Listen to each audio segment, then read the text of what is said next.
Good morning. It's a pleasure to see you once again, and I'd like to welcome you on behalf of the Master Program of Applied Language Studies to this study day. Thank you for attending. I would like to introduce you Yasmin Bennouna. She is 17. She would like to share something with us this morning, and it's her first time presenting something in front of a large audience.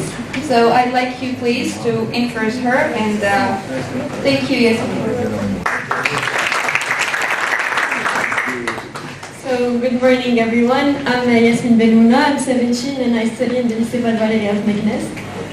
Today I've been given the chance to speak my mind, and I first thought of sharing my view over the importance of learning new languages, but then I told myself that I should use the language, I should use the words to talk about a burning issue that really means a lot to me, which is the place of women in Morocco.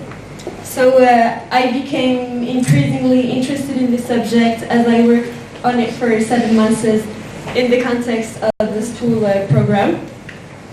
And what I learned was beyond everything I could imagine.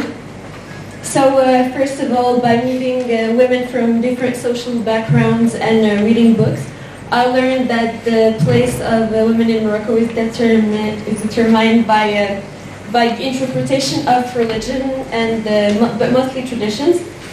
But ironically, most people who take social measures for women haven't even read the Holy Book.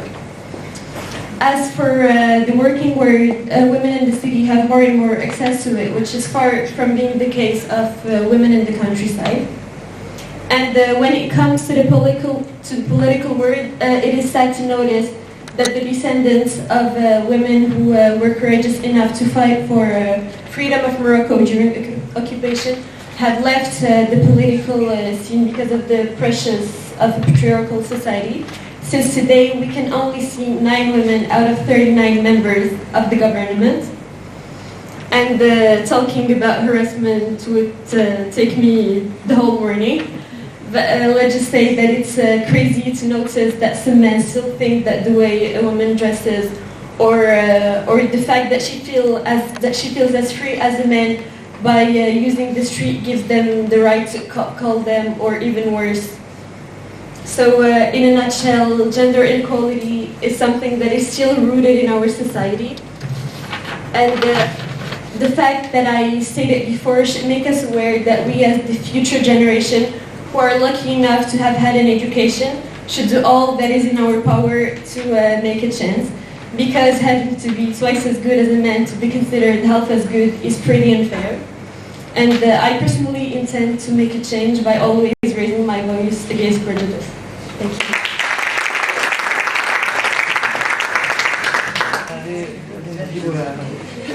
Isn't this not exciting?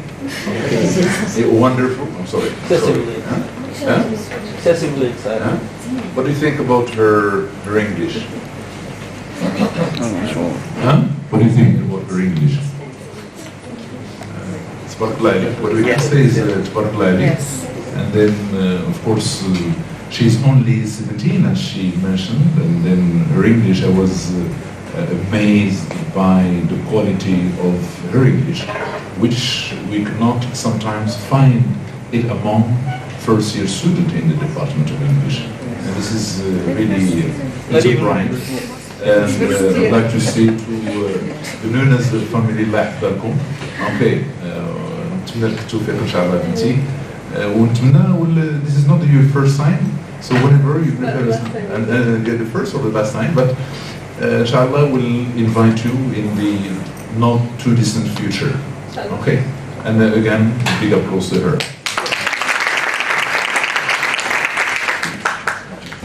Okay, so good morning, colleagues and dear students. It's a pleasure to be with you today, and that chance to introduce our distinguished guest, Ebrar Lahat. So Ebrar Lahat is the co-director of MSc TESOL at Queen's University Belfast. He is the coordinator of digital literacy, communication, and issues in language assessment for TESOL module.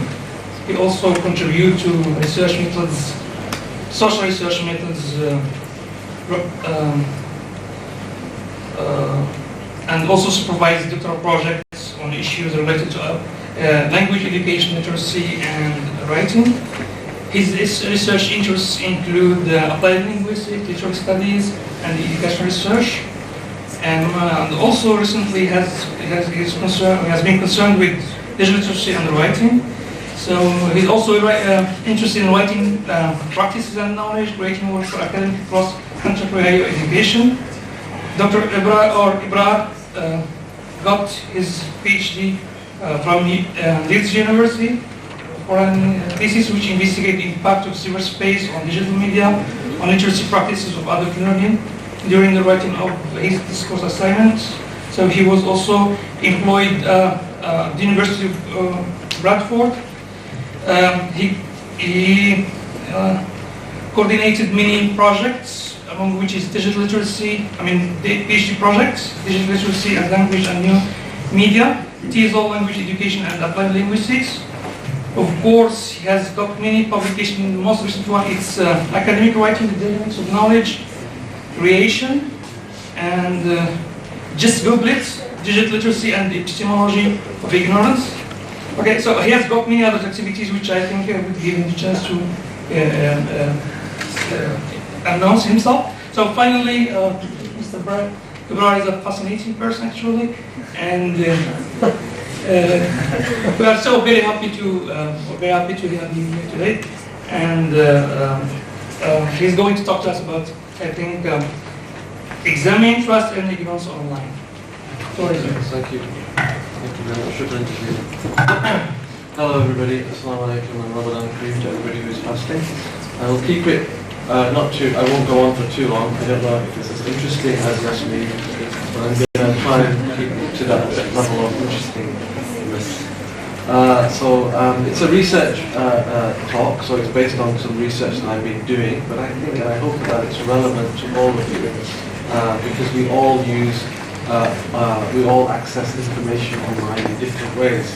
And I don't know if you've ever done an experiment where you search for something on your search engine, or most people tend to use Google, and then you get your friend to search on their device in a different place using a different search, or even using Google, and how you get two different sets of results. I don't know if you've ever done that before. It's very interesting when that happens. So some people will search Egypt, and they will get hotels and tourist activities. And somebody else will search Egypt in Google as well, and they will get the news. Why is that? Do you ever think why that is the case? But some of the things I will try to talk about relate to that, why that is the case, and what the individual should do or could do about that.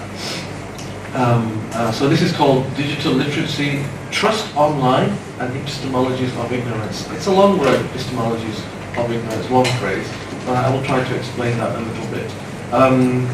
Do you know the picture of the graphic on the front there? That's actually taken from a very important article that was written in the Science Journal last year, or possibly 2 years ago now. And what they did is they examined in this article from which this picture is taken. They examined fake news reports on Twitter between 2006 to 2017. They examined 126,000 rumors, you could call them rumors, and they examined how quickly and how far the fake news spread, and then they examined the true version of that news, which followed, and how quickly and how far that true news spread. So they represented this data in cascades. Those are two cascades. The big one at the top is the fake news one, which according to the data, we're talking about spread farther across the world and overnight, because the tweets were fake and they were aroused emotional responses. Look at this, look at that, and people retweeting. And then the true version of that, which was usually less exciting and less arousing, which was slowly trailing behind, following the fake news, and reached fewer people and had, didn't have a broader scope. So that cascade underneath it. It's difficult to appreciate on the screen here, but if you access the article, it's referenced here as well. It'd be an interesting one to read if you're interested in how fake and true news spreads online. And so I will be looking at that a little bit as well, but not from the perspective of the news.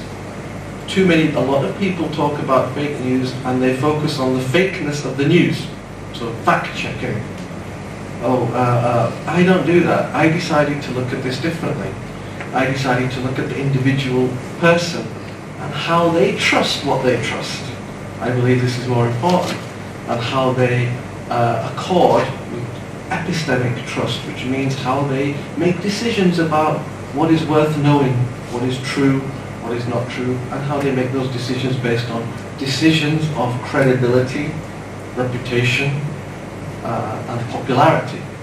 We trust people because they are knowledgeable, or because other people trust them, or what are these decisions that we make in our mind before we say, that's true, I'm going to take that, that's not true, I'm not going to take that, and somebody else will do the reverse for the same piece of information. I thought it's better to look at it from the perspective of the individual rather than the news. You know what I mean? Right.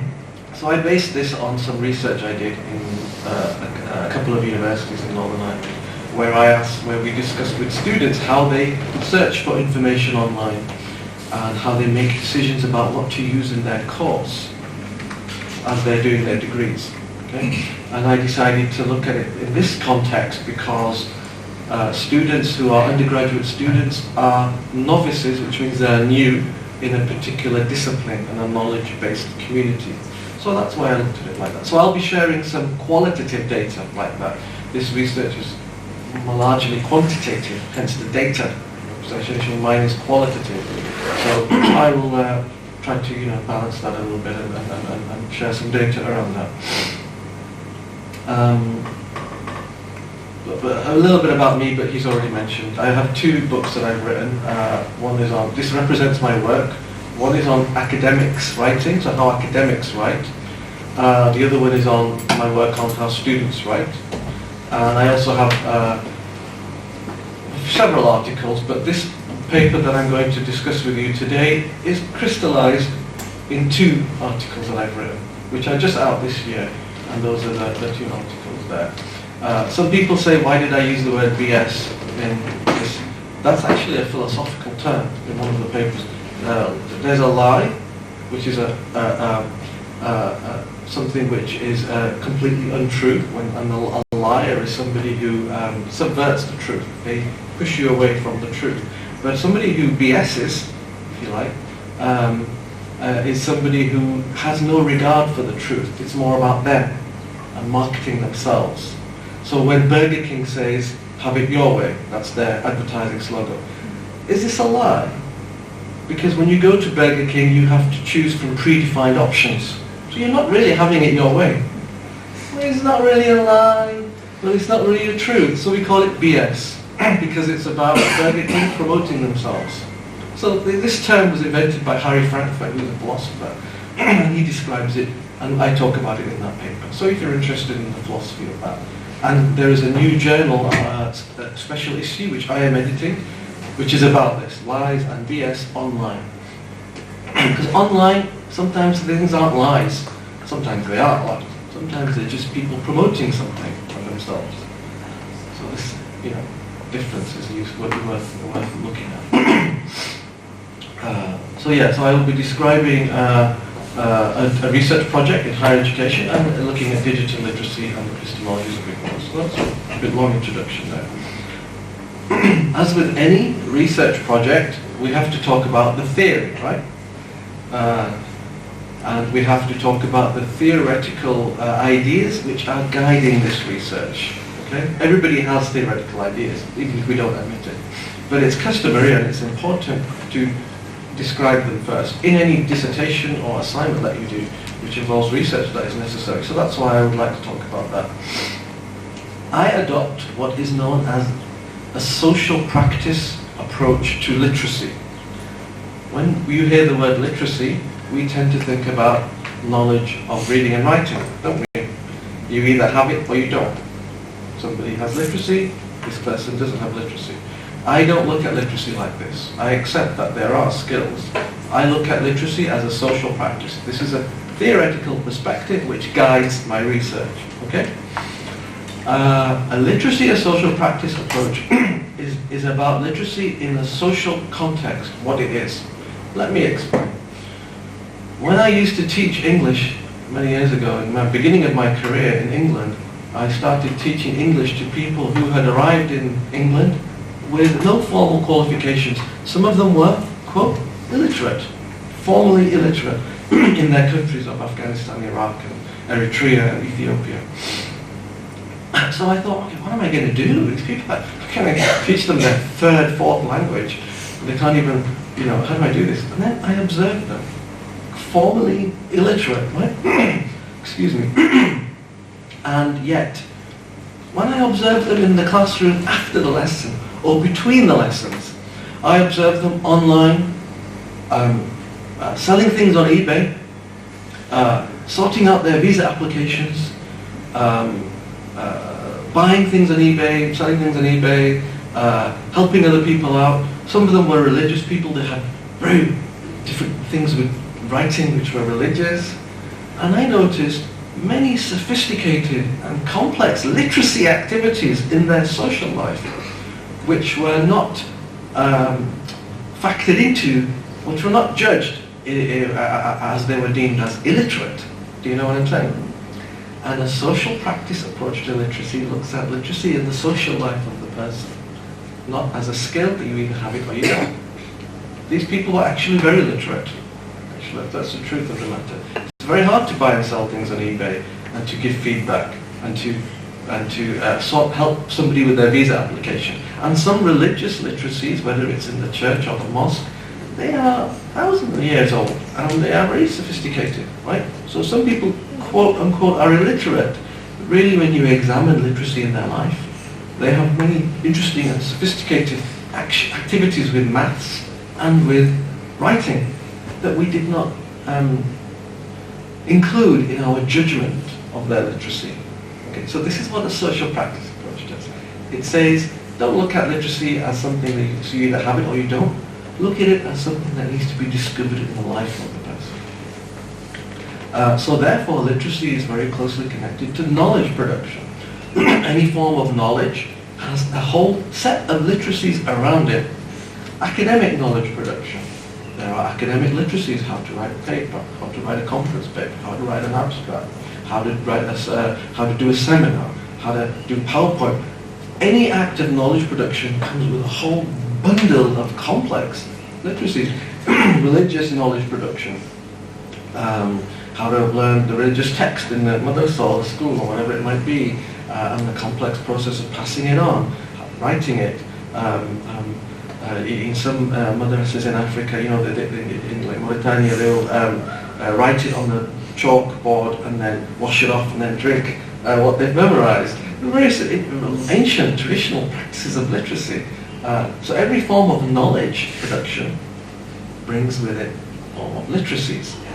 It's not as simple as A has literacy, B does not. It's really much more than that. So a study of literacy practices of a people or a community can tell us about how the world is understood by that community or those people. This is the social practice approach that I adopt in my work. And if you want to know more about that, you can read the works of Brian Street, Harvey Graff, who's a historian, Deborah Brandt, David Bartlett, Mary Hamilton, and I have worked with 2 or 3 of these people. And it's very interesting research. It would be very interesting to do a literacy project here in Morocco, because there's so many different languages, each competing for a bit of space, each have their literacy, histories, and it would be, I would love to do that actually. We should do something like that. So connected, one of the reasons why I like this field is because it connects literacy with knowledge. Okay? But in this work, I am connecting literacy with ignorance. Knowledge and ignorance are both 2 sides of the same coin. Okay? look in this slide here. This is a literacy policy at the government level, which in 1829, which was designed to systematically keep one section of the community ignorant. Yasmin talked about status of women in Morocco. I'll bet there is a link between literacy and access and writing and who can learn to read and write and gender and women and men. I'm sure there will be. It might be an angle of one of the many angles that one could look at this, some of the things you've talked about. And so in this slide, slaves or former slaves, and even white people were not allowed to teach blacks or free person of color, which means a non-white free person cannot read and write, and they will be whipped if they are caught teaching them. A literacy policy to foster and to cultivate ignorance in that group, so that they cannot know themselves, so that they cannot know their world. Okay? The effects of this policy is still happening today. The effects of it are so powerful. So there is a connection between literacy and ignorance, and this is something that I try to develop theoretically. So ignorance is about, as I will talk about in the next slide after this one, after that one. Epistemology is about knowledge, how we know. Ignorance is about what we don't know, the shadow. How we know what we don't know, or we don't know what we don't know.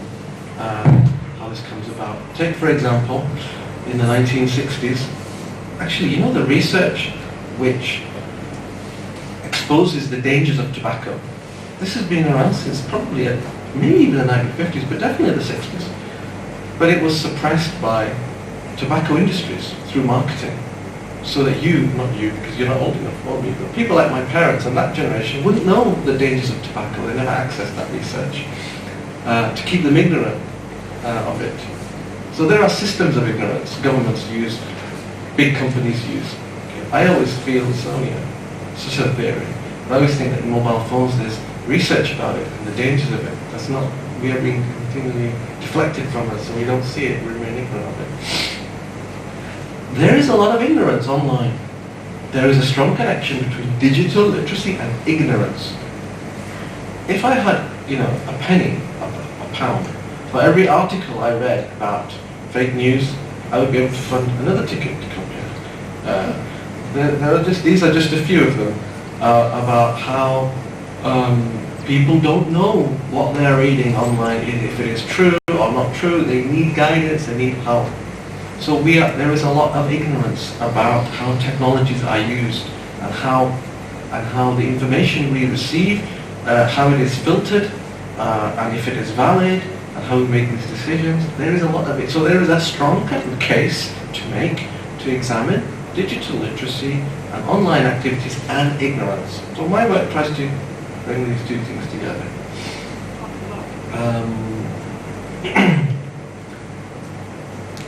Yeah, so, and one of the reasons for this, you probably can't see that, is that social media has arisen as the people's primary place of news and views and evidence. This is research from Reuters Institute for the Study of Journalism. And what they found here was that the people on the left, on the left, that's young people, and on the right, it's older people. Sorry, on the left, it's social media, online and social media, and on the right, it's television. It's how people access news, views, and evidence. Now, according to this data, most of the people who access their news and views on social media are young people. And most of the people who access news and views on television are mostly older people. And this is trending, so which means that soon most of us will be using social media to access our news and our views. Why is this a problem? Anyone? Okay, this is my answer. Your television, well, at least in some countries, is regulated by journalistic standards. Okay, I know it's not always good standards, it depends where you go. But for all intents and purposes, they're trained journalists, and if they lie and if they're caught out, they get into trouble. And there are different, there's BBC, CNN, or whatever, Al Jazeera, or whatever. But online, there are no journalistic standards. Anybody can say anything. Okay? And if more people are using the online social media for news and views, there is no way of ascertaining what is valid and what is not, and dealing with that when we find out that it's not valid. How do you deal with a bot? You can't deal with a bot. It's a robot. It's not even. It's a fake account that's churning out stuff. And this is why I believe that we need to look at the individual who's accessing the news and examine their epistemologies of trust and influence, as well as looking at the news itself. So this is what I try to do. So trust and ignorance becoming very important here. Your online social media accounts, it's extremely dangerous to get news and views from here, because you created those accounts, and what you see in terms of news that's given to you, it's not neutral. The algorithms that make the decisions about what you will see make those decisions based on your history. So if you are interested in cycling, for example, you're looking for bikes online, it will give you things related to that. It will also favor content, is very important. It will favor content and push content towards you which you are more likely to click. Because the business model of the companies is based around clickability, which is that which is clicked is going to get revenue. What are you more likely to click? Those things that you have been stimulated by emotionally, be it you find it funny, amused by it, or you are dismayed by it, or you are aroused by it, whatever you think that means. So they will always give you things based on what the business model of the companies favor, those factors. Not the truth, not how true it is, not how morally correct it is. Or anything like that, or it's based on base emotions, actually. Because clickability is based around, oh look, that's really funny. Click. Oh look, that's absolutely disgusting. Click. People usually share things that stimulate them either negatively or positively. That's very important to bear in mind. Also, your social media accounts, you have curated them. Curate means you select them. People tend to add people who they agree with, or with whom they like. And they tend to block somebody if they don't like them. Oh, you said this, you support that political party, block. So eventually, after a period of time, it's very dangerous, after a period of time, you are in a bubble where news and information that you agree with is circulated again and again. All the guys who think I'm pretty, I'm going to just put them in, and I'm just going to get the no critique, no analysis. It is important for your development intellectually that you face alternative views. Okay? It is part of civilized society that you have to face. And being a mature, civilized young person, you have to face alternative views and deal with it in a mature way. And if you have not had that training or that teaching or that kind of practice, you are in trouble when you face. You're going to be a complete bigot actually, because you're not going to be able to handle complete alternative view when eventually it comes to you. So an important social skill upon which civilization is based is being completely pushed aside through our online need to be agreeable and agreed with. You know what I'm saying? It's very dangerous. So anyway, there's something called the Digital Attitudes Report, which everybody understand everything I'm saying? Is that all right? Yeah, sorry that I just the Digital Attitudes Report is a very interesting piece of research that was done in the UK. It would be good to do a similar one here. And what they did is they examined what people don't know. They found that 83% of young people, or people in general actually, are unaware that information is even collected by the companies. They were completely unaware. that information about you is stored in the servers in Silicon Valley. They were ignorant, okay, of the fact that this is happening. They were unaware that this is revenue, information is revenue. So therefore it's not free, anything you do, okay? You are giving something to them, which they then give to marketing companies, or intelligence agencies, or governments, or whomsoever wishes to buy it from them. Awareness, okay? They also found that they were unaware of where news comes from. 62% were unaware that social networks can affect, influence the news that they see. They were unaware, they thought, it's just the news in front of me. They were unaware that this certain news was being fed to them through the algorithmic decision-making process. What is the algorithmic decision-making? We don't know, because they hide it. Because it's a trade secret, and they change it every so often. Okay? Imagine if I told you something and you said, oh, where did you get that from? And I said, I can't tell you. It's secret. You're going to think, what's an idiot? You know? But that's what they do. But we trust what we see, or do we? Or we don't know. We don't know what we don't know. Right? Some people don't care.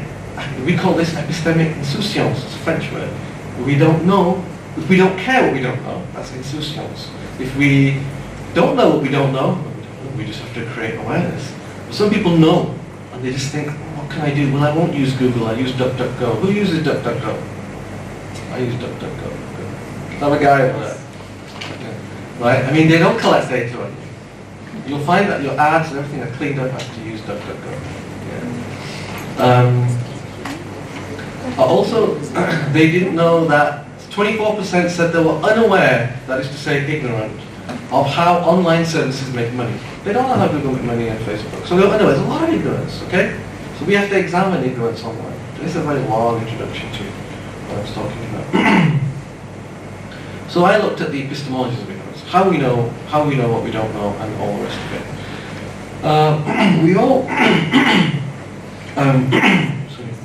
We all make decisions in our lives where we have to be strategically ignorant based on trust. Just the other day, I was talking to a friend, I won't mention his name, and his daughter wants to go on a trip abroad. And he's a very busy man. So he said, what do your friends' parents, what do they say? And then she said, well, their friends' parents are okay with it. And he thought, oh, maybe I'll be okay with it too. Because he trusts, I do this, I'm a parent, I have daughters. He trusts the other parents who are decent people, upright people. They would never let their daughter go on some crazy trip somewhere. So, because we can't critically examine everything in life, can we? So we have to make decisions about trust, credibility, reputation. We have to say, I trust that guy, I trust that family, I trust that imam, I trust that priest, I'm going to go to them. And if they say it's okay, I don't have the time to examine everything in life. I'm just going to go with that. We all do, we have to do it. Okay, I don't know how much grass is in my garden. It would be meaningless for me to count it. A gardener might need to know, or at least in a square meter. You know, things like this. I don't know how much hair is in my beard. It's meaningless knowledge. I don't need to know it. But so we all make decisions just about that, about what we know, what we don't know. We have to. So examining this online is very interesting because a lot of it's to do with trust. Who we trust. Trust is to do with allegiance. Allegiance is multifaceted, political, religious. How do you make those decisions about credibility and reputation? In a society where you know, there are multiple reasons why we do this, and we should examine this.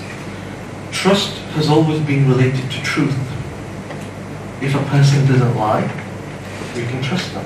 In Arabic, I know a tiny bit of Arabic. Sidq and amana. Sidq comes first, amana is after that. If a person lies once,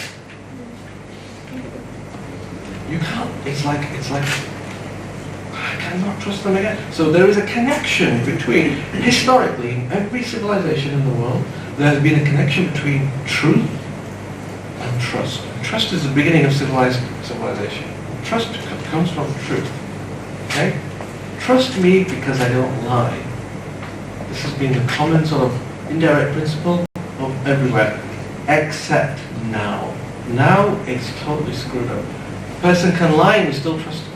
There's a website that actually counts Donald Trump's lies. There's a website that counts it. I remember seeing it was about like 500, and then I don't know what it is now. But a large group of people still trust him based on allegiance, because they take him seriously, not literally. And other people, his critics, take him literally and not seriously. Because of that, there is now what some people call, some philosophers say, the truth-trust dialectic is being shaken, which could affect the entire civilization of humanity. This truth-trust dialectic has always been there.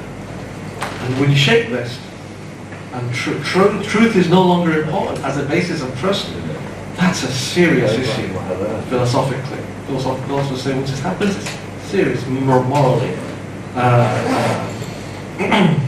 So ignorance is performed as a social practice, and so there's the truth-trust dialectic that's worth looking at. What else were we going to say on this? So we judge what to believe on whom to believe. We make this judgment based on reputation and credibility. But how do we do it online? Do we go with the first search result that comes up? Do we go, how could you do that? It's the ordering of knowledge in a linear way. Knowledge isn't really ordered like this. In a library, you don't have you could have the top seller, but the rate doesn't. But you have them ordered differently. So epistemologically, there's a presentation of knowledge. They base them on sponsored search results. So it's the company that pays to have their link at the top. This is what people need to know when they need to understand what epistemic decisions they are making when they seek knowledge. Online rankings and ratings on order the search results.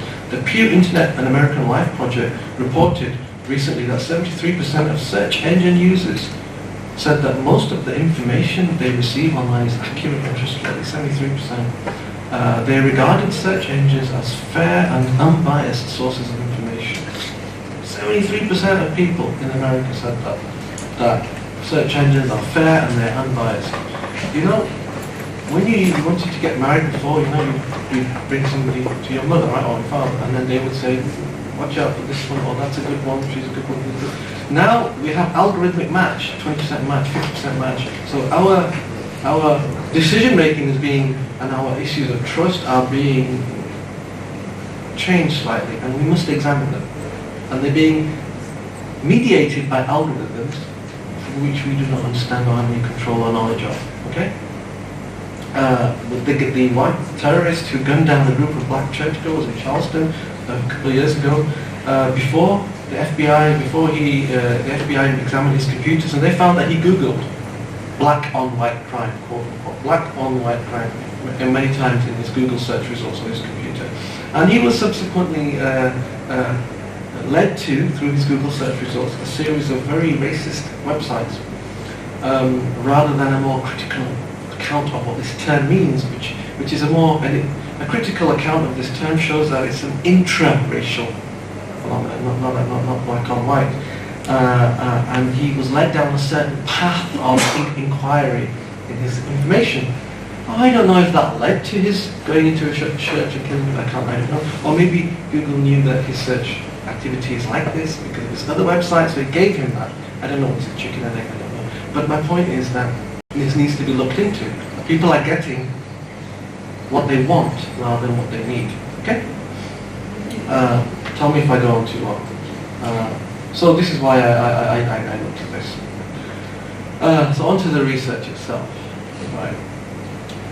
So I looked at students and how they search for information for their assignments. And I looked at students in different disciplines, so STEM, which includes computer science, cinematic arts, economics, business, politics, etc. Because different disciplines have different knowledge practices. Okay? And students, undergraduates, are new entrants, they're novices in the new discipline community, knowledge-based community. And I looked at to whom they accord epistemic trust and why. Okay? Epistemic trust, I just outlined to you what it is, right? Okay. So let's talk about the findings. These are qualitative findings, so they're stories. This is a girl called Kim. And I will give there are 10 students in the research, small project, but I looked at it very deeply. Rather than doing like a million students or 100,000, I looked at 10 very deeply. Okay, that's the difference between qualitative research and quantitative research. Quantitative research is large scale and usually wants you to generalize. Qualitative research is usually small scale and usually wants you to familiarize. Understand the difference, they're both equally important. One is to generalize, the other one is to familiarize, to get to know what's going on. One is to find out what's happening, the other is to find out why that thing is happening. Okay? People today, they kind of favor one or the other, but really, both are equally important and complement each other. Okay, so Kim, when she doesn't go beyond the reading list set by her lecturer. It's like the lecturer says it, I'm going to go with that. I'm not going to go anywhere else. I don't trust anything from anywhere else. That's what she said to us. However, when she does go outside to Google to search for something for our course, she only relies on those results which appear multiple times. We can describe this as the concept of multiplicity. We have this in academia. If more people cite something, it's true, or at least it's worth looking at. Okay? Does this apply online, multiplicity? If more people say something, is it true? Virality, does that make something true? Not necessarily. So she's got this idea that more people say something. If search results appear more than the more they appear, the more valid they are. However, in one particular group chat which I recorded, because I also did video recording of her writing, this was a group chat where she and the other students were generating ideas for her course. Here, she engages very critically with the other students in taking ideas and rejecting ideas and coming up with something really interesting for her assignment. So she is very critical when she's within the confines of her epistemic community, i.e. the students. Okay? She is very critical, actually. But when she's online in the big wild world of the internet, she's just going with whatever comes her way, as in terms of information. Okay? So it's very important. I thought it was quite interesting that in the confines of her epistemic community, she's very, very critical and engages and gets information after discerning it carefully. But online, she doesn't discern anything. It's whatever is given to her. But she has a lot of invested, we call that invested ignorance. Investment in the authority of the lecturer. Every reading the lecturer gives me, I'll read that and no other reading. We all have different epistemic practices, by the way. This is a guy called Rahat. He's an academic student. He said to me, the teacher gives me the email with all the readings, and then he sends the email again. And I only read the readings. He said it's all in the readings.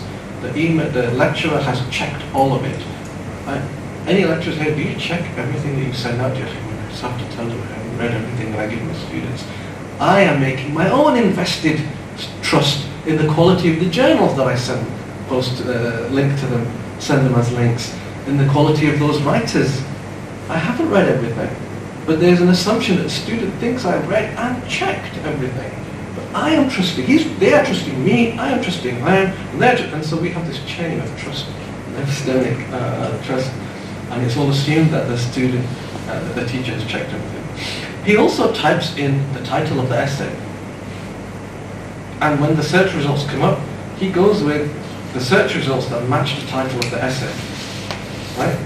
It's quite basic, but and he favors. A lot of people do this. I've seen it. So if they're doing an assignment on the pros and cons of the they will type in the pros and cons in Google and click enter and then get the one that matches that. So different strategies of Googling. We found that in the research as well.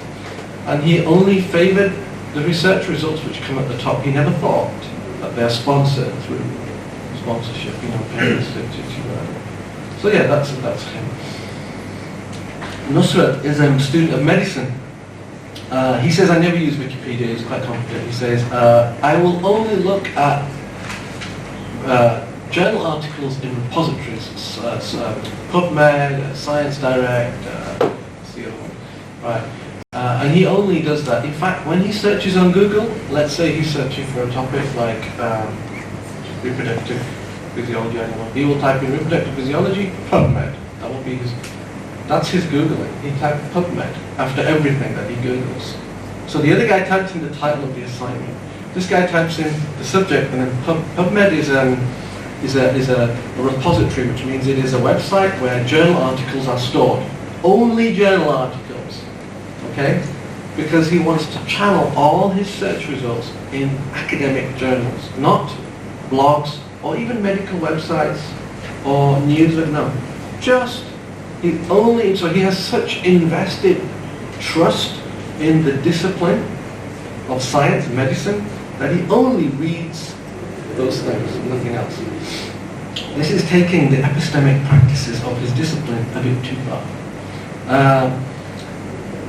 He's able to fill in the gaps with the teacher's PowerPoints as well. And he says all these things. I go in more detail in the paper, okay? So he had to do an assignment on mental health in film, right? So, I've seen Logan, X-Men film. Yeah, like Professor X has got dementia, right? So that's a representation of mental health in film, right?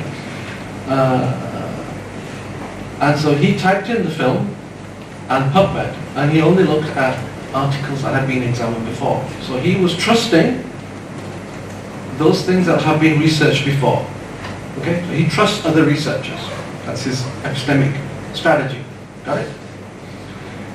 There's a guy called Phil, a student of politics and philosophy. Now Phil's doing politics and philosophy. That means he's got to access the news. It's part of his course.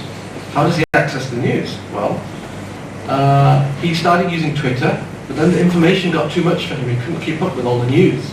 So then he decided to subscribe to Guardian Online. Do you all read news online? What do you subscribe to? Where do you get it from? Yeah. Daily Mail, your Daily Mail. That's right-wing British. I'll shut up for this guy. Different people different people have different strategies about where they invest, or who they trust, which newspaper. That newspaper will give them certain kinds of news. This guy, Phil, he has to control and manage his news intake. He can't read everything. It's impossible. So he subscribes to the Guardian Online. Why? Because it's left-wing. It's liberal. So I said to him, but that's left-wing liberal. You're a student of politics. You need to read across for you to be balanced and to be mature intellectually in your field. Of course, you can choose your perspective. You've got to know the other perspective. He said, I don't have time. He said, I can only read the news for my course and for myself, and I trust it. It's good quality journalism, and I agree with it. I said, you can't always read what you agree with. And so this is not a good, it's an intelligent decision in terms of avoiding cognitive overload, which comes with too much news. So he's made a decision, but it's not a good decision for a first year politics student. Got it? So there is this trade-off between the decision of cognitive overload and strategic ignorance. Invested ignorance. Invested in Guardian Online, the quality of its news, the agreeability of it for him. One of my arguments is that too much information is creating is making us fall back on traditional epistemic decisions. Too much information is making us go back to, I trust the people in my community, my political group, my religious group, my whatever it might be. Okay, I think that there's a theory now, and I'm trying to develop that too much information is making us go backwards, not forwards, because we have to be strategically ignorant.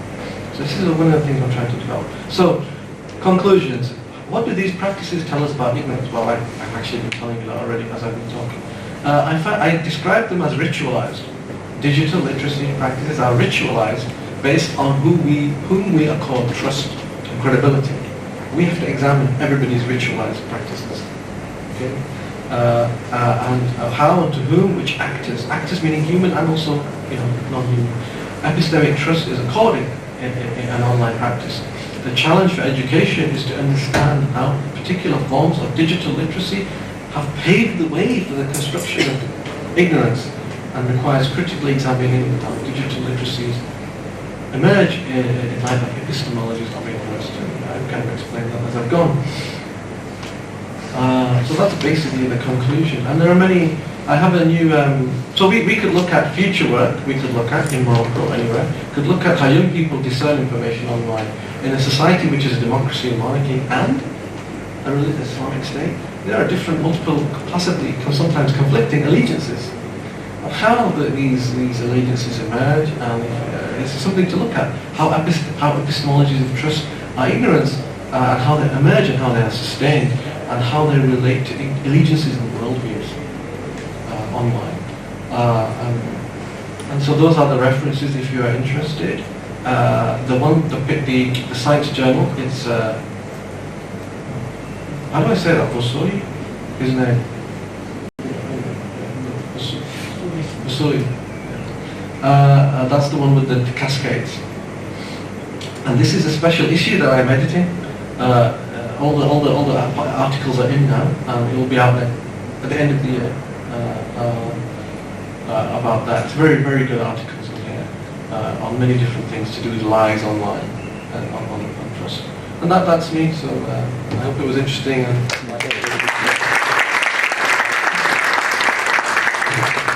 Thank you, Dr. Ibrahim, for your interesting paper.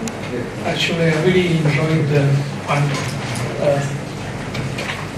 listening to your findings, and I think also the audience are also very happy to listen and have an idea about this issue of trust in online ignorance. So quickly I'll give you the microphone to our students and colleagues. I think I'm sure that they have questions and comments to our guests. So, okay, so Ismail, can you just take? Okay. So, good night. Bye.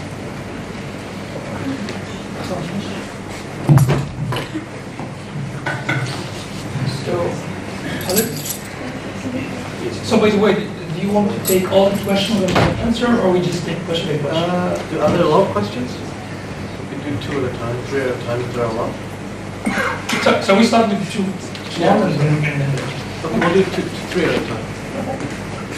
First, thank you very much for your very interesting presentation. My question is, you said you asked many people from, for example, STEM and computer science students. Would you say that these students specifically, are they more knowledgeable about their search on the internet, knowing that they know a little bit more about the dangers? So based on their comments and when you interviewed them, did they say anything about that? Did you feel like they were more knowledgeable in comparison with other students from other fields? And that's all. Thank you. You're right.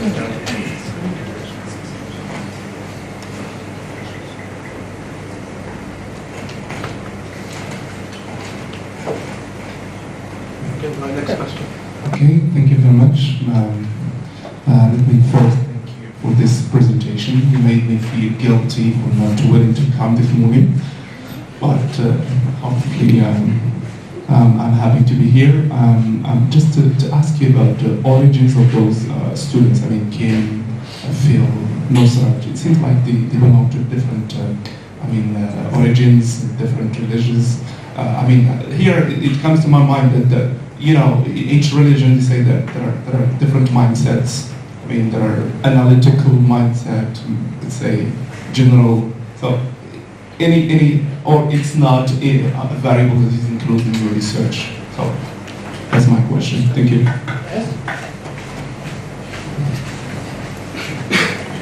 Thank you very much for this insightful presentation.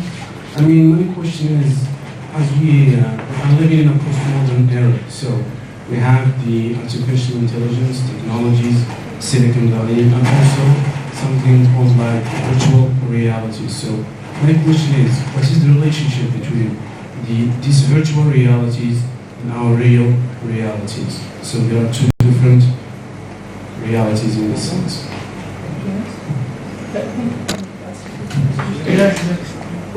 Okay, see you. We can do 3 at a time. 3 times. Is that okay? hold up. First question is just go ahead. Yeah, discipline and STEM. That's a very good question. The STEM people, by their discipline, ought to know more. But that didn't come out in the research. But you know what? Maybe I should have explored it a bit more. But that would have been leading it. You know, I don't like to ask leading questions in research, but there was no clear, significant advantage, shall we say, of being a STEM person, to knowing more about the kinds of things I've talked about today. In fact, one could argue studying philosophy would be a better, because a philosopher would, a person who's philosophically trained will examine their own epistemology and epistemological practices more than a STEM person who's just interested in the mechanics of it. Do you know what I mean? So, good question, but it didn't come out. Second, on origins of students and their names. Yes, the UK is very diverse. Well, you look at me, I don't have an Anglo-Saxon name. People are from so many backgrounds. The variables were related to gender and also different ethnic groups, but that didn't come out as an issue because we were examining their disciplinary-based knowledge practices. Another project would be going beyond that into their daily lives, social lives, and looking at how ignorance is manifested and cultivated, and trust occurs in social life. That would probably bring more of these things out that you're talking about, which are equally important actually. So yeah, thank you for raising it. Virtual reality man who uses DuckDuckGo. It's always these people who ask the hard ones, isn't it? Right. Well, I think the whole virtual reality and actual reality, it's not a thing it's a false binary. It's no longer adopted in, what people talk about is identity, virtual reality, identity, actual reality, but then identity, but people also talk about the projective identity, which is the identity, the interface between your identity here and the virtual identity online. Let me give you an example. Unfortunately, they're not very cheerful examples. So sometimes horrible examples are the ones that stick. People have a virtual identity, right? They may play a game, they may be part of a gaming community, right? And they may have their boring actual identity, right? You have a job and work in a supermarket. Then they have the virtual identity where they're this gaming character where they kill people and whatever, right? Then there's the projective identity, which is the interface between the two. Because in the game, they might have horrible fantasies of killing women and children, and people do this in some of these games. Or they might be interested in fair play and protecting women and children. Okay, it depends on what. Okay, so the projective is the actual identity. This is my argument. Not the this one and the virtual one. The projective is the real identity. Some people say online you don't know who they are because they put on a mask. I would say you put on the mask, you get the real guy. Online, there's so much misogyny, racism. I mean, it's crazy what people say when they are hiding, right? I mean, there's a politician who's from my local area in the UK, and she says something, and then they give her rape threats on Twitter. People will do the most disgraceful things when they have a mask on, because that's the real person. Take the mask off when they have a job and they're nice and polite in the supermarket. I don't believe that's the real person. The real person, when you put the mask on, then the real person comes out. So online, unfortunately, you get the projective identity. Let me give you another example. You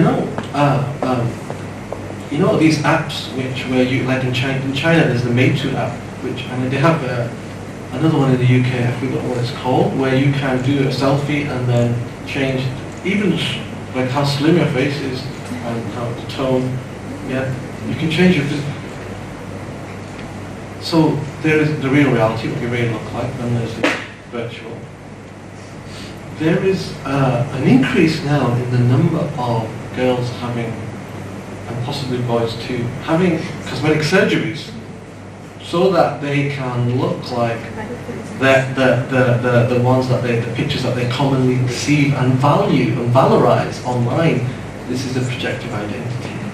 It is the interface between the real and the virtual. believe the projective identity is more closer to the actual person. Like the guy in Christchurch who went into the mosque and killed those people. Did you notice? I never watched the video, but my friend told me there was a video of his, what did they call, GoPro? Yeah. He said, my friend watched the video and said it looked exactly like a game. It was a gaming video. And I thought, that's the projective identity. Maybe he was a gamer, and that's what he was. That's his kind of identity coming out. But it came out in the through the act because it was exactly like a game. I mean, there's some link there, and I think it's worth looking at. Maybe that's a more interesting way of approaching that question. Through identity rather than reality. Thank you very much, Professor Ibra, for your presentation. As we know, most of the time, as you have mentioned, we are faced with the constraints of how to select the information, or even how to trust news or views online. Paradoxically, these types of information or even views and news have been already selected in a context in which power operates so that a certain group or a community could benefit from that. So my question is, how can we select from something which has been already selected? Could you please suggest some tips for students so that they could overcome those obstacles, or so that this can facilitate the creation or selection process of information? Thank you very much.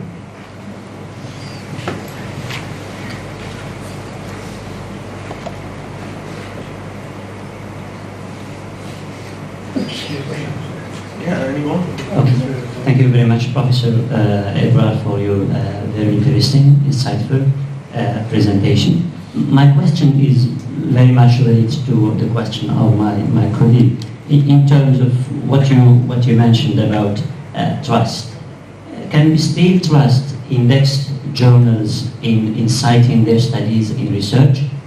If not, what's the alternative? Thank you. Okay, I think we have other questions. Do you want to take one more, just answer this one? Sorry? Take questions. Shall I answer these two and then we'll go to thank you. So the first question is, how can you select what has already been selected? Yeah. In my book and in a couple of other works, I talk about curation. Curation. It's a term used in media and in museum and in sort of media work where you select and present information. So I say that online things have already been pre-curated. It's already been curated. And so what you're talking about relates to that.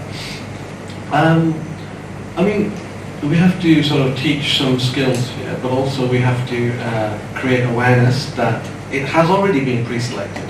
So that's the first step, awareness. And then sort of teach young people, or old people for that matter, to go to authoritative sources primarily for information, so there's a number of things that we can do. We can fall back on authorities, scientific and epistemic authorities. So that's the first one. Sort of, acknowledge that they create awareness around what has already been selected. As we saw already in the data that I showed, there's a lot of ignorance about what has already been selected. And then, develop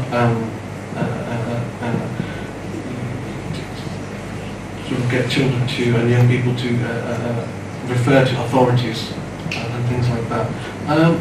I don't really have a full answer. It's something we can develop together. First, we have to sort of understand the problem first. And that's what I'm trying to really get to grips with. You know what I mean? So that pre-curation, how that occurs, I'm sort of focus on that. So the next question is how can we still trust indexed journals? Well, should we not trust them? Is that what you're saying? Are they? Well, no. My question is, in the light of what you have said about the information being curated based on what we search for, can we still trust the results we get from journals, index Well, journals? journals are different. If you search on a journal repository, it will give you a different set of results than if you went to Google or any search engine.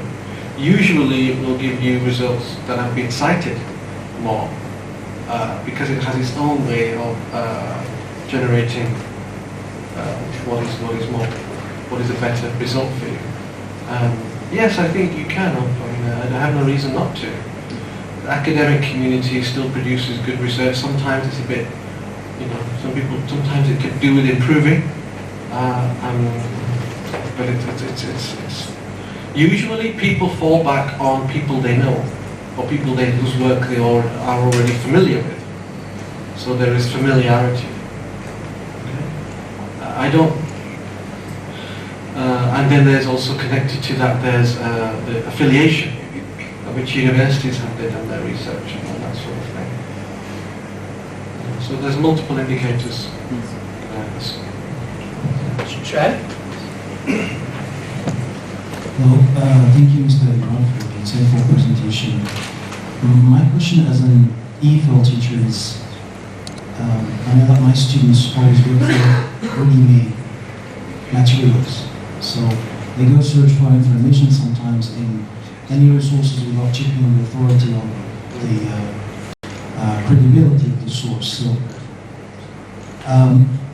do you have any recommendations? I mean, relating research to education, do you have any recommendations for educators when it comes to guiding students to use the appropriate resources of information? Second question, don't you think that a sample of 10 subjects for your study is a little bit too limited to draw conclusions and project them on all the students? Thank you very much. I think I saw hand raised here.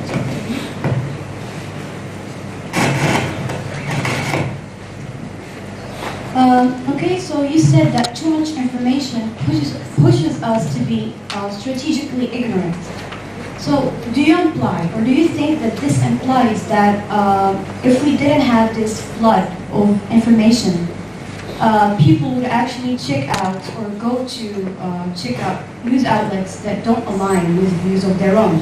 So is this having too much information remain on the only factor why people don't actually check out opposite views? Thank you. Shall I just answer these? Okay.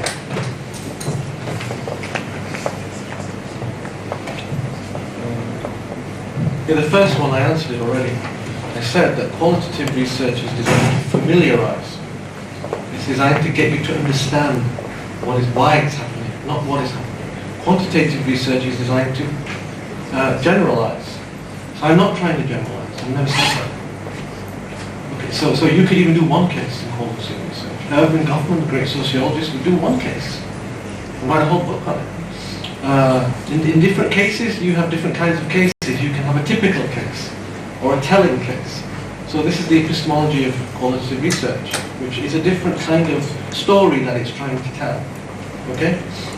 It was a small project, and I looked at 10. It was representative for the 2 universities that I was looking at, the various disciplines and departments across the 2 universities. So I captured students across the disciplines of the 2 universities.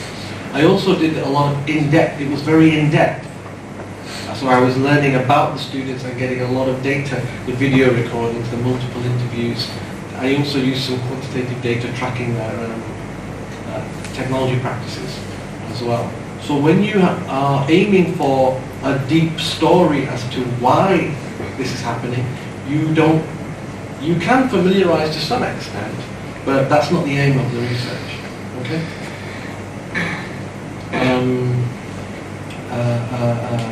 Yeah, so that's what I mean. I would like to do a bigger one, but then you lose the quality of the story when you get broader, when you do it broader. So you have to make these strategic decisions when you decide to do a project. And many students don't think about this. They just think, I'll just do mixed methods, a bit of this and a bit of that. But it doesn't work like that. Know your side epistemologically and go really deep into it, whether it's quant or qual. Do it with quality. Okay, and even so, yeah, this is what it's about. I would like to do a quantitative study on this, large scale. Then do a qualitative, focused examination of key areas on gender, on religious group. That's what I would like to do. Okay, so yeah. But somebody had already done the quant stuff, the research I already quoted. So I was following up with the more focused qualitative, which I think hadn't been done. Do you understand my point? Your other question, because you cheekily got two, was the guidance for the students. Guidance for students, yeah, well, I mean, ultimately, these are related to awareness. I think that's the first step. Awareness raising about what I've discussed already. So getting students to talk about when they last searched something online, how did they decide to go with that or not? How do they, getting them to reflect, maybe getting them in groups to talk about it, maybe creating a language lesson around it. Okay? With language forms, grammatical forms, at the same time you're teaching language and you're getting them to reflect on their practices of trust and strategic ignorance. You don't have to use those terms, technical terms, you know what I mean? So you could create language material around, lesson material around it, primarily around creating awareness, and then maybe going to multiple sources, and then doing a classroom activity around critically examining multiple sources and constructing arguments for and against something. And people already do this in the FL, but they should do it in relation to searching of information online and then create a deeper lesson around that. That's what I think. Is that okay? Well, the second question, by that, let's go over there. Too much information makes us strategically ignorant, so why don't people check alternative views? Well, the post-truth world, you heard that term post-truth, right? It just means live, I can't just say live. Anyway, the post-truth world is a very emotional world. That's the thing, you see. It's not a reasoned choice. And so people, you can't really do much about that. You can only, if people are not rationally accepting different views or even hearing them, or do not want to hear them, then, I don't know, I don't have an answer to that. I would just say, be nice, and maybe people will come round. But one of the key arguments that I've made is that too much information is leading to people to become more strategically ignorant and falling back on people they feel they know and trust and depend on, like their political, religious, or whatever else affiliations. So you're asking me why that does that happen? No, if we take out the factor of having too much information on social media, do you think people would actually go and check out opposite views? They would certainly have more space and time to. Whether they would, I don't know. Depends on the reason why they've ended up in a particular opinion that they have. And often in the post-truth world that we're living in, it's an emotional decision. It's based around, I mean, if you look at things like Brexit, the UK attempting to some extent trying not to leave the EU, a lot of it is not based on economic interest. People are voting against their economic interest. Yeah, they're voting against their economic interest based on an idea of what they think is right for their country. But it's not the right. So for many people, it's not the right thing. And so when you're dealing with this kind of thing, and it's difficult to reason with it. I think we have another question on the right side of that.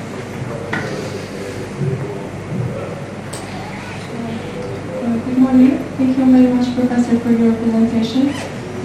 My question is, how do you see the implications of your research for education? I mean, do you think that it's relevant only for undergraduate and graduate students, or shall we introduce students at an early age to think critically about resources of information they can encounter? Or we need. Sorry, I was going to answer that. Sorry, I got really into it. Any other questions, please? You know, yeah, somebody else? Right, we know when I was a little boy and I wanted to get information. You know what I had to do to get the information? I had to go to the bus stop. I had to get on the bus, to pay the bus driver. I had to get off at the right stop. I had to go walk to the library. I had to go in the library and talk to the librarian. And then maybe the book that I wanted, or maybe I didn't know what I wanted, it was not there. Maybe I had to get something else. And I had to come back. So that's a task of getting information. Within that task are what we call metalogistical tasks, metalogistical strategies. The work to do the work, right? The skills to do the shadow work, yeah. The maths of working at the bus, the social skills of talking to the librarian and the bus driver, the geographical skills of knowing my area, etc., etc. The literacy skills of going through. I'm terrible at getting around a library, by the way. Finding the book and finding the bit in the book that I want, going through the index. These are metalogistic, very complex metalogistic strategies, just to get a bit of information. When people get information online, what are their metalogistical strategies? This is what educational theorists need to examine. They need to examine the metalogistical skills of getting that information. And then they need to break that down and create educational theory on that. That's what education needs to do. Okay, any other questions? So on your behalf, I would like to thank Professor Ibrahim for his insightful presentation and for the time and the effort he took to share with us. I invite Professor Larouz and Professor Rouad to say a word and then give something to Dr. Ibrahim, just to remember our school.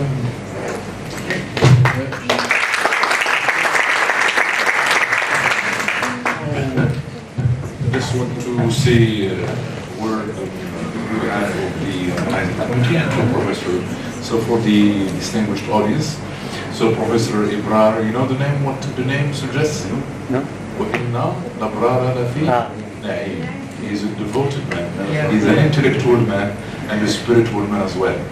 So it's like fulfilling two tasks in Madness. He's fulfilling two tasks in Madness, spiritually and intellectually. So we're very proud, to have him as our guest speaker. And I'm looking forward to working with him on different projects.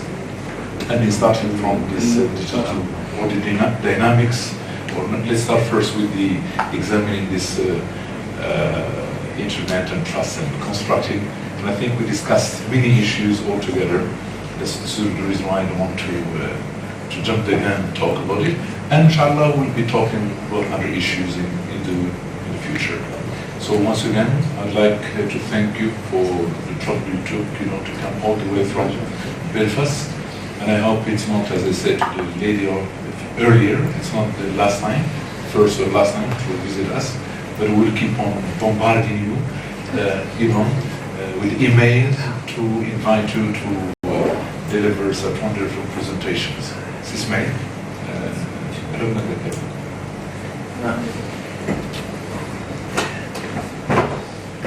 Just a small business moment. Let me try to accept this,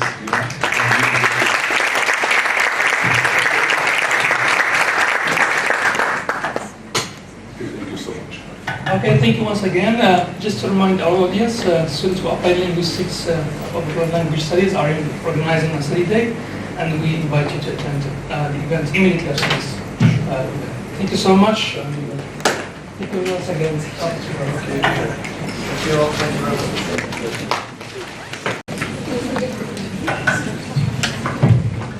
Dear distinguished professors, dear distinguished guests, dear students and classmates, good morning to you all and happy Ramadan. First of all, I would like to welcome you and thank you for joining us in this study day, which is about MA research, prospects and challenges. First of all, I would like to thank members of the organizing committee for their contribution in making this event happen and possible.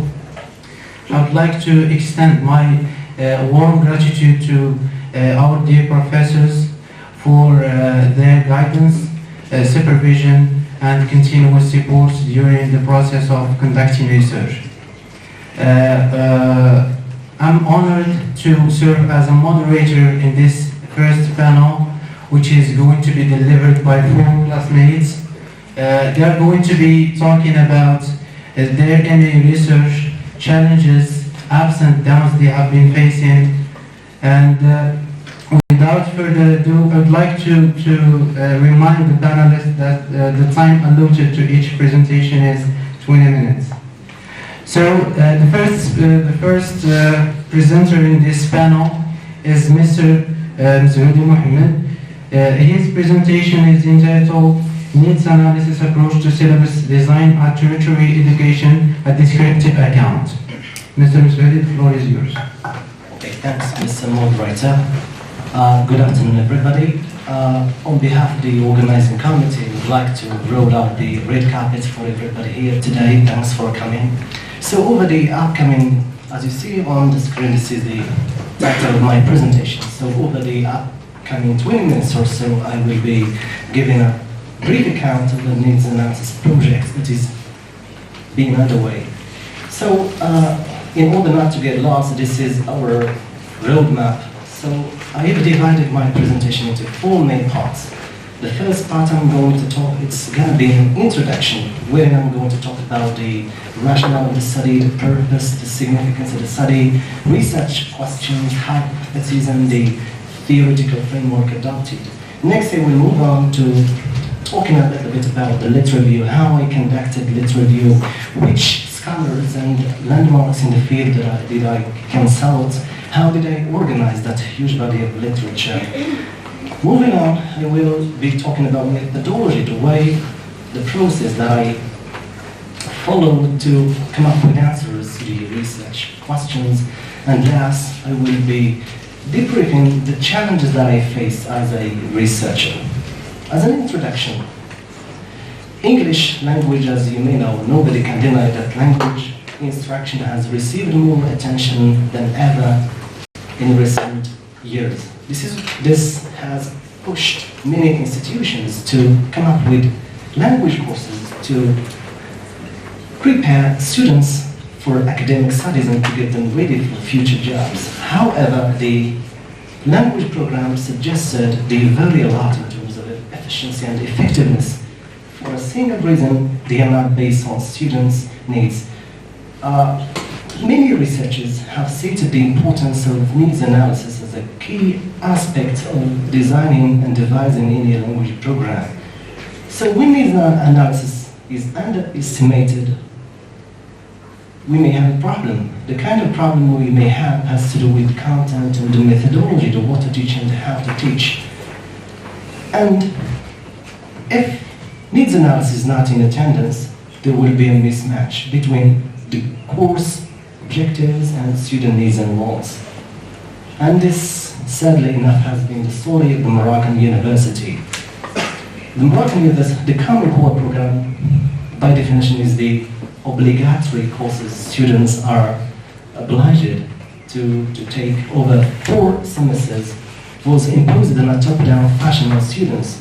Student needs were not given any chance to voice, to verbalize needs and wants. They were not given any attention. And this is the reason why students don't seem to get maximum benefit from the courses suggested under the umbrella of the Common Core program.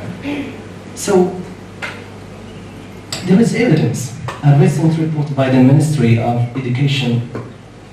The report is alarming and has provided shocking numbers. One of them is 13% of university students in Morocco complete the course in the first 3 years. Another shocking figure is that the rate of graduation after 4 years and 5 years of study is 15%. And here is another one, 80% of university students drop out before obtaining the BA degree. So you don't need to make an informed guess to guess where the problem lies. The problem is the Common Program. The Common Core program is the scapegoat, is to blame.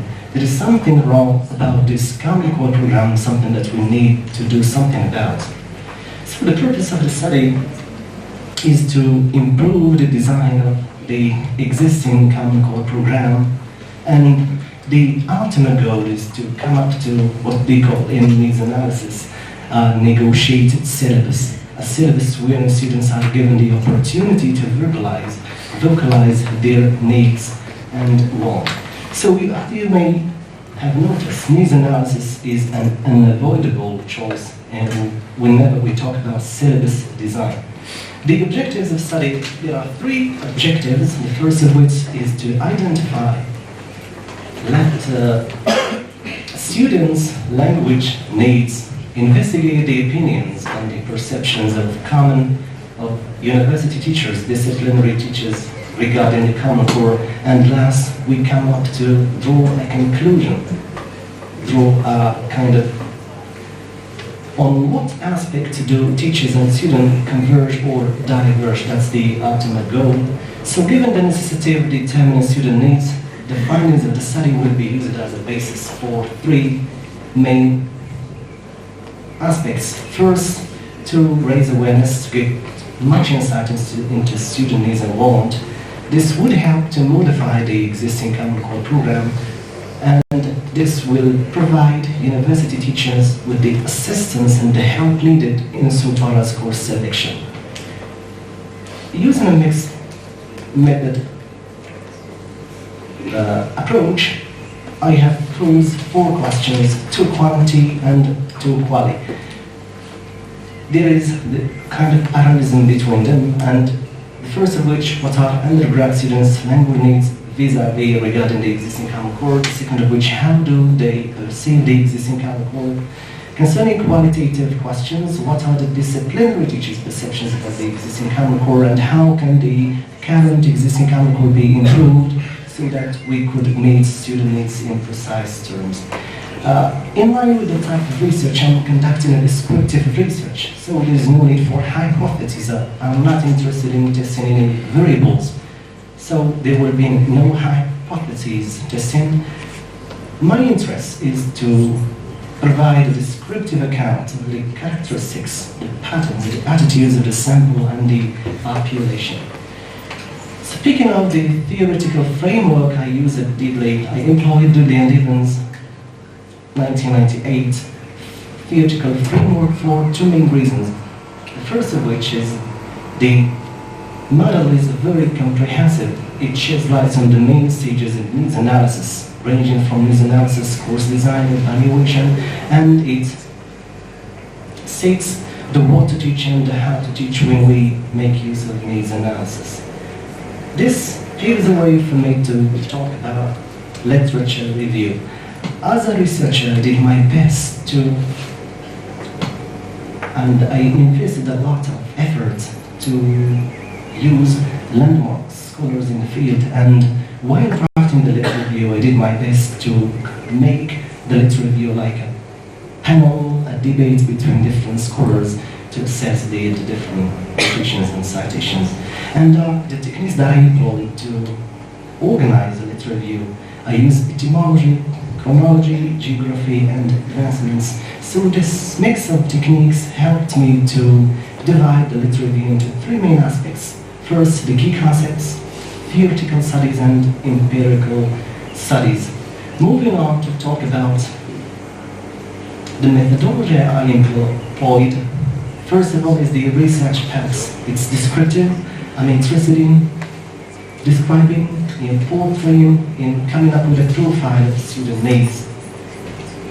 However, the research strategy is a survey, and I use questions in the form of questionnaire and interviews for these reasons, because in line with the research questions, objectives, the existing knowledge, the amount of time I have, and the logistics I have, and the philosophical paradigms in this section. This is according to Saunders.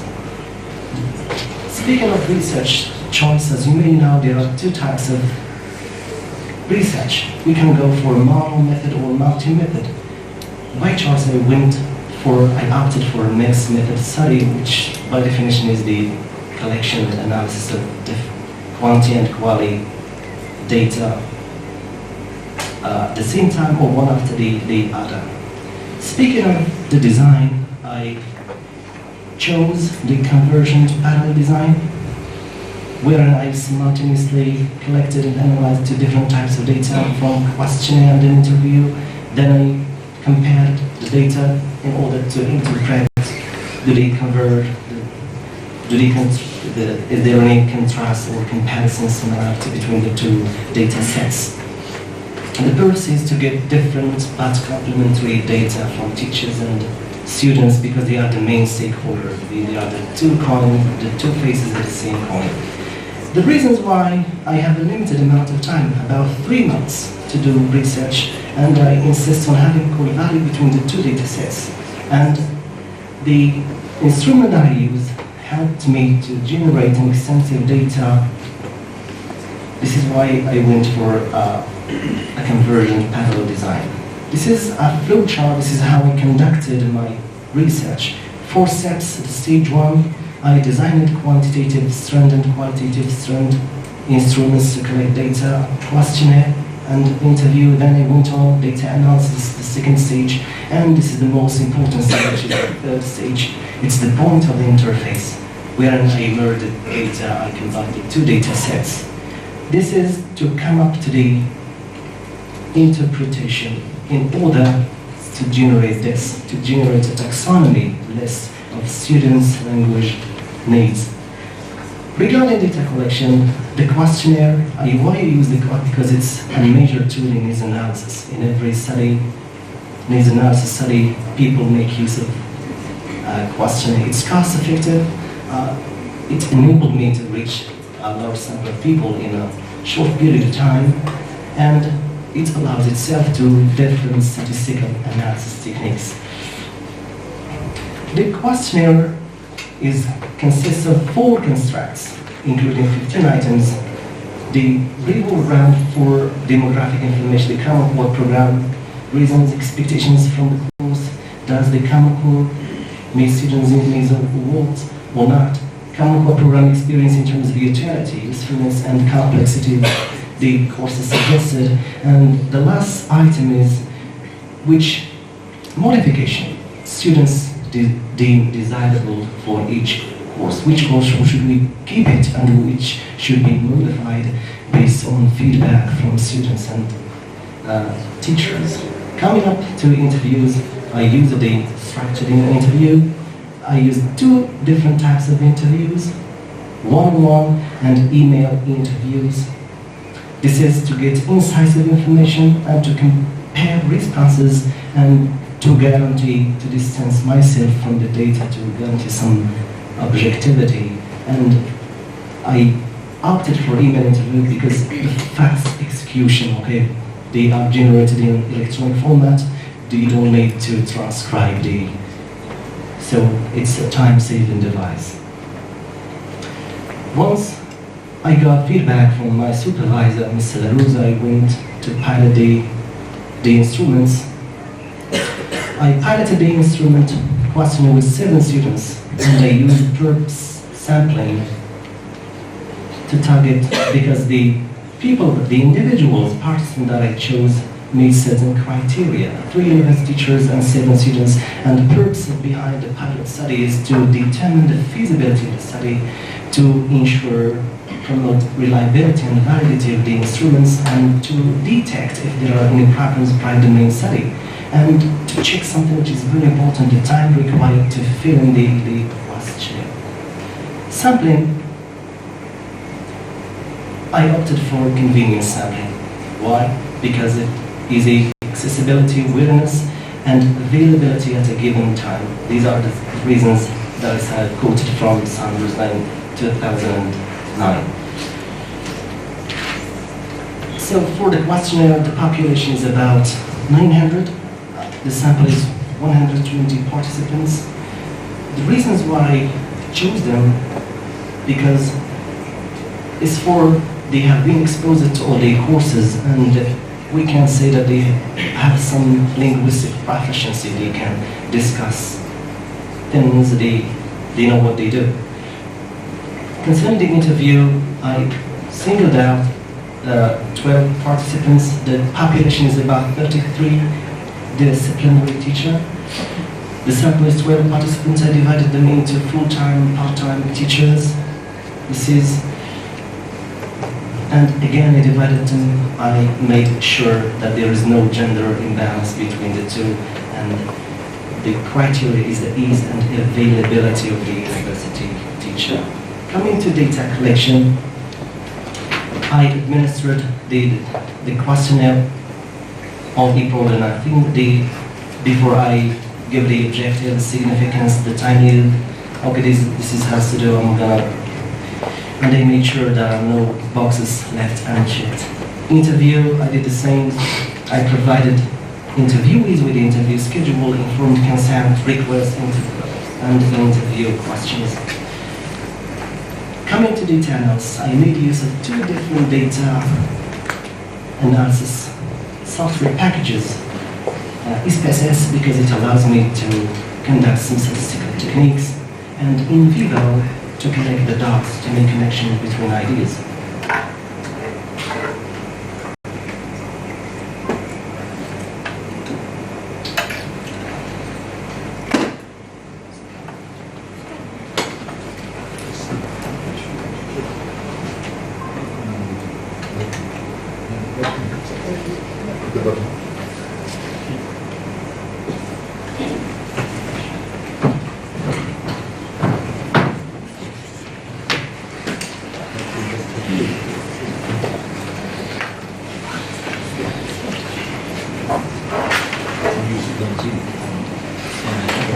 Handouts.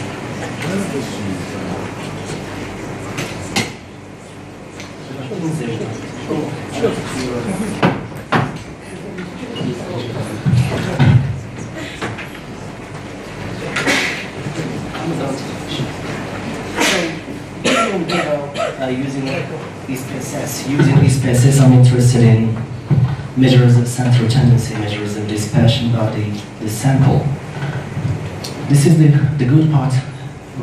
I'm not going to use thematic analysis or content analysis to analyze quality data because they have many limitations. I'm interested in using InVivo, which is a very robust qualitative data analysis tool.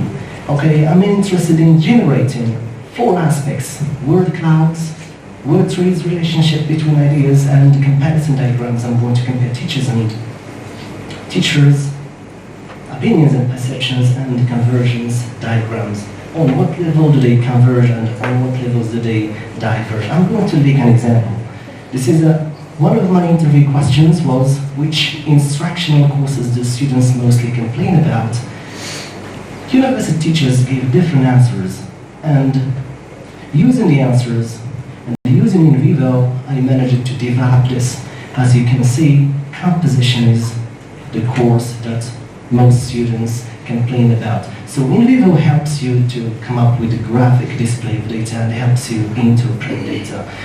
So before the last point that I make is the challenges that I face as a researcher, first of which is using the quality data management tools. InVivo is very complex, very expensive, and the second of which is the organizational culture. In Morocco, people do not participate. You big people to participate, you big people to take part in research. And when they take part in the research, this is the problem again. They don't return, there is a low response rate, and there is a lot of missing data. Okay, that's the end of my presentation. Thanks for being attentive. Thank you, James Reddy, for being precise and concise. The next presenter in this panel is Mr. Wahid Twiler. He's going to be talking about exploring the perceptions of teachers and students towards the implementation of an entrance test in the English department, case of Moulay Ismail and Mohammed V universities. Wahid, the floor is yours. Thank you, Mr. Chairman.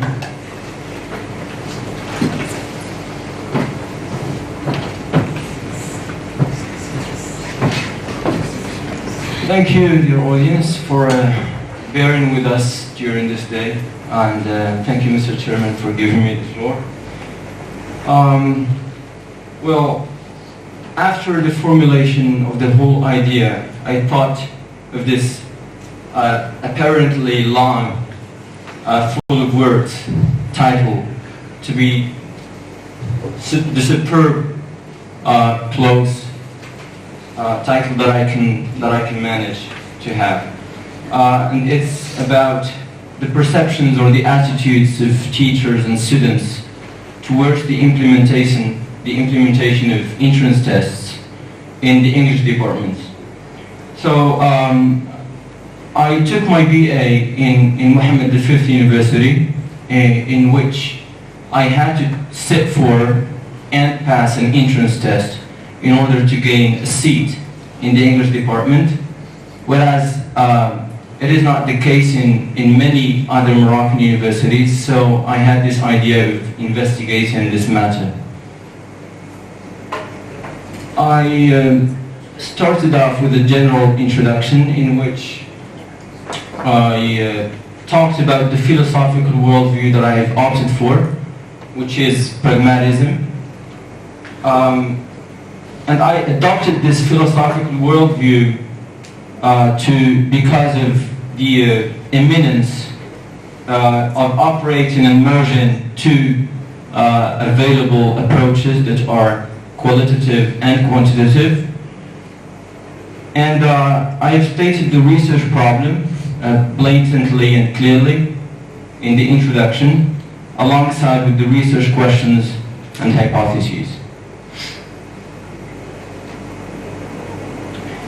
So the research problem is the national chaotic incongruence, disagreement, incompatibility among universities, particularly among English departments, towards the enactment of an entrance test or the refute of executing such a policy.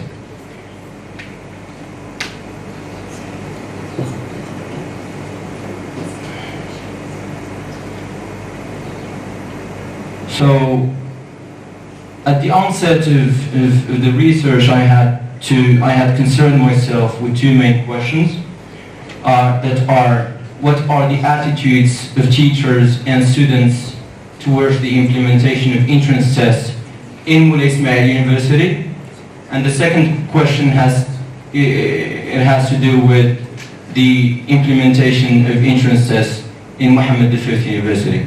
So the question is about the attitude, the perceptions, how students and teachers see the implementation of entrance tests in both universities. And this led me, after the collection and analysis of data quantitatively, this led to the emergence of new questions that rotate around how do teachers, if we have what perceptions and what attitude do they have, then how come did they develop these attitudes, be it positive or negative?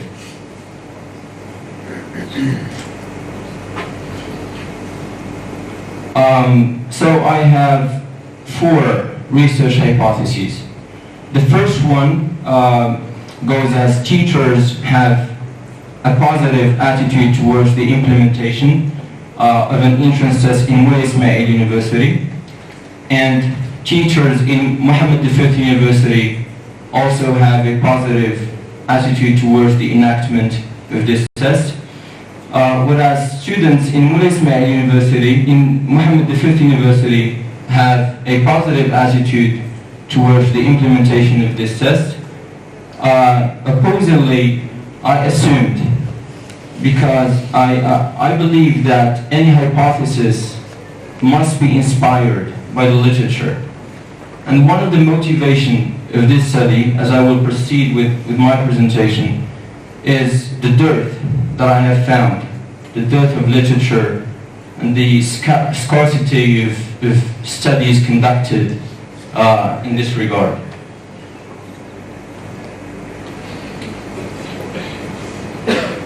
So, aims of the study, I have split the goal of the study into 2 parts, specific and general.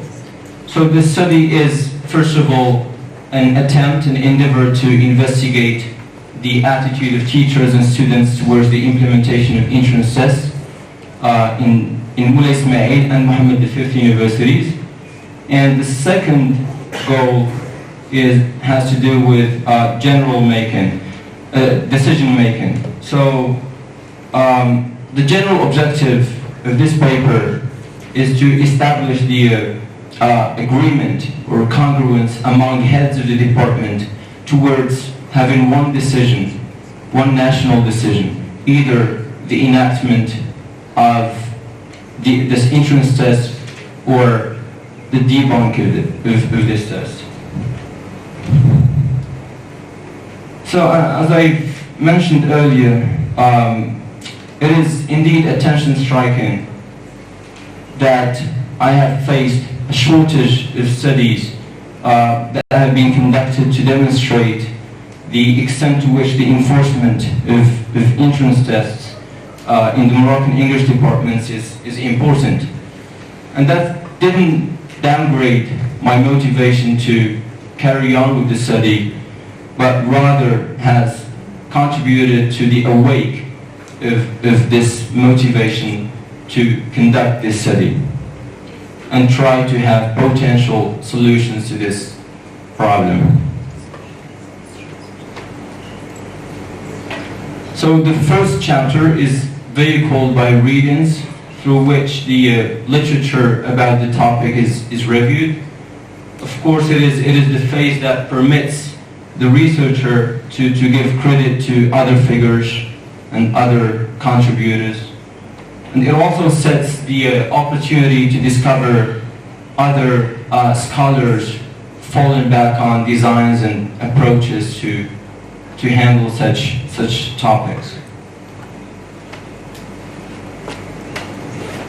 So I have two sections in my review of literature. I've started with defining the key concepts, most importantly attitude. I've also defined assessment. I've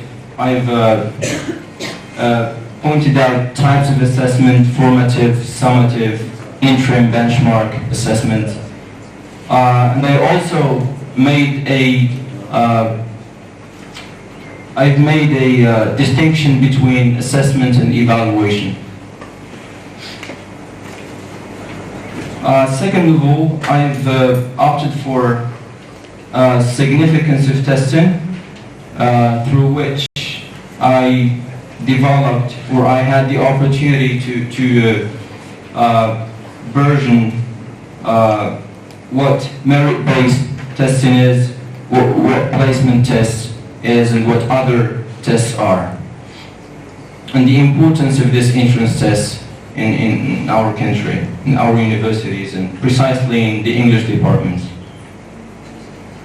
So the second chapter is devoted to the research methodology through which the process of conducting this research is made clear and palpable. So it is the part in which the opted for design, the instruments, the research approach are all revealed. And of course the sampled participants.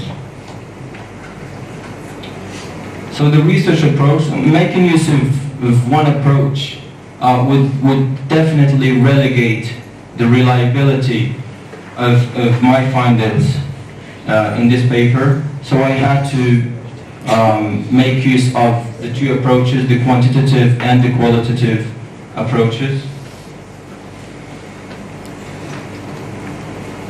As for the research design, I've tried to opt for a rigorous research design to best fit the procedures for collecting, analyzing, interpreting, and reporting data in this study.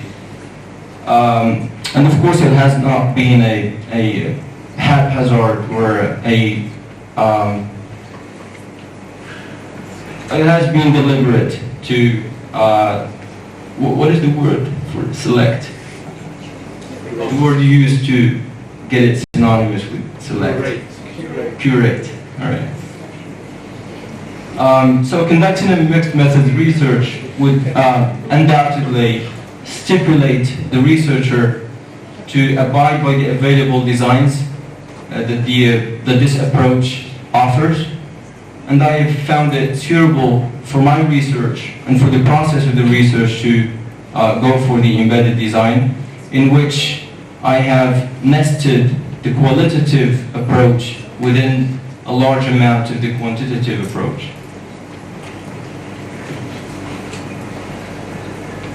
So the data for this project were collected in two Moroccan universities, namely Moulay Ismail and Mohammed V universities.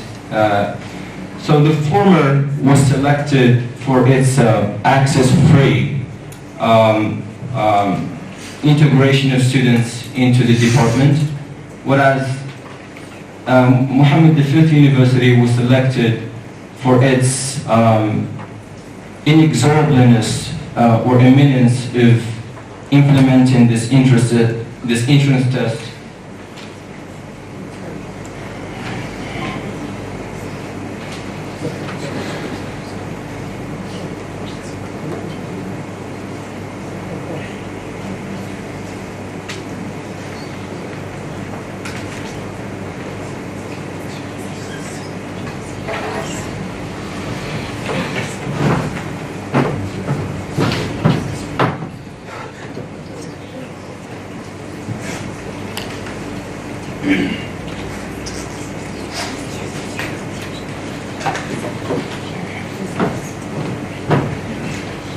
So it is thereby legible to draw a comparison between both universities, students and teachers, and find out to what extent their perceptions towards the implementation of this entrance test are positive or not. So the chart demonstrates that the number of males with 69 in total and females with 65 in this study is on almost equal basis, and it indicates the outnumbering of students with a total of 122 over teachers with a sum of 12. That's because of availability, of course, in both universities as the main participants of this project. And it is also a must to allege that there are other participants who took part in the interviews. They were 18 participants, 3 teachers from each university, which means 6 teachers from both universities, and 3 students from each university. So the total number would give us 152.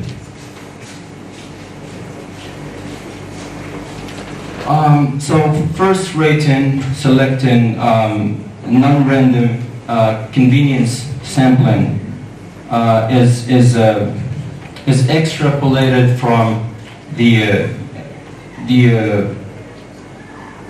eminence that it is very easy, or the fact that it is very easy to carry out, with few rules governing how the sample should be collected.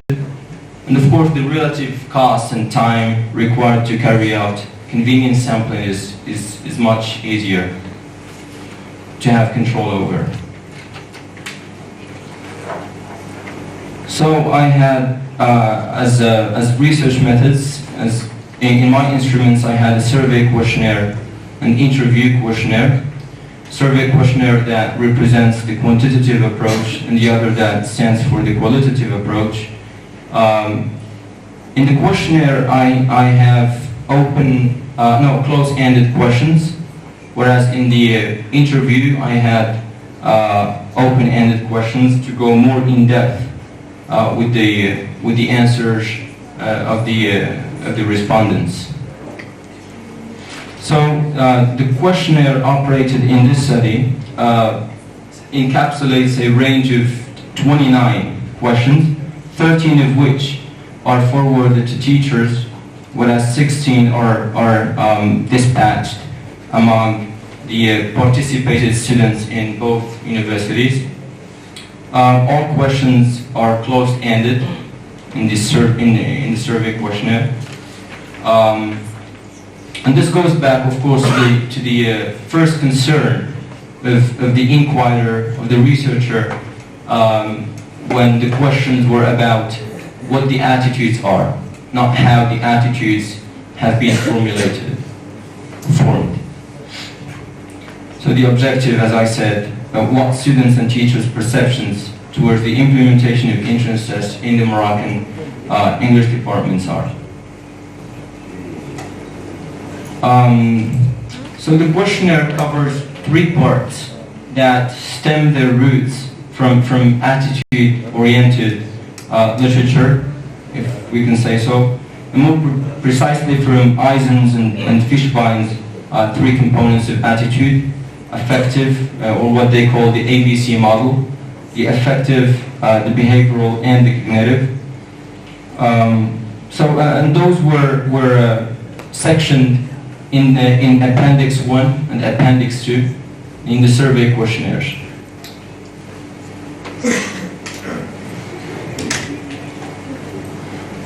So this is the interview questionnaire. So interviewing respondents has not been a choice for the researcher, but rather an obligation that is defined by the 2 popped up sub-questions. Those questions are open-ended, and this drives the researcher to switch into a qualitative approach, and this how it happened to find myself within the valley of mixed methods research. I went through piloting the questionnaires to ensure the reliability and the credibility of the questionnaires, and to guarantee the absence of any potential mismatch or misalliance that may betide or transpire in what is meant by the questions and what is understood by the participants. And of course they were constructive, it was constructive piloting, because I had to amend and modify some I would say mistakes that I had at the beginning developed in the questionnaires. As for the data analysis, I've collected and analyzed data quantitatively using SPSS and qualitatively using thematic analysis, which goes beyond only counting phrases or words in a text and moves on to identifying implicit and implicit ideas within the data sets. And here I come to the closure of my presentation. Thank you. Thank you, Wahid, for sharing with us your work. The next speaker in this panel is Mr. Mohamed Muftara. He's going to be talking about developing EFL learners' pragmatic competence through interactive websites, a quasi-experimental study. Mr. Muftara, the floor is yours.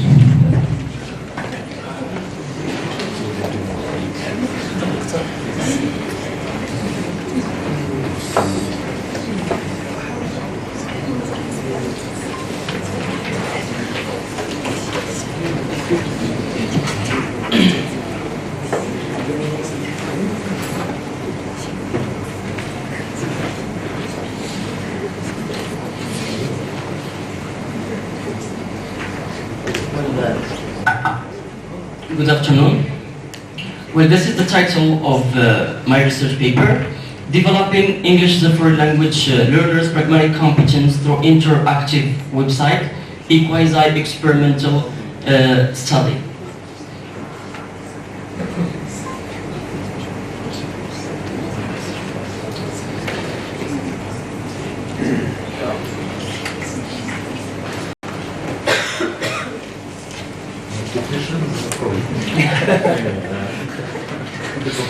Okay.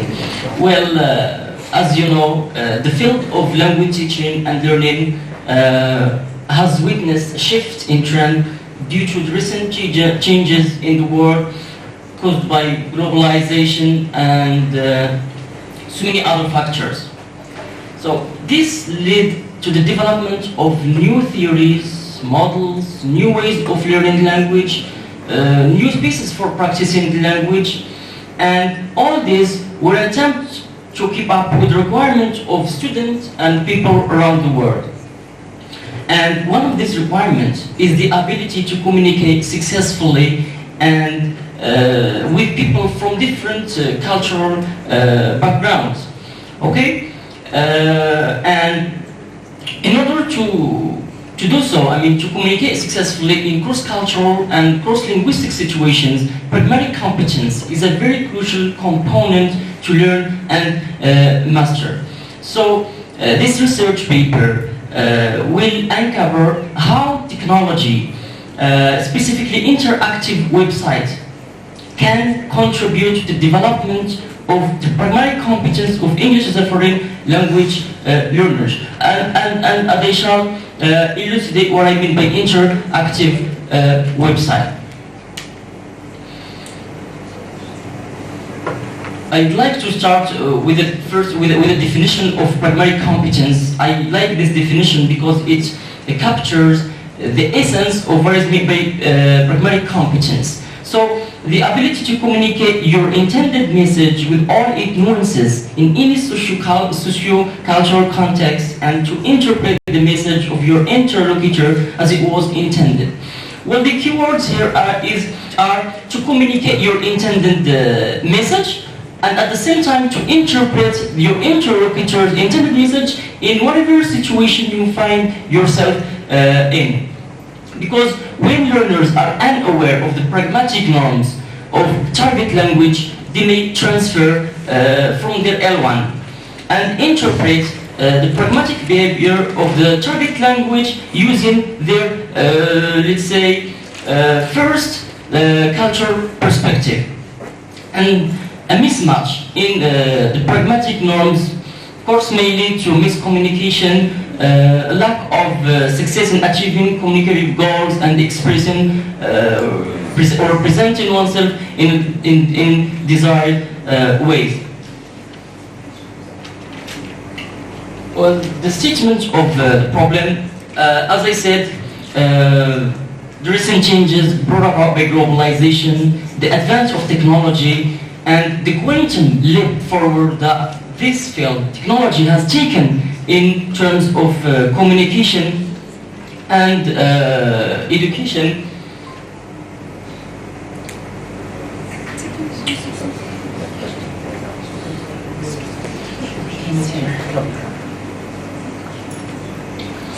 And also immigration, which has pushed people from different ethnic groups and cultures to come into contact.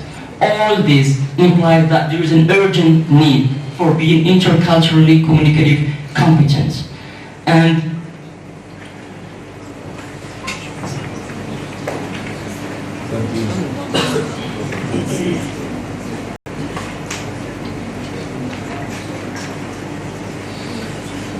okay, and dealing with intercultural communicative competence is this huge concept and all-encompassing or umbrella concept, I would call it, is extremely difficult.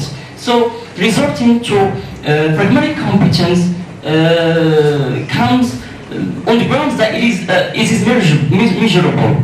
Okay, so and the next problem is that the pragmatic aspect of language is usually either neglected or given little focus and attention in EFL classrooms. These scholars, Barbara Howling, Casper, and Rose, conducted some studies whose results revealed that students, after they complete language programs, they still show significant differences from the native speaker as far as pragmatics is concerned. Time allotted to pragmatics related activities is most of the time so short for sufficient practice. And according to Kaya, 2006, he asserted that even the whole class time is not enough for the mastery of pragmatics. and this of course will lead to student inability to carry out different speech acts appropriately, and to the problem of perception and comprehension of certain speech acts. Here students will attribute wrong elocutionary force and politeness values to utterances. Far less attention has been given to examining pragmatic competence development through the use of interactive websites. And here I'd like to mention that there is only one study done on this topic, interactive websites, which was done by Cohen, who I don't know whether he is the one who developed an interactive website, but I actually criticized that website for not being tailored in such a way as to fit different needs of the students and also their levels, and also there is no automatic feedback in the website, which means that the user is passive. Well, this study seeks to address the following research questions. Does the use of language-oriented interactive websites help English as a foreign language learners to develop their pragmatic competence? And here, I focus only on interactive websites which were designed for the purpose of language teaching and learning. How does the choice of ICT tools, specifically a personally designed interactive website, contribute to the development of pragmatic competence of the learners? This is to show what this kind of website has to offer to learners in terms of pragmatics. The third research question: is there a significant difference between learners' pragmatic competence before and after utilizing the interactive website? And since this study is a quasi-experimental study, I'm highly interested to know the level of students concerning pragmatics before and after utilizing the website. Are the students able to perceive, comprehend, and carry out speech acts and their study appropriately after utilizing the interactive website? And here I'd like to point out that pragmatic competence does not include only production, but also comprehension and perception of speech acts. Research hypotheses. Well, from the literature review, from the literature that I have surveyed, I came to the conclusion that ICT tools have greatly aided language learners to develop their language, either to pick up a language or to sharpen their language skills. And hence from these two hypotheses stemmed actually from the literature review that I have done in this regard. So these two hypotheses are actually informed and educated hypotheses which are to be tested in this study. Well, the theoretical framework, I relied on speech act theory. I think you are familiar with the speech act theory, but for those who don't, we'll give you a brief history of what is meant by speech acts. Half a century ago, Austin, his philosopher, gave a series of lectures at Harvard University, which were published posthumously, after his death, in a book entitled How to Do Things with Words. In this book, Austin presented a new picture of analyzing meaning. But this, he did not do this out of nothing. It was actually a reaction to the mainstream or the prevalent belief of sentence meaning in the 1920s. At the time, a group of philosophers and mathematicians claimed that a sentence is meaningless unless its truth condition can be tested. That is to say, unless formal logical analysis of the sentence can answer the question under what conditions is it true or false. So a sentence must be verifiable in order to be meaningful. But this position implied that all the texts that are or were literary, theological, epistemological, and most of the sentences that were produced by ordinary people in verbal, everyday verbal interaction were meaningless. So this was a constrained approach to analyzing meaning, and it was called logical positivism. This paradigm was taken up by other philosophers, like American philosophers and European philosophers, like the British philosopher Alfred Ayer, who propagated the paradigm and its verificationist theory of meaning in his famous and at the time widely read book, Language, Truth and Logic. Afterwards, groups of philosophers from Oxford between 1945 and 1970, among these scholars Austin and Searle, and also another one called Paul Grace, the one who came up with conversational maxims. These philosophers distrusted logical positivism, arguing that it cannot deal with phenomena like anaphora, presuppositions, and speech acts, in which I'm interested in this study.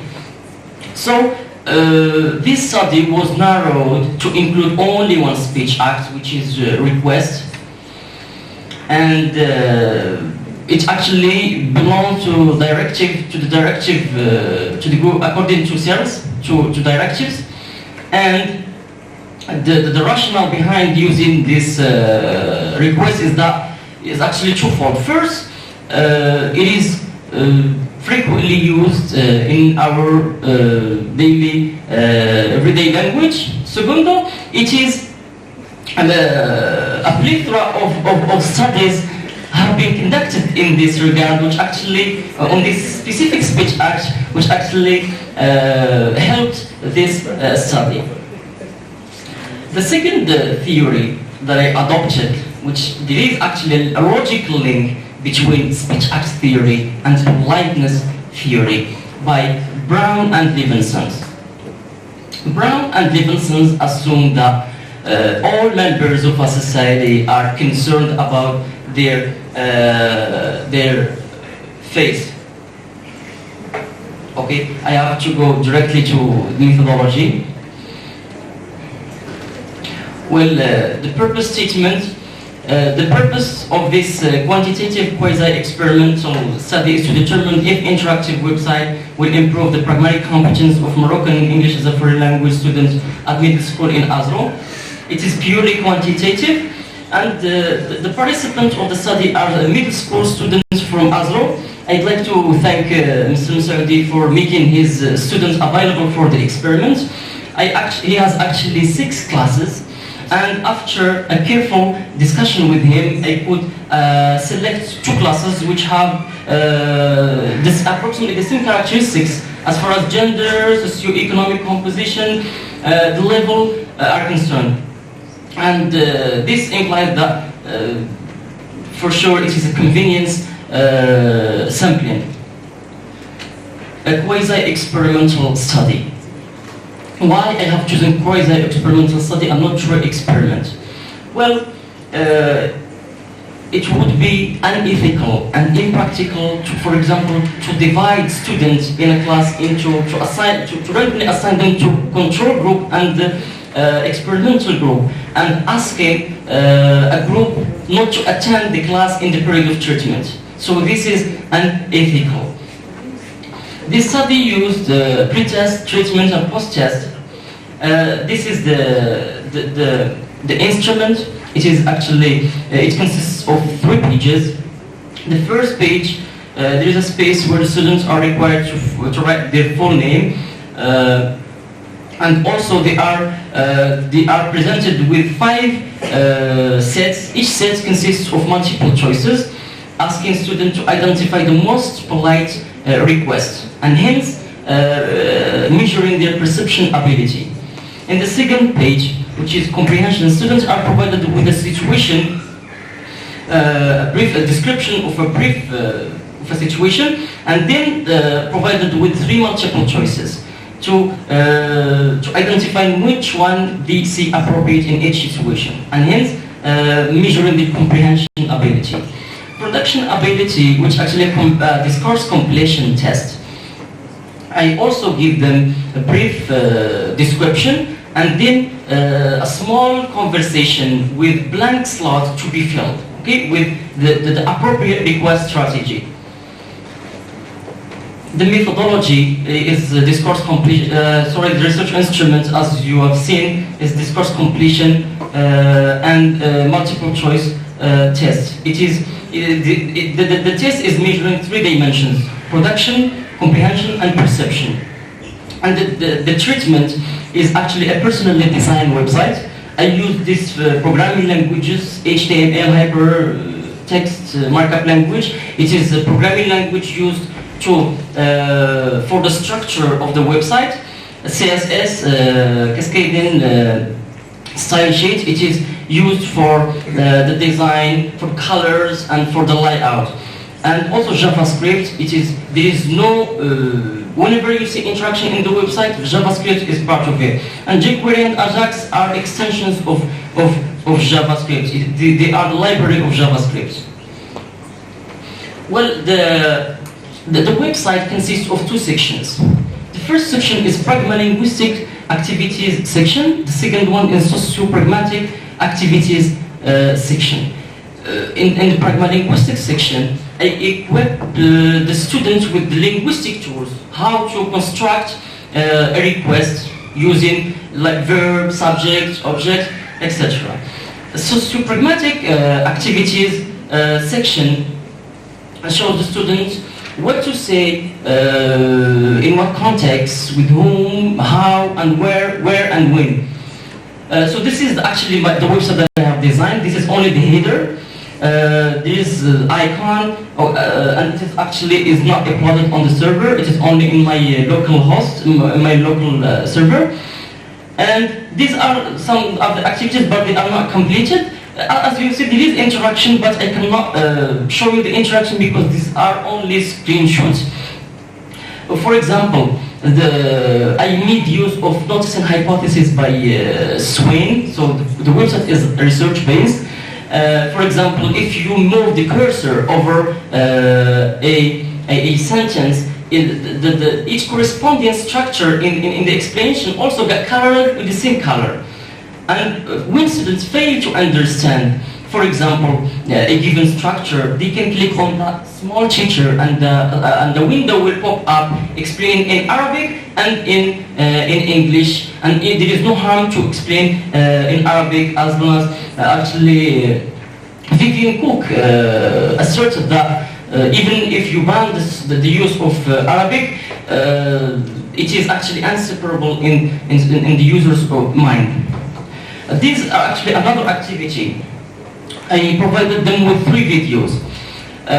In the first, for example, in the first video, I provide them with a situation, 2 interlocutors, and I ask them to identify the request in the video and put it in the box. Then they can check the answers. And if they fail to find the request, they can click on written transcript and they can find the written words. And then if they cannot do it, they can click on correction and the correct answer will be automatically written in the box. Finally, at the end of the pragmalinguistic section, I provide them with a quiz. It is actually an automatic quiz. They can, for example, read questions and then identify the right answer and then click on check. They are provided with whether it is correct or incorrect, the percentages and the remark good, excellent to motivate them. Okay, the socio-pragmatic activity is actually under construction. Unfortunately, I could not finish on time. The data analysis. I used SPSS, independent sample tests and paired sample tests. Since I have two groups, experimental group and control group, and I'm interested in comparing these two groups, and at the same time I want to compare the student level before and after using the website within the experimental group. So this is why I use two types of tests. Internal validity. Asking the teacher about what the students have been taught. Okay, I asked the teacher whether he has taught his students the speech act under study, and he said no. And whether or not they will be taught the speech act under study in the period of judgment, and he said no. And upon the completion of the activities provided in the interactive website, which is the treatment, the website will automatically generate a code for each student to ensure that students have truly completed the activities. Each student is required to provide me with that code by the time of post-test. Actually, the access to the website is only for experimental group, and in order to restrict this access, I generated a randomly generated these codes, and they provide the students in the experimental group with these codes, okay, which they have to put in this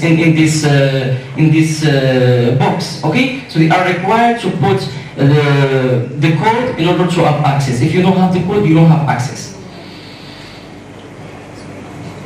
And the significance of the study. Results of this study will inform a new and effective way of developing primary competence. This new way will be a payoff for teacher, in as much as the classroom typical time is usually not sufficient for teaching and leading pragmatic related activities in a comprehensive way. The motivation, I've been introduced to ICT in ALT by Professor Fatmi, and Language and Culture by Professor Fatmi, Cross-Cultural Communication by Professor Kuwait, and Language Learning, Professor Lers is already there. And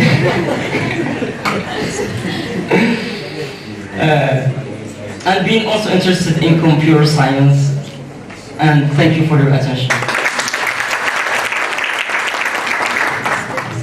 Thank you, Mr. Sugondo, for your insightful presentation. Last but not least, next speaker is Ms. Zainab Saidullah. She's going to be talking about an investigation of business students' English language needs, UNCG Conitra as a case study. Zainab, the floor is yours. Well, we started with needs analysis in this panel. We finished with needs analysis. Good afternoon, ladies and gentlemen. I'd like to once again thank the organizing committee for giving us this opportunity to deliver our presentations. It's an opportunity for us to learn from you and to give us your constructive comments and to tell us what to modify if there are things that should be modified. Well, as you can see, the topic of my research is an investigation of business students' English language needs, UNCG Conitra as a case study. Of course, through this title, you can see that my topic is concerned about investigating the English language needs of business students, more precisely targeting the business students in UNCG Conitra. Well, before delving into talking about the main component of my research, it is important to talk about the vital role that English plays in the world in general. There is a plethora of accurate data that prove that English is the language of business par excellence. Therefore, if someone needs to build a successful career in the business field, he or she needs to have a knowledge about the business English. As Esteban and Canado stated that English is widely recognized as the main language for doing international business. Furthermore, vocational business schools should adhere to this fact that the schools should not only tackle the general English, but they have to teach English for business purposes and to adhere to the different branches and majors of business in general. Since this language training sets out to provide knowledge of a restricted set of schemata, those frames of reference and rhetorical routines which characterize a particular area of language use, meaning that the main aim within an ESP context is to prepare these students to the language they're going to find in the target situation or in the real situation in the workplace. Addressing these specific language needs of students is an essential section for an effective learning process, since the objectives and the goals of the course are built upon the analysis of these needs. It is known that needs analysis are the practical side of ESP, meaning if an ESP context or an ESP context where needs analysis were not taken into consideration, we do not talk actually about needs analysis. Because these needs are referred to as the effective factors which influence the whole learning process. In other words, students, when they are faced to a context in which their needs are not taken into consideration, their learning process or the outcomes of their learning is mainly shaped with their motivations within the business courses. Well, the norms of any paper is to state the problem or the research problem and in which the main or the whole research emerged. Well, the ideal within an ESP context, according to Hutchison and Water, is that an ESP is an approach to language teaching in which all decisions as to content and method are based on the learner reasons for learning.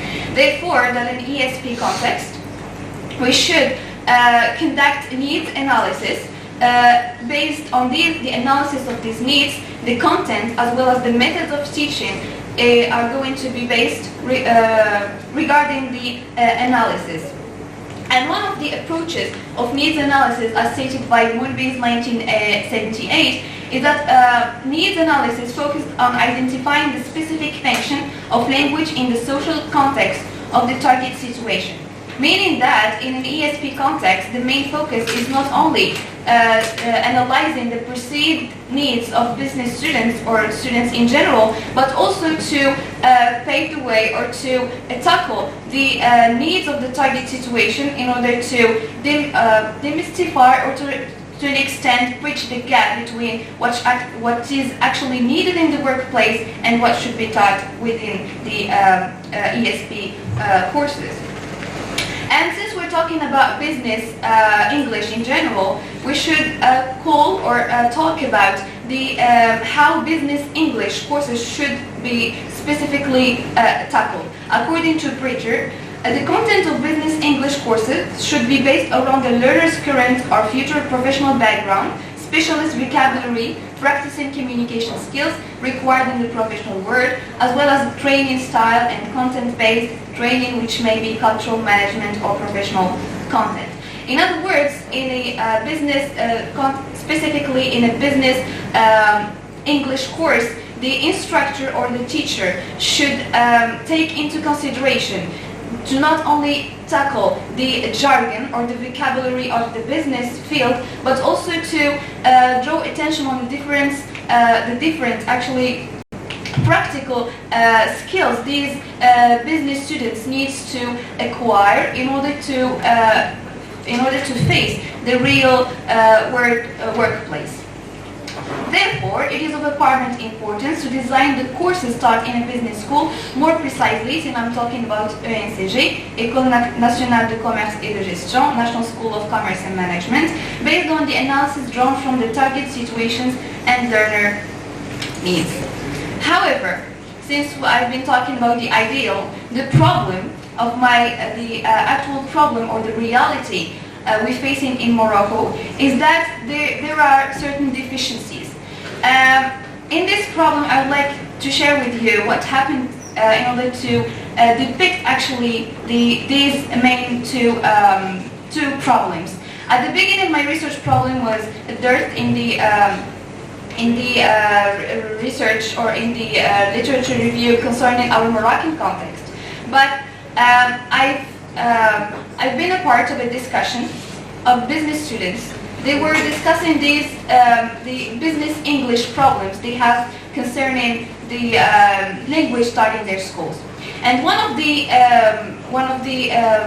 problems they kept on repeating that teachers focused on only transmitting or teaching jargon or the vocabulary of business terminology. I remember, and I quote, one of the students who said that if I need to study jargon, I can purchase a dictionary of business vocabulary and I can learn that by myself. What I need exactly is a practical skills that I'm going to need in my business, in the business workplace, namely how to moderate a meeting, how to present presentation in English, how to write formal emails, and many other skills. The second intriguing point is that when we talk about ENCG, be it École Nationale de Commerce et de Gestion, Management and Commerce, the two streams should study two different types of business English. English specified for management and English specified for commerce. However, the reality is that the commerce and management students, both of them, they study the same English, which through this we can conclude that there is no needs analysis in this context. So just through this, let's say, ad hoc observation, we can say that there is a mismatch between what's being taught and the real ground, what is being taught in the real ground and students' aspirations. Well, you may tell me, well, since you've already dropped the conclusions that there is a mismatch between what's taught and what's actually found in the workplace, I would tell you that these are still claims. We need to conduct research in order to have logical arguments to back up our study. So therefore, the main research objectives of this study is first of all to explore in the first instance ENCG Kenitra business students' English language needs, to have a descriptive analysis of their needs. The second objective is to reveal the absence or the presence of a gap between the English taught in the institution and the business English needed by the students. And the third and last objective is to scout the extent to which what is taught is close to what is needed in the workplace. And I keep on repeating this workplace, because referring to the 2020 reform here in Morocco, there is the main articles or the main points in this reform is that the vocational schools should prepare students for the real target situations. Therefore, I didn't have to stop only in the level of exploring or just describing these needs, but there should be a link between what is needed and what's actually taught. So accordingly, these research questions are formed in order to answer or in order to find answer to my objectives. So the first research question is, what are the English language needs of business students? The second question is that the English program ENCG Kenitra offer meets the needs of students, and the third question that the English program the institution offer meets the aspiration of the workplace. Accordingly, for the two first quantitative research questions, two hypotheses are built, and of course based on the review of the literature. Business students need to develop their productive speaking and writing and communicative skills, and for the second hypothesis, there is a mismatch between students' needs and the courses offered at the ENCG.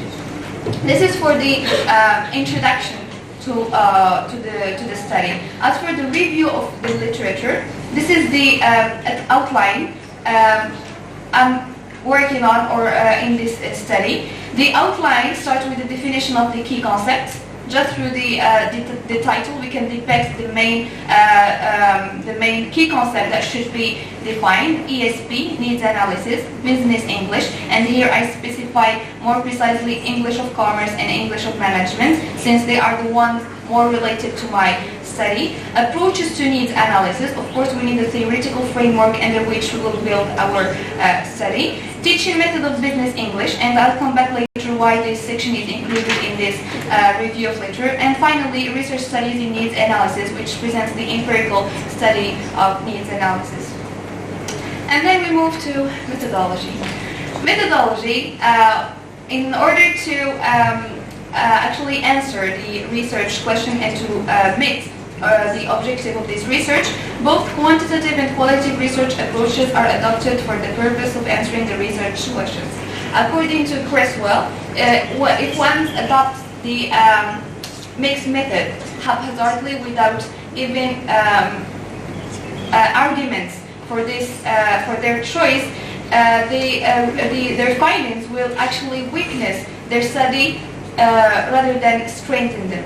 Well, the reason why I opted for the mixed method approach is because, first of all, I conduct a survey at one level to gather quantitative results about the sample, fourth-year NCG business students. I'll explain later why, to answer the two first research questions. So the two first research questions are going to be tackled quantitatively. As for the third remaining research question, is at the same time I'll collect qualitative data from graduates from the same university who are working currently in business fields in order to draw this link between the workplace and the what is taught, to answer the third question. So a concurrent design is then applied in this study. The research design is represents the blueprint of the research in general. So since the qualitative data or the qualitative method did not emerge from the findings of the quantitative data, meaning that I need to do a concurrent design since each research questions need to be tackled separately. So the in the concurrent study, the quantitative and the qualitative data collection are presented in separate sections. However, the analysis combines the two forms of data in order to seek the conversions among the results. As for the participants, the participants are fourth-year business students in the same school. Why exactly fourth year? Because it's at the fourth year of their 5 years of academic studies where they have to make the choice of either commerce or management. So the choice of conducting my study on these specific students is because they are aware about the difference between commerce and management. So they are aware about what they need more precisely in their major. And why fourth and not fifth year? Simply because the fifth year students currently are doing their internships in order to get their master thesis. Well, the sample of my population to whom the questionnaire was administered consists of 100 fourth-year business students who are taking English as a compulsory course design during their academic studies at the NCG Kenitra. Following convenient sampling because of the accessibility and the willingness of the participants to take part in the study. This is concerning the quantitative data. As for the qualitative, a non-random snowball sampling is adopted because getting contact or with graduates from the same school is hard, not like the students or current students in the school. Therefore, a snowball sampling of one of the graduates will lead me to other his or her colleagues in order to collect the interview. So the number of the interviewees is 10 NCG Kenitra graduates currently working in business fields or having their own private business. As for the instruments, closed-ended questionnaire. For the questionnaire, it is divided into two parts. The first part to answer the first research question, as for the second part to tackle the second research question. Closed-ended survey with multiple choices, and the multiple choices are based on are constructed based on the literature and what these business students actually need, and of course it was adapted from previous study, and namely from Dr. Larousse and Professor and Dr. Kouad work on the needs analysis of scientific and technology students. The second instrument is a semi-structured interview. The questions based on the question of the interview are based on the objectives of my study. As for the wording of the question for the interviews are going to be tackled at the same time, so that if we have a difference in the answers of the respondents, the reason will be like that difference in respondents, not difference in answers. And 7 questions for in the interview.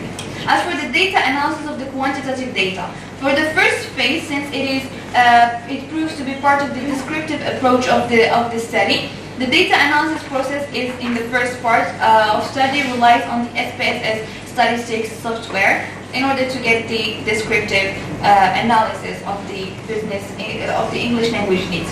So the data collected using the survey is devised so that it generates statistical information about business students, as well as the extent to which the courses met the needs of these students. As for the qualitative data analysis, a thematic data analysis is used as an instrument of the analysis in this study. Of course, the analytic strategy followed in the thematic data analysis consists of coding. The thematic or the themes under which the answers are going to be analyzed are not based on the questions, but are actually based on the answers of the participants. So I'd like to thank you for your attention and. Thank you, Tina, for being to the point. Now we come to the session of discussion, and I'll be taking questions. I start by professors, then I move to students.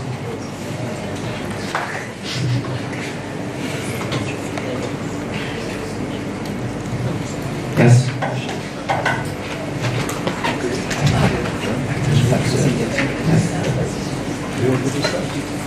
I'll take the list first. Yes.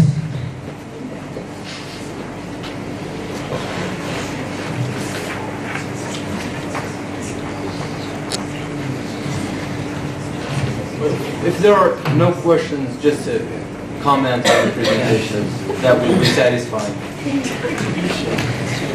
Yes, Professor Leonard. Yes. Yes, fine.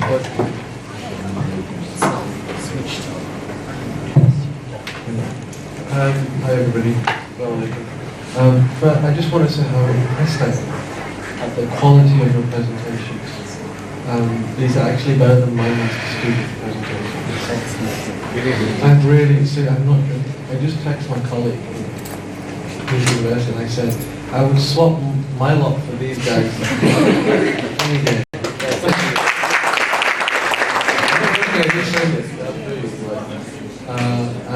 So first of all, I'm really impressed with the quality.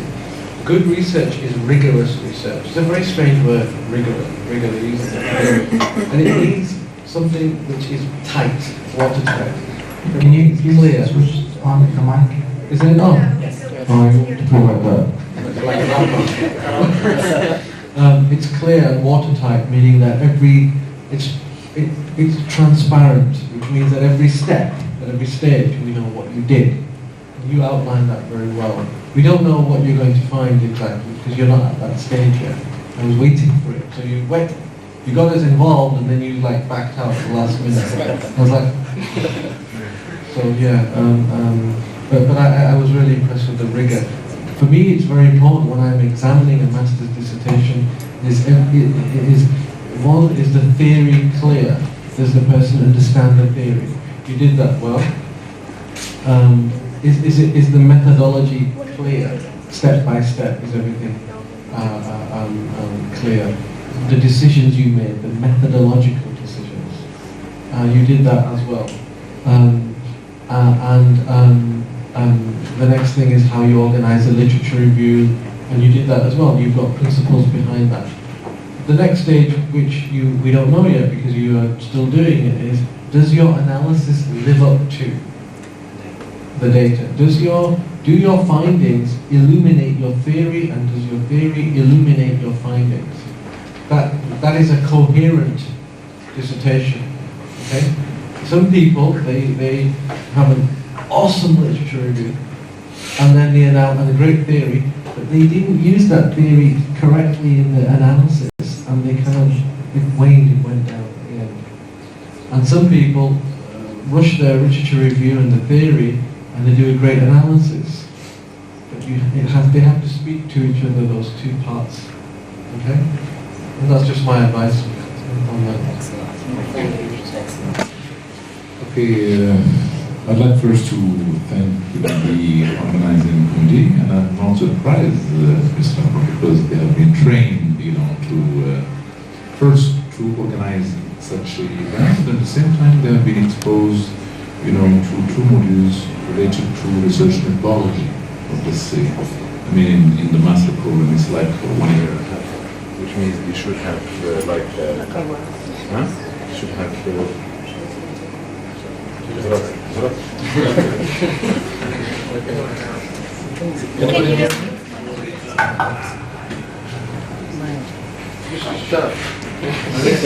It's Ramadan, I can't shout. As I said, I'm also very glad and delighted, to hear the quality of your presentations. Said I have just one. When I was maybe I was expecting you to be politically correct to start with the lady, because there is only one lady, because maybe she has delivered the best, that's why we have the, okay, anyway. I have just one remark, for Twitter about I think two things about the title, which is too long, so you need to reconsider that title, and why should you use this exploratory? You just say perception of teachers and students towards the prerequisite entrance tests in the Department of Mechanics and Stress. That's it, you reduce. So again, when you highlighted the review of the literature, you just say definition of key terms and then something. What was significance of tests? Significance. So you should review the literature. You have to talk. I think we talked about it at length last time. So you need to talk about theoretical studies and empirical studies. These are the things you should not forget. And I have a concern, about Gurtira. Just why pragmatic? Why pragmatic? Not linguistic, not discourse, not strategic, or not communicative, not cultural competence. Why did focus just on pragmatic? And pragmatic could be an element of the entire, let's say, communicative as Himes defines it. That's it. This is just my concern. Okay, thank you. Professor Kawai.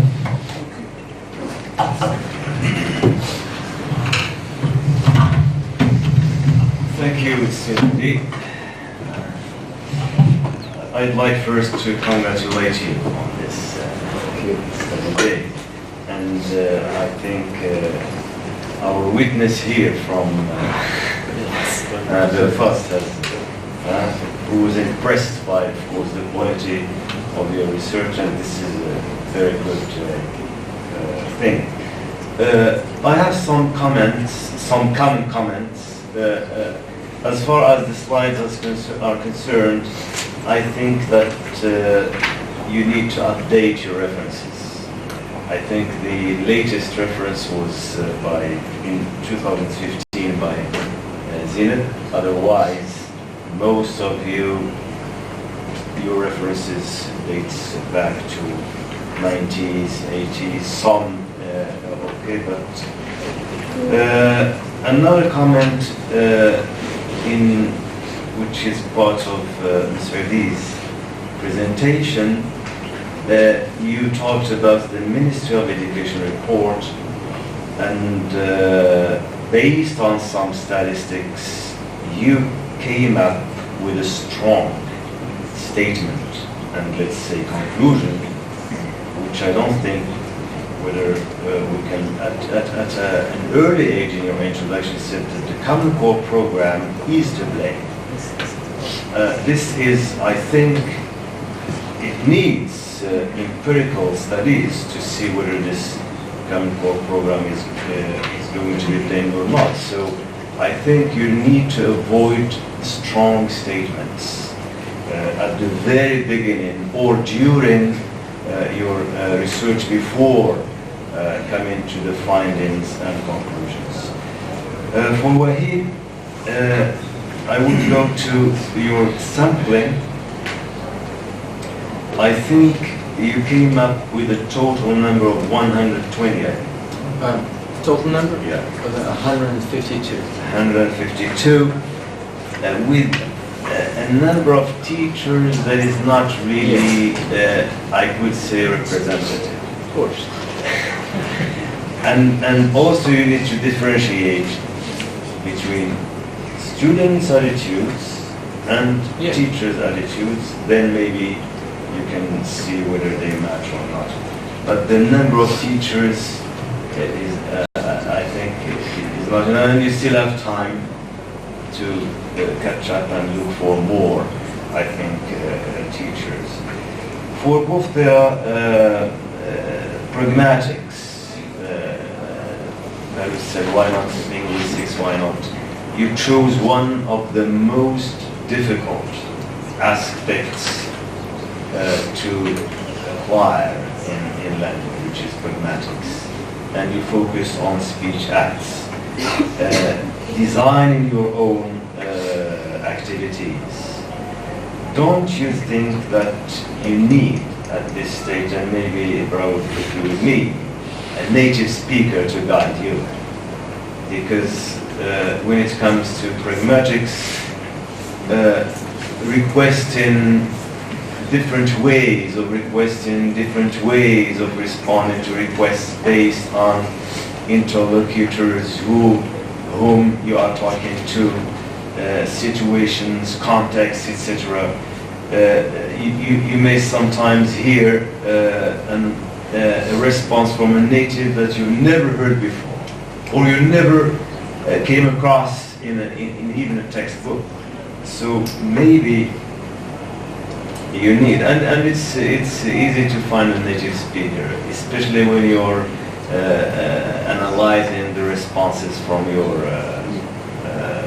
respondents. I think that's it for Zina. There is no more. Thank you. Thank you.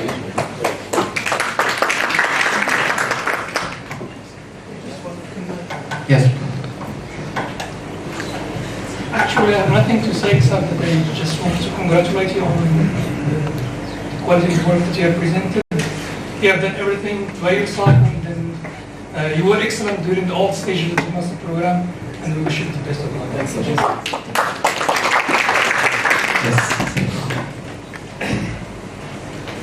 Well, thank you very much. First of all, I agree with Mr.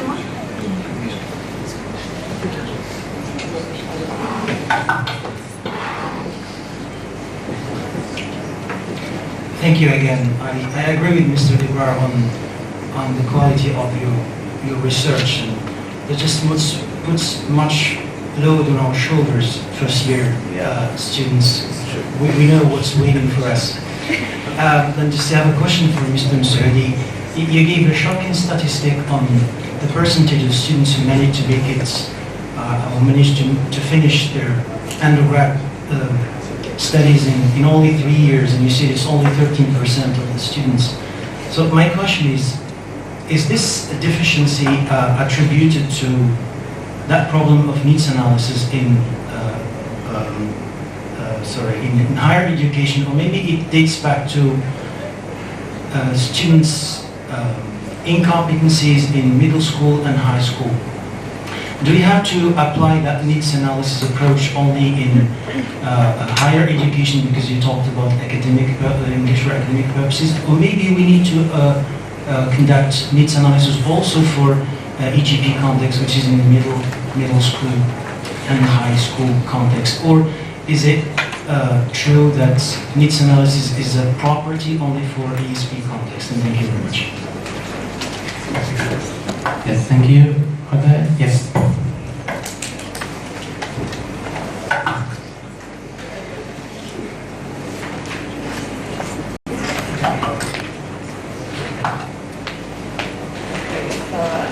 Before before I address my question, and maybe on the behalf of all master's students, I would like to thank the organizing committee and all the professors for making such an insightful event happen, and also for the master's students for sharing maybe their research processes with us. So my question is addressed to you, Wahib. So your research area was about the implementation of interest tests in Ismail University and Mohammed V universities. So it was first about the attitudes of the teachers and students, and then decision making. So how are you intending to bridge the gap between the attitudes and decision making in this area? I mean, if that's meant to be the addition of your research. And thank you. Thank you, Fatima. Are there any other questions or comments? Yes, Hakim. My comment to Mr. Wynn on his on adopting the whatever we call it, pragmatic.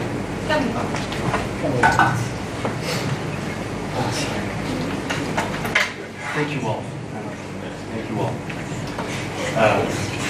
Just my comment, basically. You said you adopt a pragmatic worldview. Is that it? Am I correct? Yeah. So do you actually adopt a worldview, or you come with a worldview? Something in you, and you decide to approach things based on that worldview, or you just come and view the world as you choose? Thank you. Thank you, Hakim. Now I'll give the floor to the speakers to react to the questions. I'll start by Sim Saudi.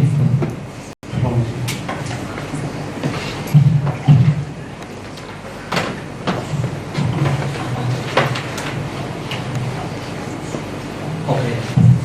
Thanks for your questions. They were to the point, incisive, and thanks for your feedback and comments.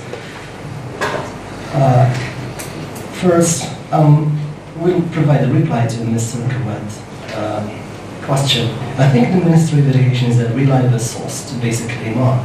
So this is the boss.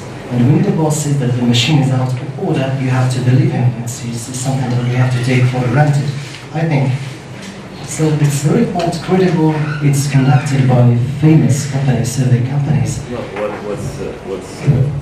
The Common Core program is to blame. Is it in the report? Yes, it's in the report, and I attached the link to the report. Really, if you read the entire report, you would end up with a different story. You would make the same claim that I made a while ago. Moving on to the question about the need of ESP or EGP, there are a few studies about EGP needs analysis in an EGP context. This is why I'm conducting this. With reference to Hutchinson and Walter, the difference between ESP and EGP is just that the awareness of the need. So whenever you are aware of the need, this is ESP. It's the same English. What makes the difference is just the need. Back to the stats, 58% of students drop out before they get their BA. The problem is that the core curriculum is imposed on students in a top-down fashion. So instead, as they say in Britain, instead of serving people the daily menu, we serving them with the piecemeal approach. You give them the choice to single out what to eat, what to have. We give them the daily menu. For semester 1, you have these 7. For semester 2, you have these 7 courses. This is, we impose on them, and we didn't invite them to take part in course selection, to voice out the needs and wants. So the core curriculum was imposed on students, and it emphasized the daily menu, I say again. So we designed some courses for a semester, and we just tell students, sink or swim, these are the courses that you are going to take. We don't care about your needs and what. That's the reality, sink or swim. Okay, I think we got 2 questions. Okay, floor is yours. Yeah, thank you. Thank you, Mr. Chairman. Thank you for the questions. I just would love to react on your comment on the number, on how long my title is. Well, while scouting, I found out that the number of words that a title should enfold should not exceed 25 words, which I did respect.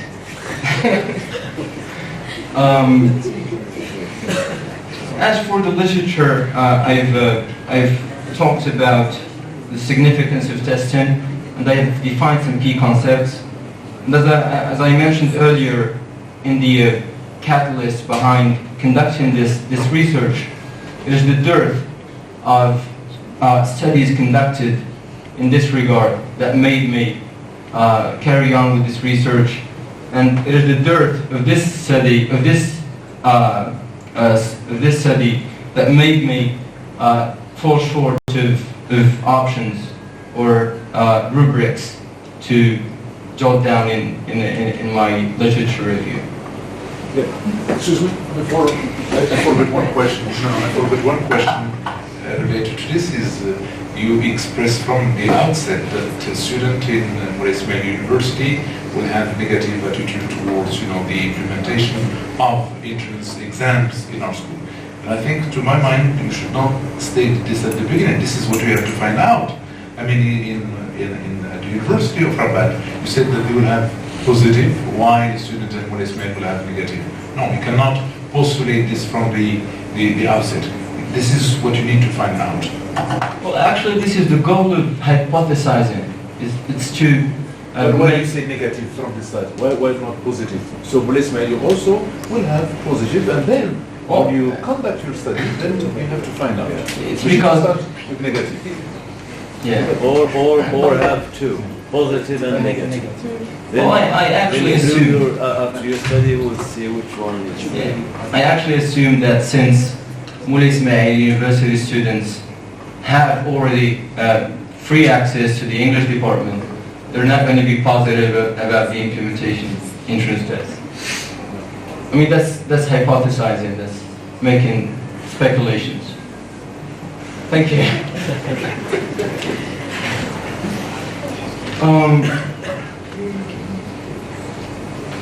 As for Mr. Hakim's question, Ms. Fatimzadeh's question first.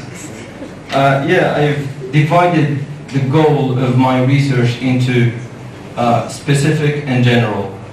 And the link between the specific goal and the general is that when I investigate the perceptions of teachers and students in both universities about the implementation of such a test, then that perhaps would drive policymakers to take action and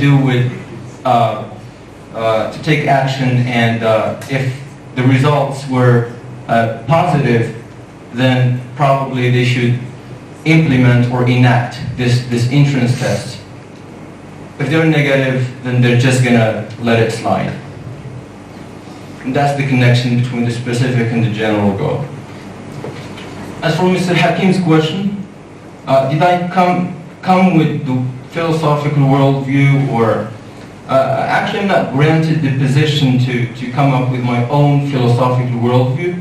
Since I opted for a mixed methods research, then I fall short of options to associate a philosophical worldview of my own appetite.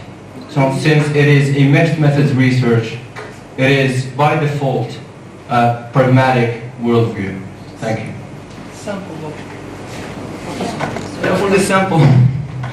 As for the sample, it's that's the availability of the teachers. I mean, I can't do anything about it. I try to magnify the number of teachers. Thank you. Yes, thank you, Wade. Well, I will respond to comments of Professor Kriwat and Professor Rose. First, thank you for your comment. Why you have chosen pragmatic competence and not other constructs? First, it is how can you measure intercultural communicative competence? It is an umbrella concept and it is very difficult. It should be broken down into shrinks, into constructs, and one of these constructs is pragmatic competence. Why pragmatic competence? First, there is a clear methodology in the literature, and also as Casper, Bartleby, Harling, and Rose asserted that after students complete a language program, the only problem that they have is pragmatic competence, not linguistic competence, not grammatical competence, strategic competence, no, pragmatic competence. And that's it. Thank you. Yes, Tina, do you have something to add? You have any comments?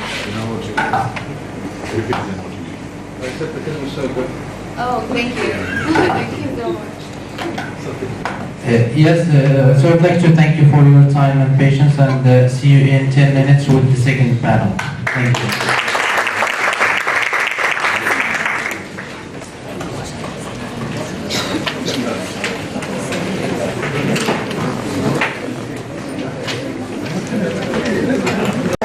Good afternoon. I'd like to welcome you once again for this second session.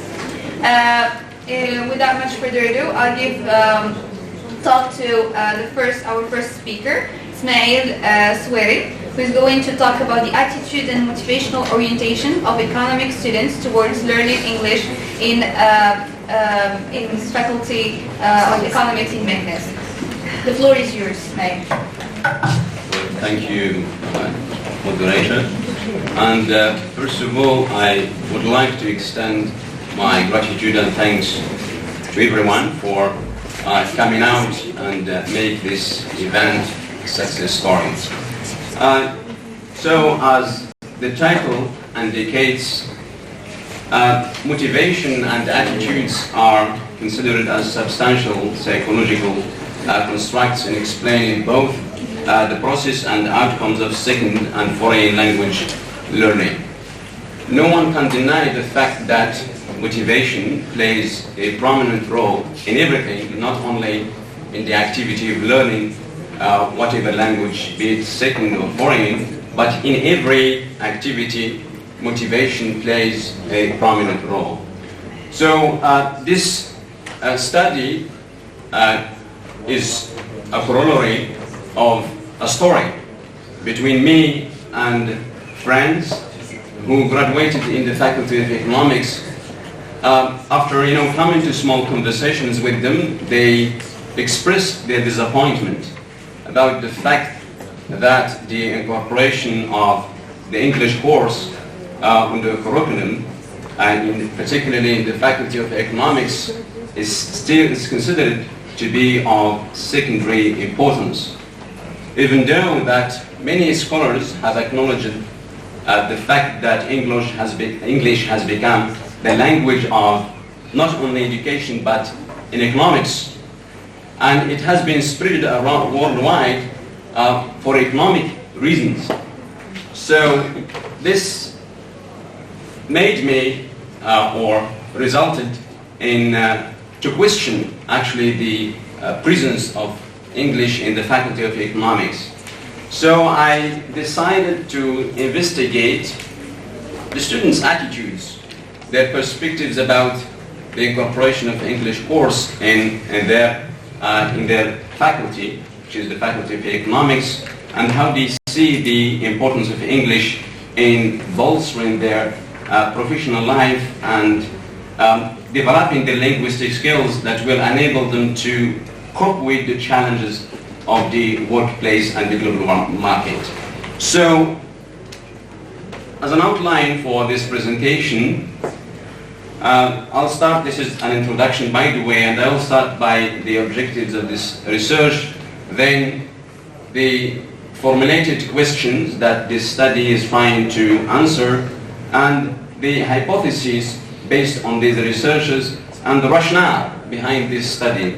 So after then I'm not going to delve into details in the literature review, so I will just focus on some case studies that are relevant to this study, and after then the research methodology that has been followed to answer these questions, and after then the challenges that I found in this whole process of research process. So, and I will end up with by a conclusion.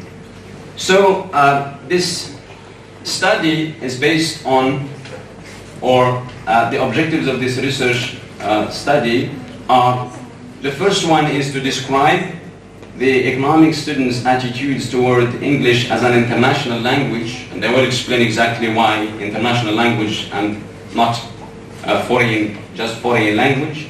The second objective is to identify their motivational orientations for learning English, and the last objective is to examine whether or not and to what extent are their attitudes and motivational orientations of students could be interpreted along the variable of gender. So the following questions are: what are economic students? This is a descriptive, just to identify their attitudes toward English as an international language. And the second question is, what are the motivational orientations for learning English language? And I will explain exactly what are these motivational orientations. Is there any significant relationship between the students' attitudes and motivational orientations toward the target language? Trying to see if there are any, or if there is any relationship between their attitudes and motivational orientations. So the hypotheses that have been formulated are: the economics university students have positive attitudes toward learning English as an international language, and this hypothesis is not, there is a word there, positive, and why positive and not negative.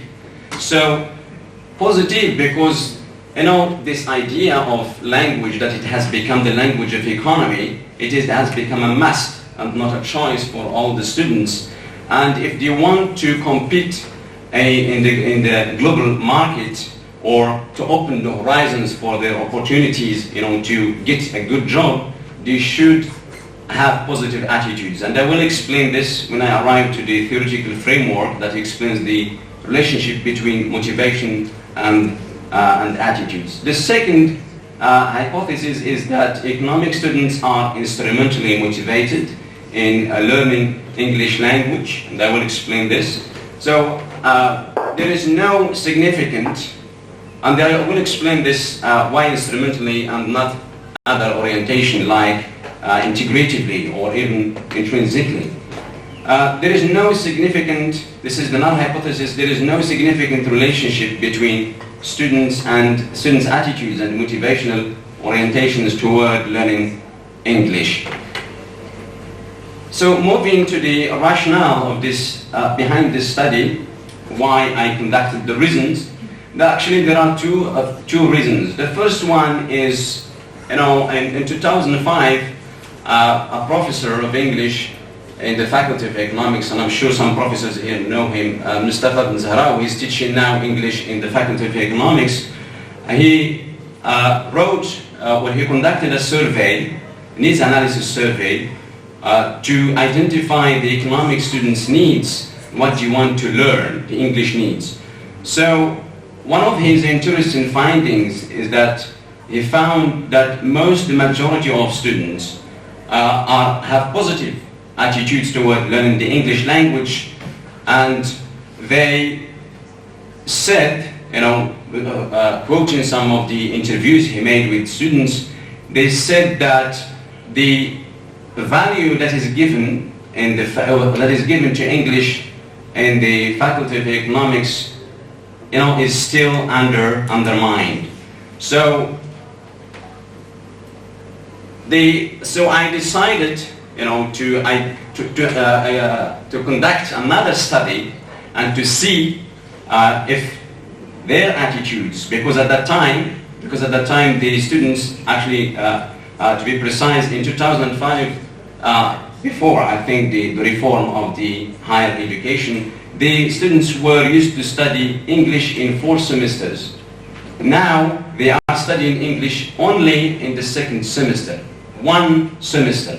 So I decided to conduct this study and see if they still have this positive attitudes towards English or not, simply because they are no longer exposed to English as they used to be in the past.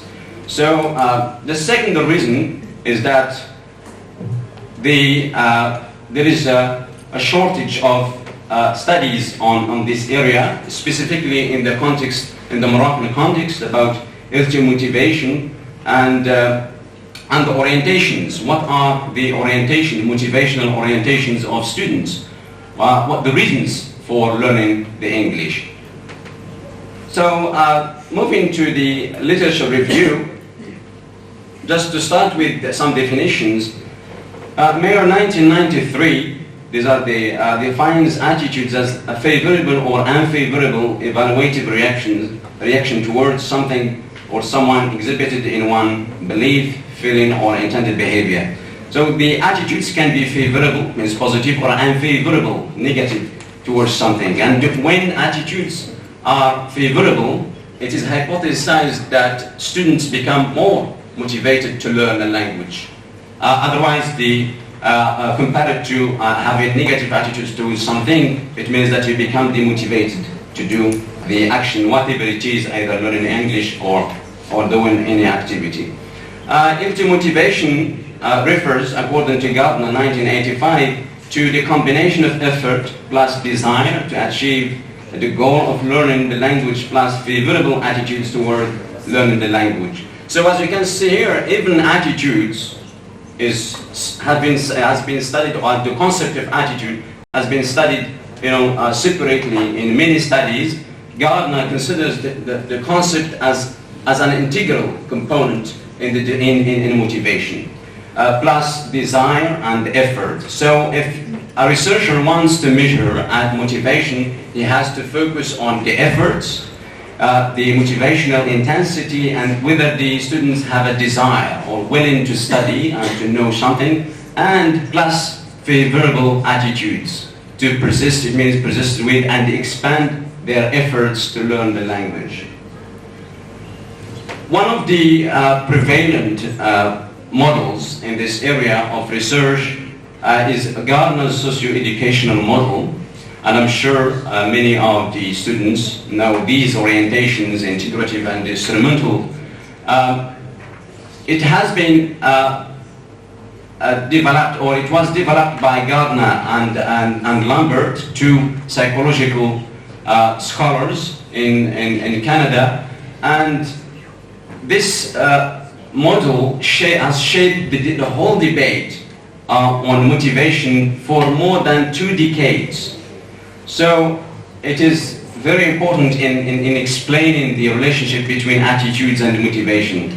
So Gardner, according to Gardner, the definition of integrative oriented motivation reflects positive affective disposition towards LT community, as well as desire to interact and identify with its members. So I underlined LT community because I will explain the criticisms of many scholars that have been, or who have been waged their criticisms directly to this concept of LT community in the backdrop of the changing position of English that it has now, nowadays. It is no longer considered as the language of the Anglophone countries, but it has become an international language. And if you want to have those positive attitudes toward the LT community, what is LT community?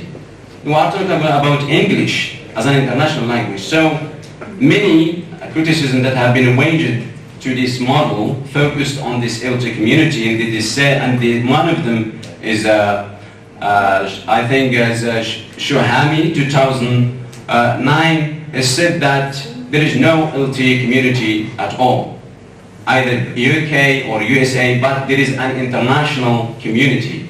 We should talk about international community, or what he termed the international posture.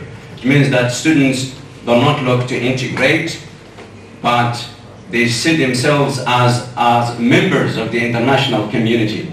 So the second instrument, the second orientation is instrumental motivation, which refers to motivation to acquire a language as a means for attaining instrumental goals. And this is the main orientation in many studies. It means that students are learning English to pass examinations or to get a job. So before moving to the third orientation, this model hypothesized that those who possess, those students who have positive attitudes or have this orientation, which is the integrative orientation towards the language, are more motivated and expected to achieve high level of achievement than those who are instrumentally motivated. But after then this hypothesis or this claim or assumption was criticized by referring to the foreign context. The foreign context, because this study of Gardner was conducted in the Canadian context, where we have two communities, the Anglophone and the Francophone communities, and both of them are learning French and English as second languages.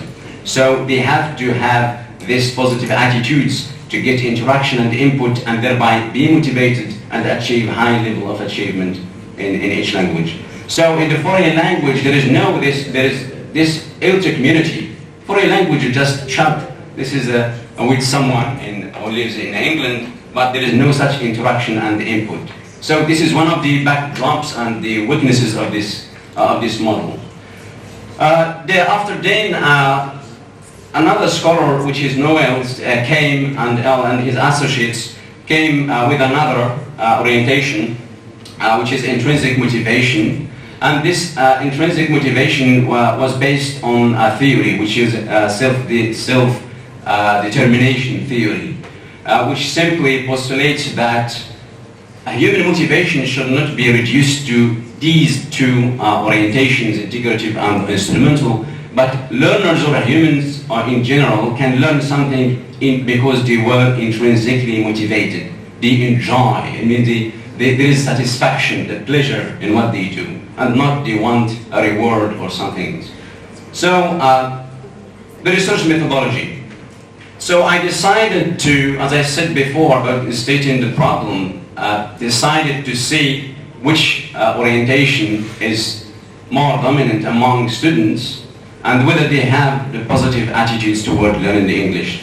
So this study is a quantitative study, and the major of, and to say why exactly quantitative, because as I said before, that constructs of motivation and attitudes are basically psychological. So the tradition that dominated psychology was, the positivist view, which is a world view of quantitative approach.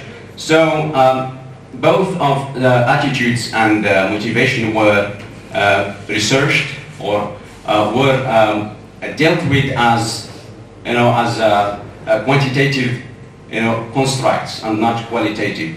And the research design for this study is a descriptive design. It does not seek to identify any causality or interrelationship or correlation between variables, but it seeks to just to describe the attitudes and the orientations of students.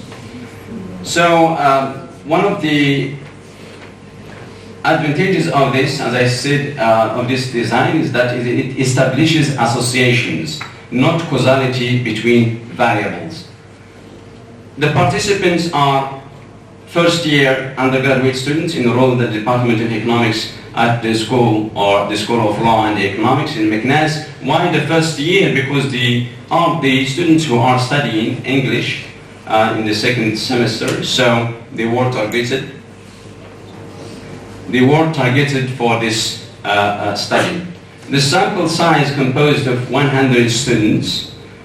The sampling technique is a convenience sampling, simply because there is no chance to make a random sampling. There is no frame, so no random sampling, no possibility for random sampling. And one of the, this is a condition for this sampling technique, as explained by Frankel, 2012, clarified that convenience sampling is quite optimal when there are no chances to select a random sample.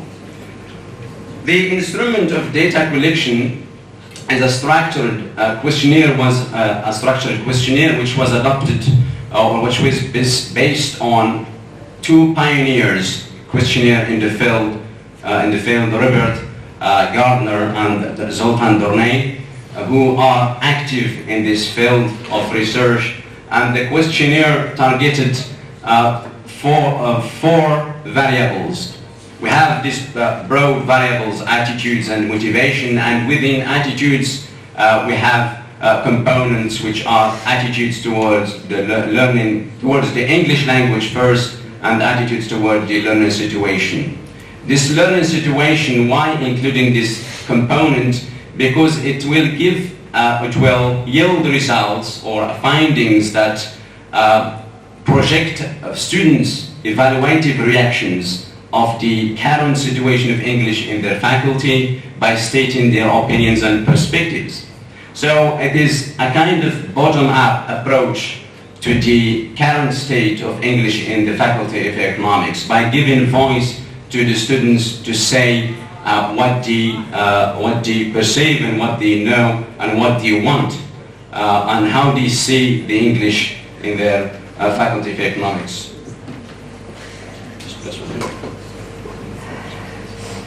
So procedures for to design the questionnaire is that, as I said, because these are the questionnaires that lie the basis for my questionnaire, Gardner and Dornay and Taguchi.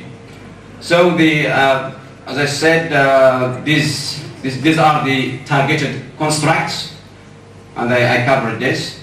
So the questionnaire is like a 6-point Likert scale from one extreme, strongly disagree, to strongly agree, and students were asked to indicate their best answer or to indicate the degree of agreement or disagreement to statements provided. So the last thing in this presentation is the data analysis method. So the third question in this study is to see if there is any association between attitudes and motivation, and to do this, descriptive statistics, namely the means and standard deviations, will be calculated to examine the strength of the items in the questionnaire in relation to the sample. Plus, I'm going to use another test, which is the chi-square, to see if there is a variable of attitudes depends on the motivation or not. And thank you for your attention. Thank you, Snaid, though you exceeded the amount of time assigned. Thank you for being generous. You're welcome. And we move to our second speaker, Mehdi Madani, who is going to talk about reading ability across foreign languages in Morocco, investigating the cognitive relationship between French reading ability and English reading development. The floor is yours. Thank you, Ms. Chairwoman. Good afternoon once again. In this presentation, I'll be giving you some kind of review on the process of my research, and my study is entitled Reading Ability Across Foreign Languages in Morocco, Investigating the Cognitive Relationship Between French Reading Ability and English Reading Development. So during my presentation, I'll be going through an introduction, research problem, questions, hypotheses, objectives, and a very brief review of the literature. Then research methodology, including design, sampling, instruments, and data analysis tools. So as an introduction to my topic, it is important to note that there is a kind of consensus in the literature that, so as I said, it has been agreed upon that learning a certain language paves the path for other languages, meaning that going through the process of learning a language provides a kind of cognitive platform that enables and facilitates the learning of the second language. And this is why reaching a certain level of proficiency in a language puts the learner at an advantage, because once you learn a language, once you master the language, everything which follows becomes easy and is learned easily. So, and this nexus between the learning of languages has been known as language transfer, and this transfer has been voiced by two dimensions. The first dimension is linguistic dimension, that is depicted by contrastive analysis, whose premise is that of the greater the difference, the greater the difficulty. And the other dimension is that of cognition, cognitive knowledge, which has to do with the cognitive processes through which the humankind operates when we learn a language. And this language transfer applies to reading. I mean, when you develop reading skills, though in a language, these skills are automatically triggered by the L2 input.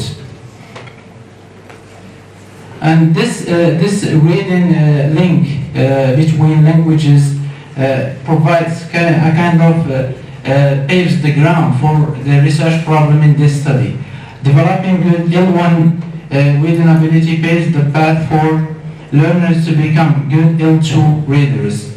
And there has been a academic interest in the topic and in this link between reading across foreign languages. However, researchers interested in this topic riddled the scope of their studies to only L1 and L2 reading development. I mean, few studies have been conducted to see whether this link, reading link between languages can also hold true in foreign languages. And this is why the aim of this study is to investigate reading ability in foreign languages. And to achieve this aim, to achieve this aim, two research questions have been formulated. The first one is there any relationship between French reading ability and English reading development? And the second research question is that after controlling the effects of French reading ability, is there any relationship between metacognitive knowledge and English reading ability? As you may notice in the first question, I have two variables, but in the second question, I have three variables. I have metacognitive knowledge affecting English reading ability through French reading ability. And based on the research questions and on a careful review of the literature, the following hypotheses have been formulated. The first hypothesis is that there is a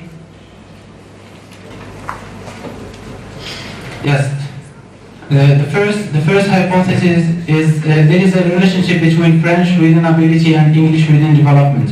And this hypothesis has sub-hypotheses.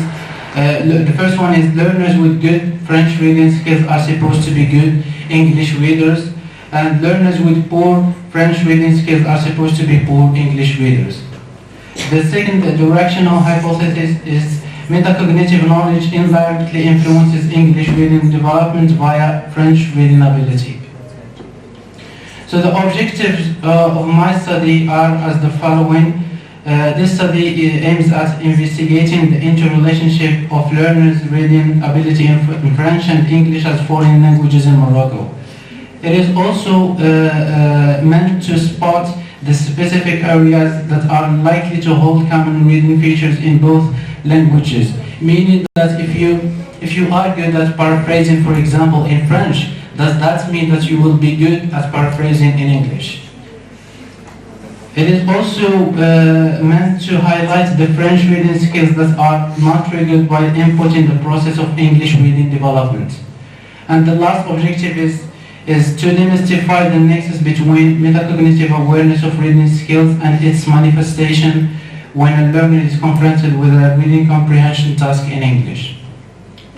Concerning the review of the literature, the key concepts that I had to include in this section are reading skills, metacognitive knowledge. And as you may know, reading is has been defined by many studies and many researchers and many language experts as the cognitive process through which we make sense from the written text. While in the section of metacognitive knowledge, I made the distinction between cognition and metacognition.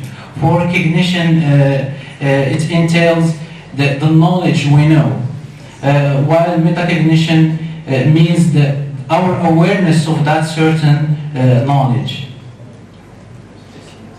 For the nature of reading in different languages, it has been agreed upon that not any reading results in comprehension. Only successful reading results in comprehension. So there are factors that make reading result in comprehension, and are the following: grammatical knowledge, you need to have grammatical knowledge, vocabulary knowledge, and prior knowledge. Concerning the cognitive process of reading, this process has been depicted by two types of processing models. The first type is process models, including bottom-up processing models, top-down processing models, and interactive processing models, while the compositional models include word recognition, working memory, syntactic parsing, and meaning encoding. As for foreign language reading and metacognitive knowledge, there have been two hypotheses which have been formulated in this regard. Poor reading in a foreign language is due to poor reading ability in the first language, and this has to do with learning problem, a problem that has been developed in the process of learning. The second hypothesis is poor reading in a foreign language is due to inadequate knowledge of the target language, and this one has to do with the language problem. For the theoretical framework and the conceptual model through which I'll be working in the methodology, I developed this model so that it can fit the hypothesis. And I have the first hypothesis: French reading ability influences English reading ability, and the second one is metacognitive knowledge indirectly influences English reading ability through French reading ability. Now I come to the methodology through which this study is being vehicled. And for the research design, you all know that the choice of any research design is not done haphazardly or out of the blue. It should be based on solid and rational factors.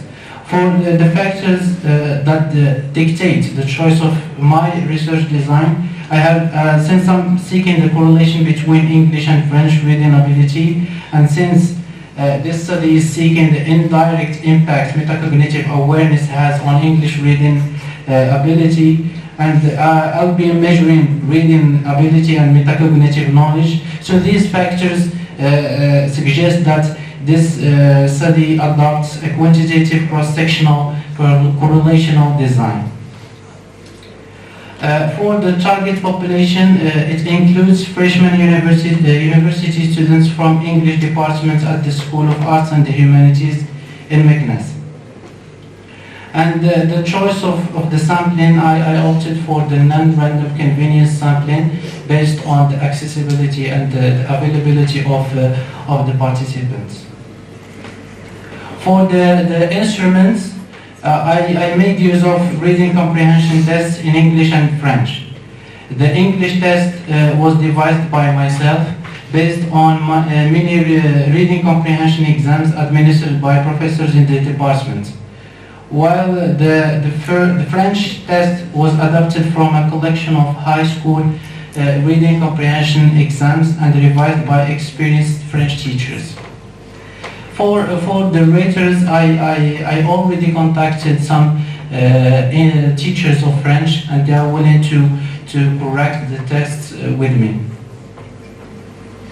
The third test is the metacognitive awareness of reading strategies inventory. This inventory is meant to measure the metacognitive awareness of the reading strategies of students. It was originally designed to assess adolescent and adult readers' metacognitive awareness and perceived use of reading strategies while reading academic or school-related materials. This is the Marcy inventory, and this is the adapted version. The original one had 30 subscales, and I had to reduce the number into 21 subscales.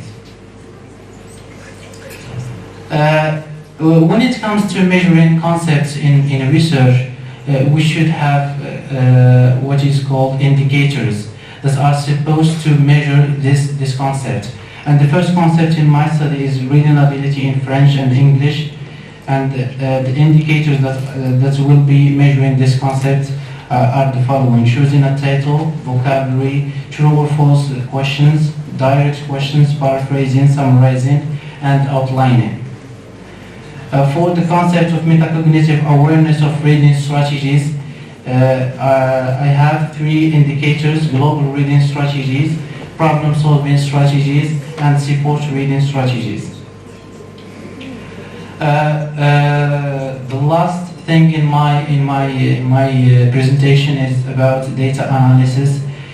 So since I'll be having scores from tests that I administered, I will make use of the statistical package for social sciences, SPSS. Yes. So as I said, the scores I'll be receiving from the test will necessitate me to use the SPSS, and to depict the relationship between English and reading and French reading ability, I'll be using the Pearson correlation. And to describe the relationship between metacognitive knowledge and English reading ability through French reading ability, I'll be using partial correlation. Ladies and gentlemen, this is it for my presentation. Thank you so much. Thank you, Majid, for respecting the time. For the third speaker in this panel, is going to talk about a topic under the field of psychology and sociology of profession. His topic is entitled Investigating the Relationship Between Teachers' Personality Traits and Their Levels of Professionalism. The floor is yours. Thank you. Thank you, Chair. Thank you all for... can you hear me well now? Yeah. Thank you, technician, for your help. Thank you all for being here, and my presentation is basically a short one, a really short one, because that's my research. It's going to be a short one as well. The problem with it being short is the difficulty of working with these concepts that I've never heard about until a couple of years ago. And so I decided that it is the right time to work with them or work on them. So basically, I don't have to look back, I just have to look in front. Sorry.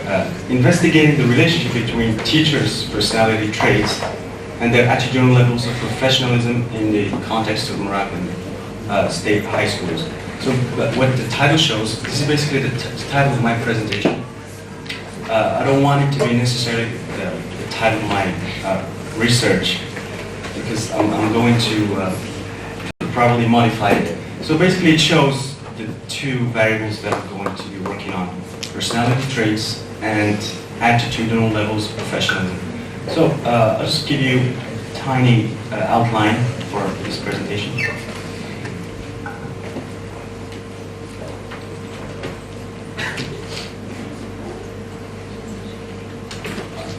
So I'll start with research question, problem and question. It's just one question, so no S is missing.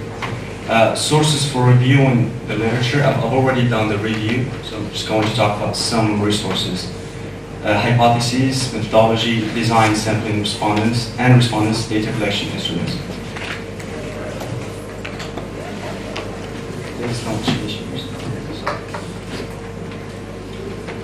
So the problem, the first problem is a lack of a definition of professionalism in education, educational programs here in Morocco.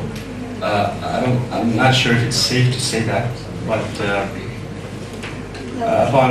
upon personal communication with some teachers, I was told that there is no such definition of what professionalism is, and there's nothing in guidelines or in books issued by the ministry that talk about professionalism and how a professional teacher should be instructed. So that's the first problem, but it's not really a problem to me. My problem is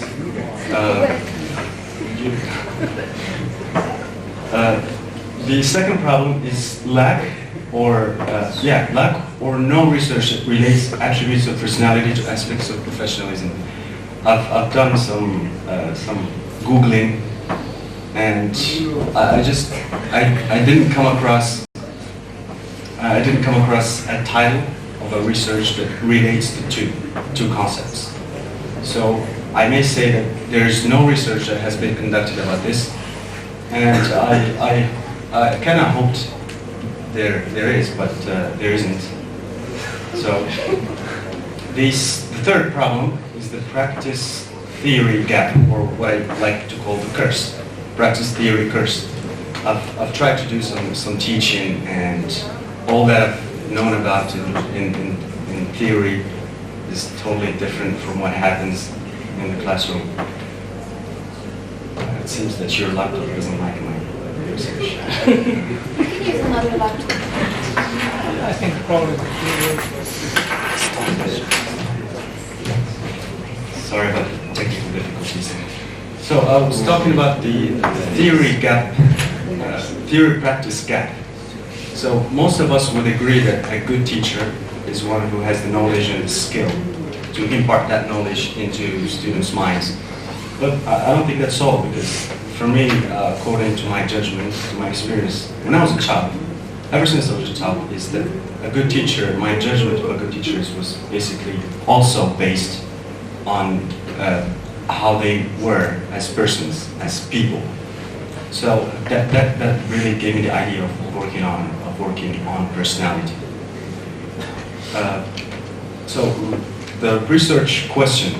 So I'm just moving on without the slides. The research question basically is a single question.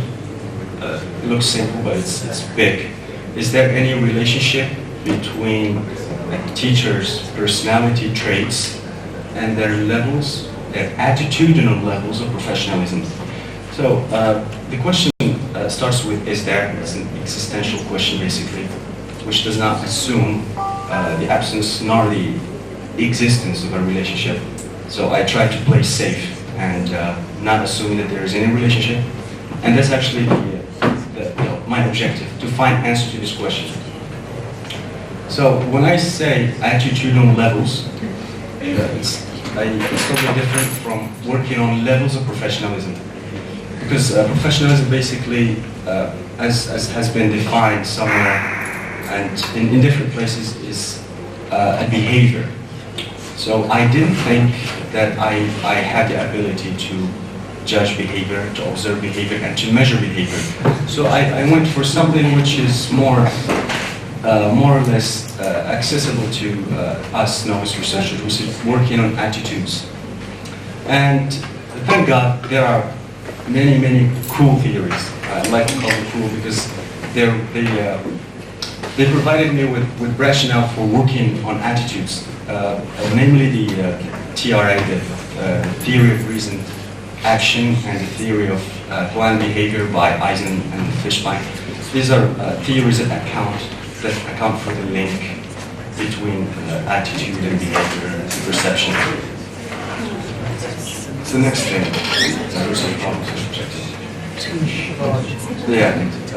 Review literature. Yes.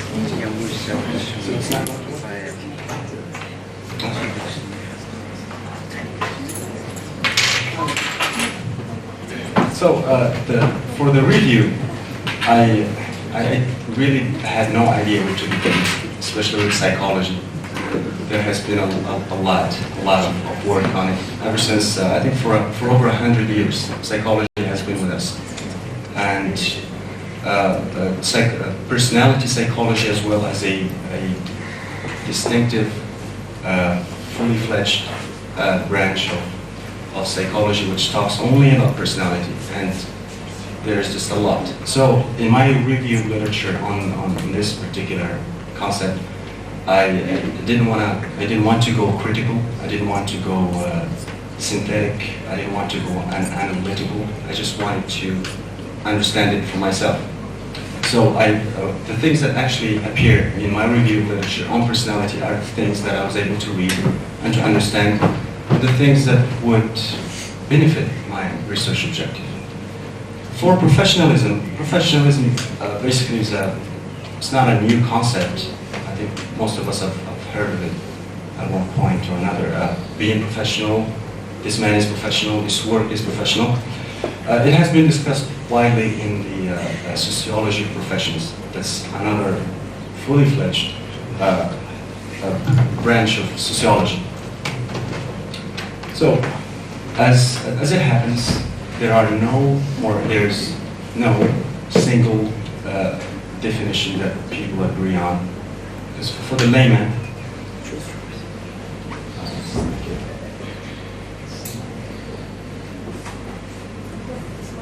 that's not it.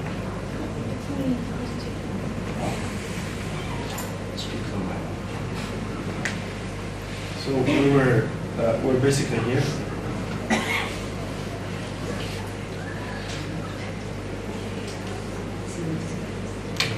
Sorry for the inconvenience, technical difficulties. It appears that there's some technical issue here. Anyway, I'm just going to talk about this concept of professionalism as discussed by one of the leading, probably one of the first people who talked about it, Richard Hall, different from the other Hall we know. Richard Hall, 1968 and 69 and onwards. Also Snizek and many others. Greenwood, the names that have become used to, Greenwood and Fredson, Whitty, probably names you haven't heard about, but really big in the domain. So professionalism is simply 5 components that most of these people agreed on. These components are operationalized. I mean, they are capable of being operationalized. That's why I chose them. And I also chose them because they were actually operationalized by these people, the ones who actually formulated them. So the first one, belief in public service. I think that says it all. It's just that a professional who believes that the work he does benefits society. And society will not do well without his work. That's a really major point when talking about professionalism. The second one is using the professional organization as a major reference. This basically refers to the professional organization, which could be formal or informal. Talking about, for example, the professional organization of teachers. We have so many organizations, like the MIT, for example. It's a formal one. It has its own rules and values, and those values actually sort of reinforce that belief in public service. And that's why it is necessary for a professional to be part of a professional organization. You can't work outside a professional organization. If you work outside a professional organization, it wouldn't be safe for you to claim the professional status. So I'm just going to move quickly over these constructs. Yes, sense of calling to the field. That's the word calling means it's the devotion. Devotion the worker brings to the field. Autonomy is the belief that only the professional is able to be autonomous in exercising his own judgment. Belief in self-regulation is the belief that only a fellow professional can judge your work. If I'm a teacher, I believe that somebody who is not a teacher cannot judge what I do inside the classroom. Even parents of my students cannot judge, because I have what is called professional authority, as discussed by Greenwood. This is a major component. For personality, as I said, it has been really sort of a difficult task to come to this. This is now very famous. It's called the Big Five Inventory, or the FFM, the five-factor model. It is the result of 100 years, over 100 years of research. I have come to know about it lately, and it is very, very widely used and adopted in many fields. So the first aspect of personality in this is neuroticism. What basically this trait refers to is all those general tendencies to experience guilt and fear and anxiety, and the list goes on. Because there's something I really need to talk about before I can talk about these. That's it. Okay, so I'll just summarize. So I have 5 components for this variable, 5 constructs, and 5 for the other one. So I'm just going to see, is there any relationship between any of those? It's simple. I mean, it's simple when you say it this way. So when I read the literature on personality traits, I was able to come up with these hypotheses. So high scorers in C, that's conscientiousness. So I didn't have time to talk about all these. So high scorers in conscientiousness will tend to score higher in COL. This is a sense of quality to feel in one of those components. So these hypotheses basically tell you that if a participant scores higher in this, they will tend to score higher in this, low in this, and so on. So I have many hypotheses, and I'm going to carry out my work aiming to test these hypotheses. Maybe I should have included hypotheses in the methodology section, but they came to my mind before thinking about methodology, which is, I've got the right to, because the process of research is messy. You cannot really expect yourself to follow a certain road and stay on it all the way. So the design, correlational. I think I could get that idea from looking at the question. Is there any relationship to quantified variables? So that's correlation. Sampling, I opted for snowball sampling, which is a form of convenience sampling. Why snowball sampling? I know a few teachers, they're here with me, and they know a few teachers, they're not here with me, and because I'm going to administer a personality test, people would feel a bit sort of reluctant to take a personality test. So I thought it would be really a good idea to give them the test by people they know. Because when I gave it to somebody I knew, they were very welcoming to take the personality test. And when I gave it to somebody whom I did not know, they seemed reluctant. So I decided to do it this way, snowball sampling. Respondents, they're basically teachers of high school, of English in Moroccan high schools. So I just I sampled them out from all of Morocco to end up just making a city if I can. Data collection methods, it's one method, basically a self-completion questionnaire and a personality test in the form of a questionnaire. It looks something like this. It may look long and big, but it's not. It only takes you 7 to 8 minutes depending on how fast you read and how genuine you decide to be when given the information. This is the personality test. Even though small, it's got a lot of potential. So yeah, it could have been bigger, 44 items, but my supervisor decided that it should be this small.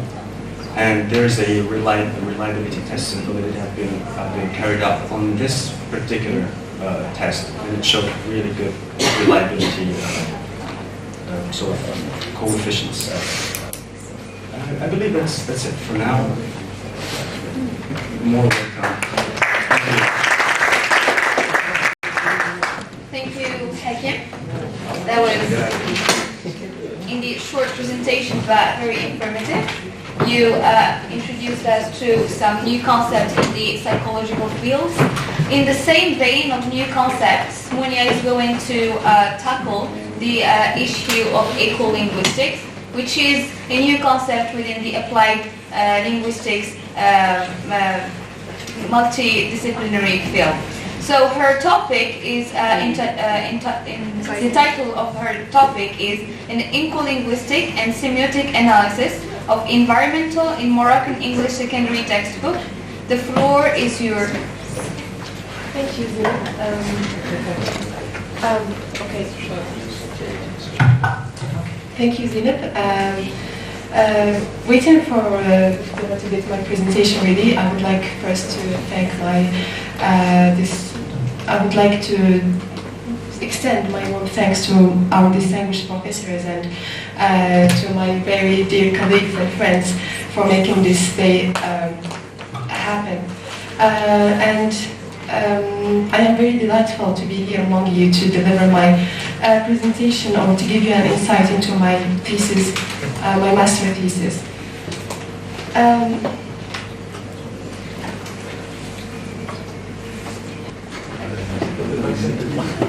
So my master thesis goes under the title an eco-linguistic and semiotic analysis of environmental texts in Moroccan English secondary textbooks. To begin, and as an introduction, I would like to contextualize my topic. So, in the past few years, as you all know, we have environmental problems has increased, and to a great extent, it becomes a necessity to find a problem for the solution that the environment suffers from nowadays. Conventionally, various are the symposiums and conferences that has been held to revolve around environmental issues. And everyone has been warned that a radical solution to the current environmental crisis requires a change in human behaviors and attitudes toward the environment. And this is, in this light, the integration of environmental education as a discipline, as a field, has appeared to the surface as a solution to the already mentioned problems. And of course, Morocco is no exception to the rest of the world, since it has worked since the 18th on the integration of environmental education in the school curricula. As it is the norms of any research, I will start with defining the key concepts. I just choose two main concepts which are essential in my topics, which are eco-linguistics and environmental education. First, eco-linguistics, as you can see, can be divided into two main parts, eco and linguistics. Eco is an observation of ecology, which has Greek origins, and it stands for the scientific analysis and study of interaction among organisms and their environment. While, of course, linguistics, as you all know, is the scientific study of language, and it encapsulates aspects of human life as well as a wide range of concepts. However, in the recent decades, ranging scope of the application of concepts ecology within the field of linguistics have widened intensively. Okay, so discourse analysis, pragmatics, research about language teaching and other branches has came to recognize the importance of an ecological analysis to texts. So as a result, in the early 19th, a new term has appeared to the surface, which is eco-linguistics, and it has been defined by Hogan as the study of interaction between any language and its environment. Well, the second concept that I try to define is environmental education. In fact, this concept has struggled to find its own identity since it's the term coined in the mid-16th. It has been used in different disciplines. So, however, one of the greatest attempts to define this term was given by the IUCN in the 1970s, an international conference. It's dictated that environmental education is the process of recognizing values and clarifying concepts in order to develop skills and attitudes necessary to understand and appreciate the interrelatedness among man, his culture, and his biophysical surroundings. Environmental education also entails practice and decision-making concerning environmental quality. Okay, now we'll move to the rationale of the study, the reason why I conduct this study.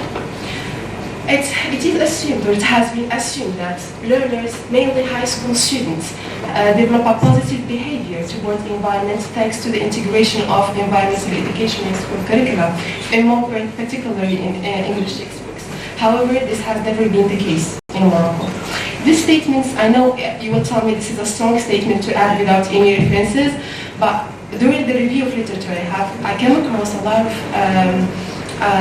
of studies that agree with this statement. However, all of these studies has been held elsewhere.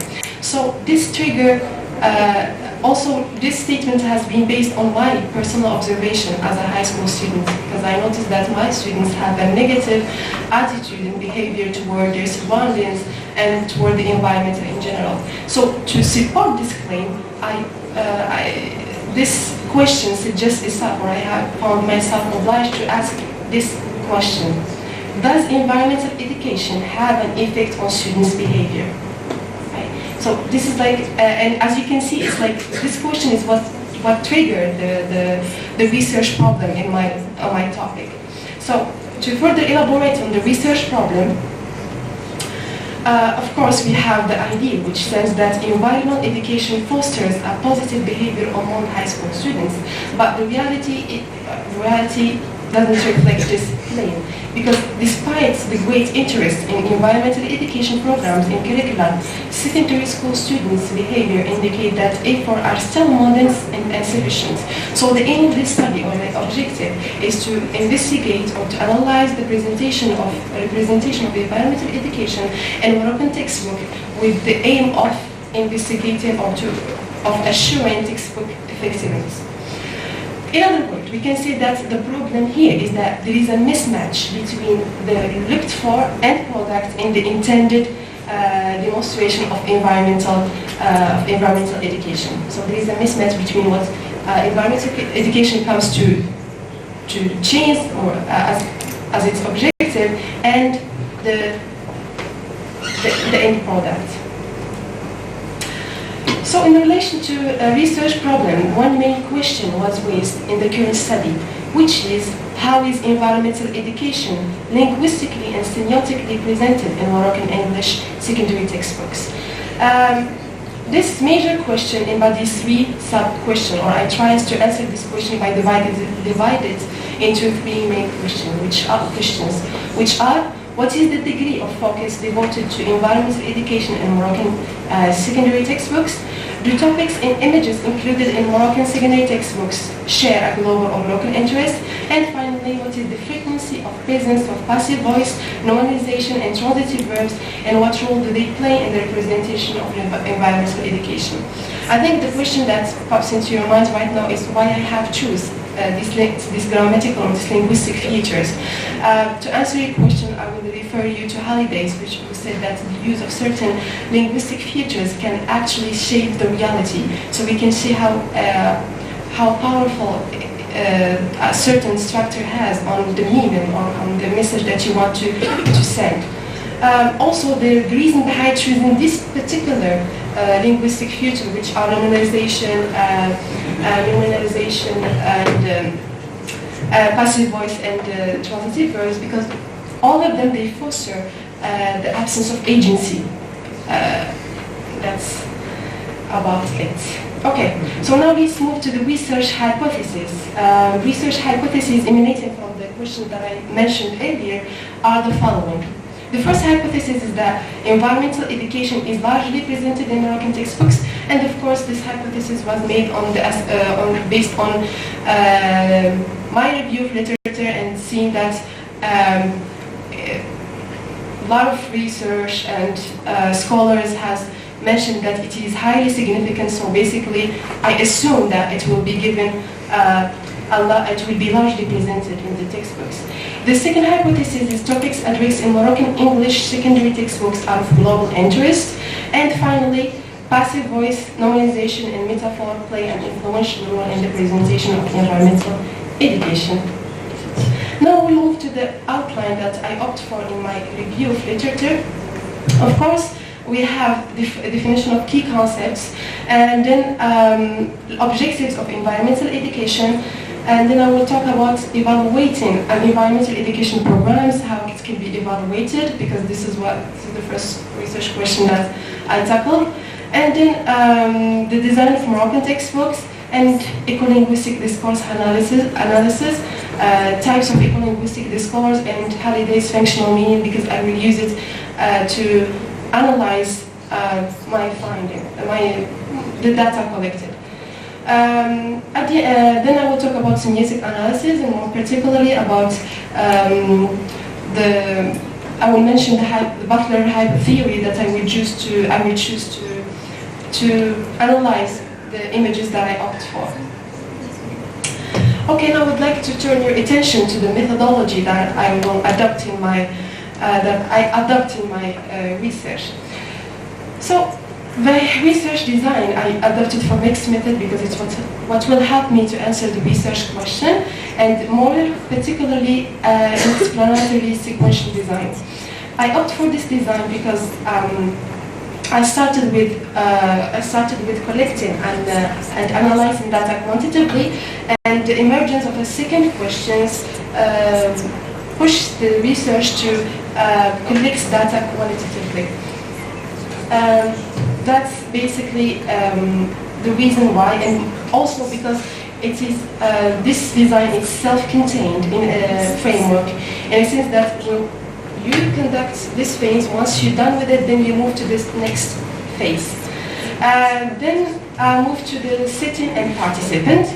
Well, the setting, it was Al Hassan UC High School, is the school that I teach, because it is easier for me to collect data there. The participants, I have two sources of data. I have students and English textbooks. So for students, I went for convenient sampling because of accessibility, possibility, and availability. Any ability on the table will be accepted at this level. And I went for, because it will be easy for me to collect data. And for the second source of data, I opt for simple random sampling because equal probability of selecting the textbook to represent the sampling is guaranteed. So I opted I choose three textbooks from each level, and they were chosen arbitrarily by a software through attributing a particular number to each textbook. Okay, for the research method, or the instrument that I used to collect data, it was questionnaire and content analysis. I opted for questionnaire to collect data about students' attitude and behavior, and I opted for the content analysis to look for, or to mention the frequency of, or the presence of the linguistic feature that I had mentioned earlier, and to choose the image that I will analyze later on. As far as for the data analysis and measurement is concerned, I opted for the SPSS, especially the correlational design, to see if actually this educational program environmental education program that we have affects students' behavior or not. And then I opt for discourse analysis, because I couldn't just say, for example, we have passive voice and stop there. I have to explain why it was used, or the reason, or the rationale behind using this linguistic filter. And finally, I will analyze the images through doing a semiotic analysis, and more particularly by adopting Bath theory of analyzing images, which contains, of course, the connotation, denotation, and the myth. That's it. That's basically it. So here I come to conclusion. to a conclusion of my presentation. I would like to thank you, and if there is any question or feedback, I'll be. Thank you, Munia. Now I open the floor for our audience to give us constructive comments as well as questions for our speakers. The floor is yours. I'll take the list of questions and then we answer them. Okay. Yes. Yes? Guys?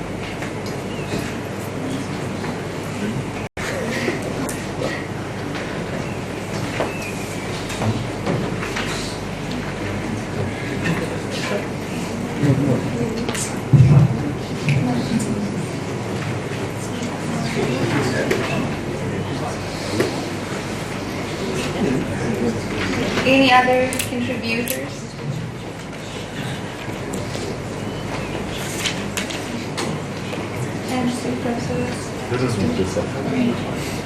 Okay, well, we'll start with Professor Saila. Thank you, Chairwoman.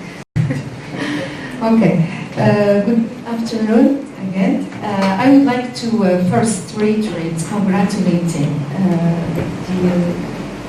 all the students and organizers of this event that I find really great, especially that it's the first time you organize something and it's really successful. We have, as the other colleagues said, we have noticed the progress, we have noticed a lot of potential, good performances in presentations, in moderation. It's really something really that delights us and we feel really proud of you. So I have just a comment about convenient sampling. I noticed that most students opt for convenient sampling and Professor Fadloud all the time discouraged you from doing this, if possible. If you can avoid it, it's better. I heard I don't know who exactly, someone said that I'm using convenient sampling because random sampling is hard. There are other types in the non-random sampling, like snowball sampling, quota sampling, that can be better. If you, I guess here we notice that we choose, or students choose just what is easy to access because of accessibility, proximity. That we cannot say that you are not hardworking, you are far from being lazy, but this sampling is for lazy people who want to have easy information. If you you want to consider the representation of the entire population, forget about it, because you cannot do it. This is one of the inconvenient things in this sampling. Also, it's good, but it's good for piloting, since you ask just people who are near you, etc. Also, I think it's not really a good idea to say that I live in Meknes, so it's easy for me to ask respondents from Meknes. I work in such school, so it's easy for me to. It doesn't really show that you are a good researcher. At least find other characteristics to say about your school. Say that I noticed a lot of problems in my school. I want to solve some problems in my school, rather than saying it's because I work in that school and it's easy for me to access this. Okay, thank you very much. Thank you, Professor. Said.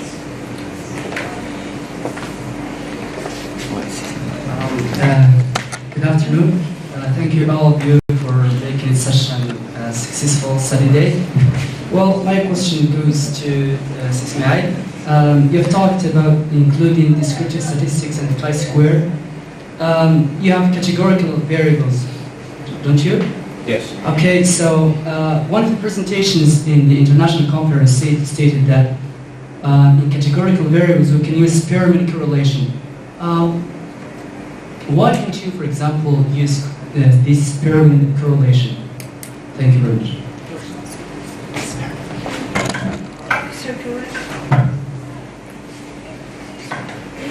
Thank you. Just some minute comments. First, in belief. I think it's really not easy to test the metacognitive knowledge. And you adopted, I think, test from in which you intervened, which means you omitted 9 items. So you should, when writing your methodology, you should also justify why you omitted those 9 items. For Moeen, your hypotheses will not be understood by me. Because it's a higher scorer in C would in CLA. Yeah, it was because of the chairwoman. She didn't give me enough time. No. Your hypothesis should be clear. Yes. No abbreviations. I think you could say teachers with strong. What do you mean by C?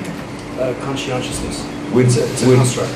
With high level of teachers with high level of consciousness would in fact result in, I don't know, CAL. It's a sense of calling to the field. Sense of calling to the field.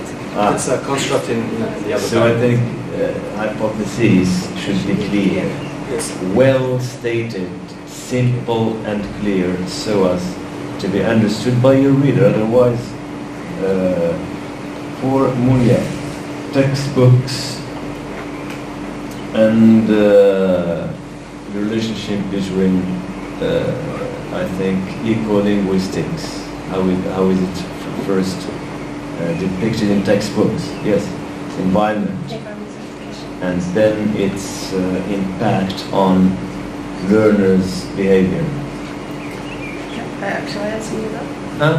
Shall I answer you now? No, this is in fact what you're investigating. No, actually, yeah, I'm investigating the representation of environmental education and the presentation of environmental education in Moroccan English textbooks. Yeah. When we talked about behavior or the effect Students' of behavior. Yeah, students' behavior is what triggered the problem. It's the problem that I have because I cannot. What is the problem of my research? Anyway, are you going to test your students' behavior through a questionnaire, and how? How are you going to find out about the students' behavior using a questionnaire? Thank you. Thank you, Professor. Thank you. Professor Yashvich.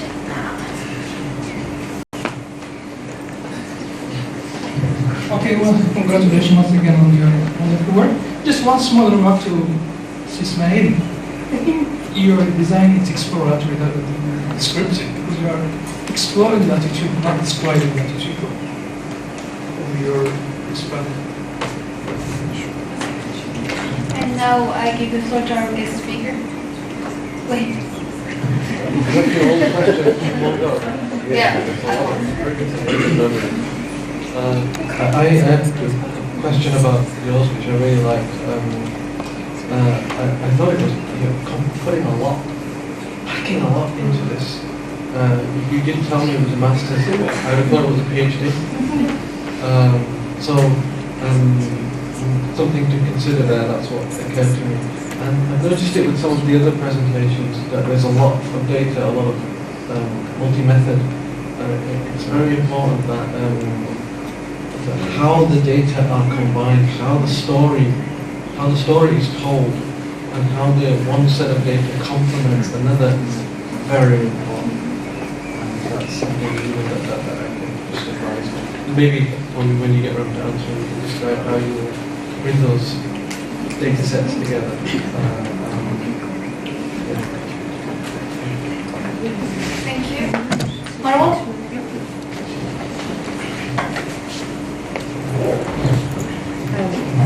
Hi everyone. I would like to express my heartfelt thanks to the presenters. I would like to thank them for their enormous effort to deliver the presentations and give us the gist of what they are doing. For my questions, I have a question for Hakim concerning the sampling. So you said that you're going to include the teachers working in medicine, right? So are you going to include all teachers of English who work in medicine, which means all high school teachers working there? Or are you, will you opt for some high schools in particular and ask teachers there? Or just you're going to select some teachers, just as you said, snowball, right? You opted for snowball sampling, so you will ask teachers just based on others' recommendations. My second question is addressed to Ismail. Yes.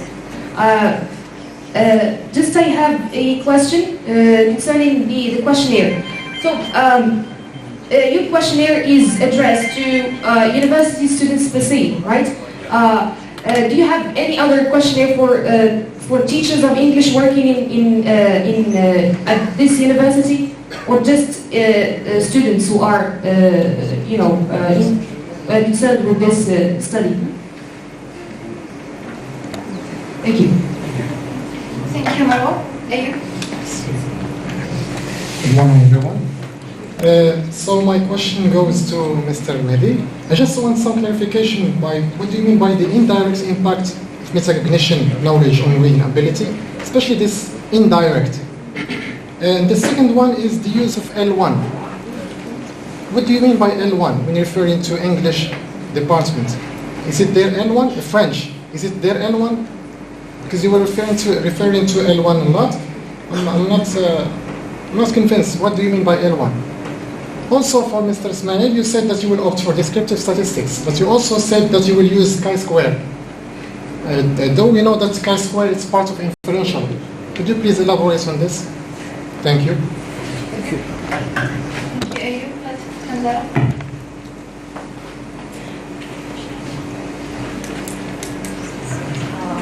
I would like to thank the study for along this study day. And my question is addressed to Hakim, and this has to do with the validity of your own research. So I get it that personality traits is one of the variables of your own research. So I'm just wanting to know, how are you intending to fit the conceptual definition of personality traits with its operational definition? I know that you have opted for the Big Five test. How are you going to interpret this to serve eventually your research problem? And the second question is probably addressed to all the panelists, because you all, maybe most of you, not all of you, have opted for the mixed method, which we know that it's a combination of the quality and quantity procedures for the richness of your own research. But I sort of noticed that there was a separate maybe description of how you are going to use the quality procedure and the quantity procedure in a very separate way. I mean, how are you going to try to combine these to serve the richness of your own study? And thank you. Thank you, Marwa. Fatem Zahra, and our last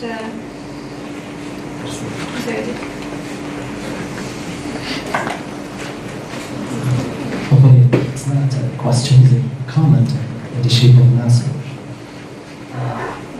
I'm sorely afraid of Professor Hadi to have a different opinion concerning convenience sampling. We capitalize on convenience sampling for easy access to data. We don't use random sampling for a simple reason. It's difficult to get a list. Though you get the list, and you get contact information, you consult me, and you come to me and they would say to you, I'm sorry, I'm not going to participate. So, to get people to participate is difficult in random sampling. However, when we resort to convenience sampling, people are more cooperative than random sampling. Okay, thanks. I do agree with you. Thank you all for raising our awareness for the different questions. Now I'll give the floor to our speakers. You have 1 minute to answer and to give your feedback concerning the comments. I'll start with Ismail. So the first question is about the variables that I have in my research study. I said that all of them are categorical, and I think I still remember that Professor Figrouz said that whenever you have the categorical variables, it is impossible to establish or to calculate a correlation. At least you should have one continuous variable. So it is impossible to do a correlation.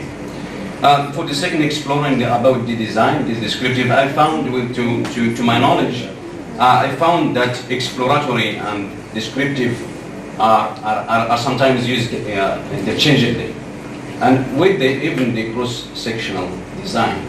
So they are non-experimental design, and they are used interchangeably. Both the main objective of the study is to explore, and at the same time to describe the attitudes, either positive or negative, and to explore which instrumental or motivational orientation is the dominant among the students.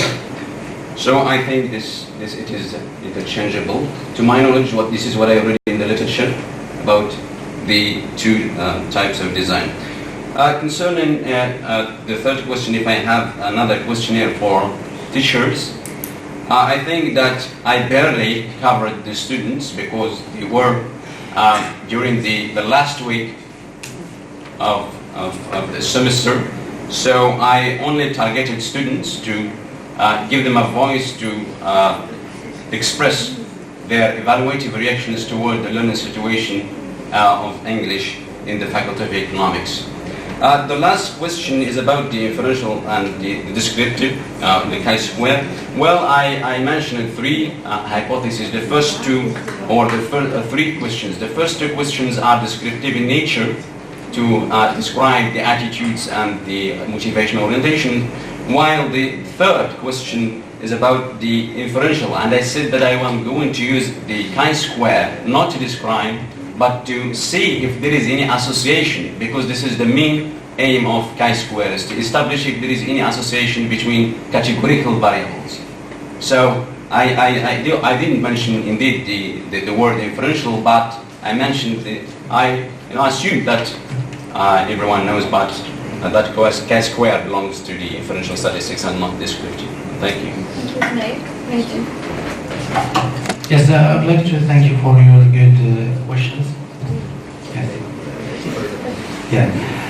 For Professor Kiwet, I agree with you for the justification of reducing the number of subscales. And when the inventory was designed, they provided a kind of manual with it. For researchers, it has kind of implications for research. For researchers, if they want to adopt the inventory, there are steps that fit types of reading comprehension tests.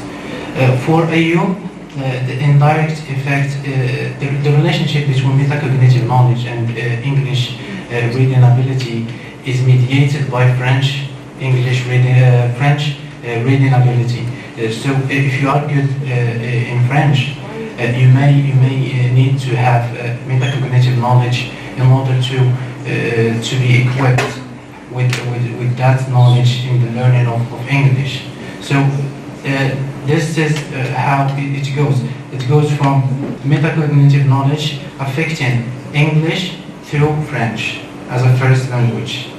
As for the L1, I didn't refer to English and French and L1 and L2. I explored them as foreign languages because they are recognized in Morocco as foreign languages. What I said is that the studies conducted in this concern, they limited their scope to only L1 and L2. That's what I said. Thank you.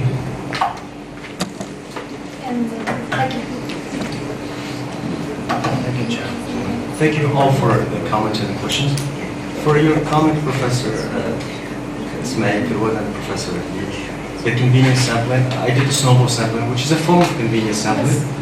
I chose this not for my own convenience, but for my respondents' convenience. As for, you talked about hypothesis clarity. this was just for the sake of the presentation. Of course, I'm not going to use any abbreviations or whatsoever. The question of Fatemza, the validity of my research, or validity of the instrument of the personality test. So basically, I did not operationalize personality, nor any of its constructs. The Big Five inventory, or the five-factor model, is based on what is called the lexical theory, or the lexical approach.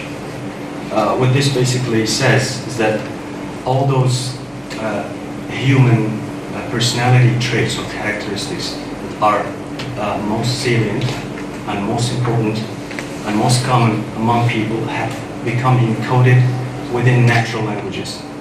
So if you find a word that describes personality in a language, it must be a type of personality.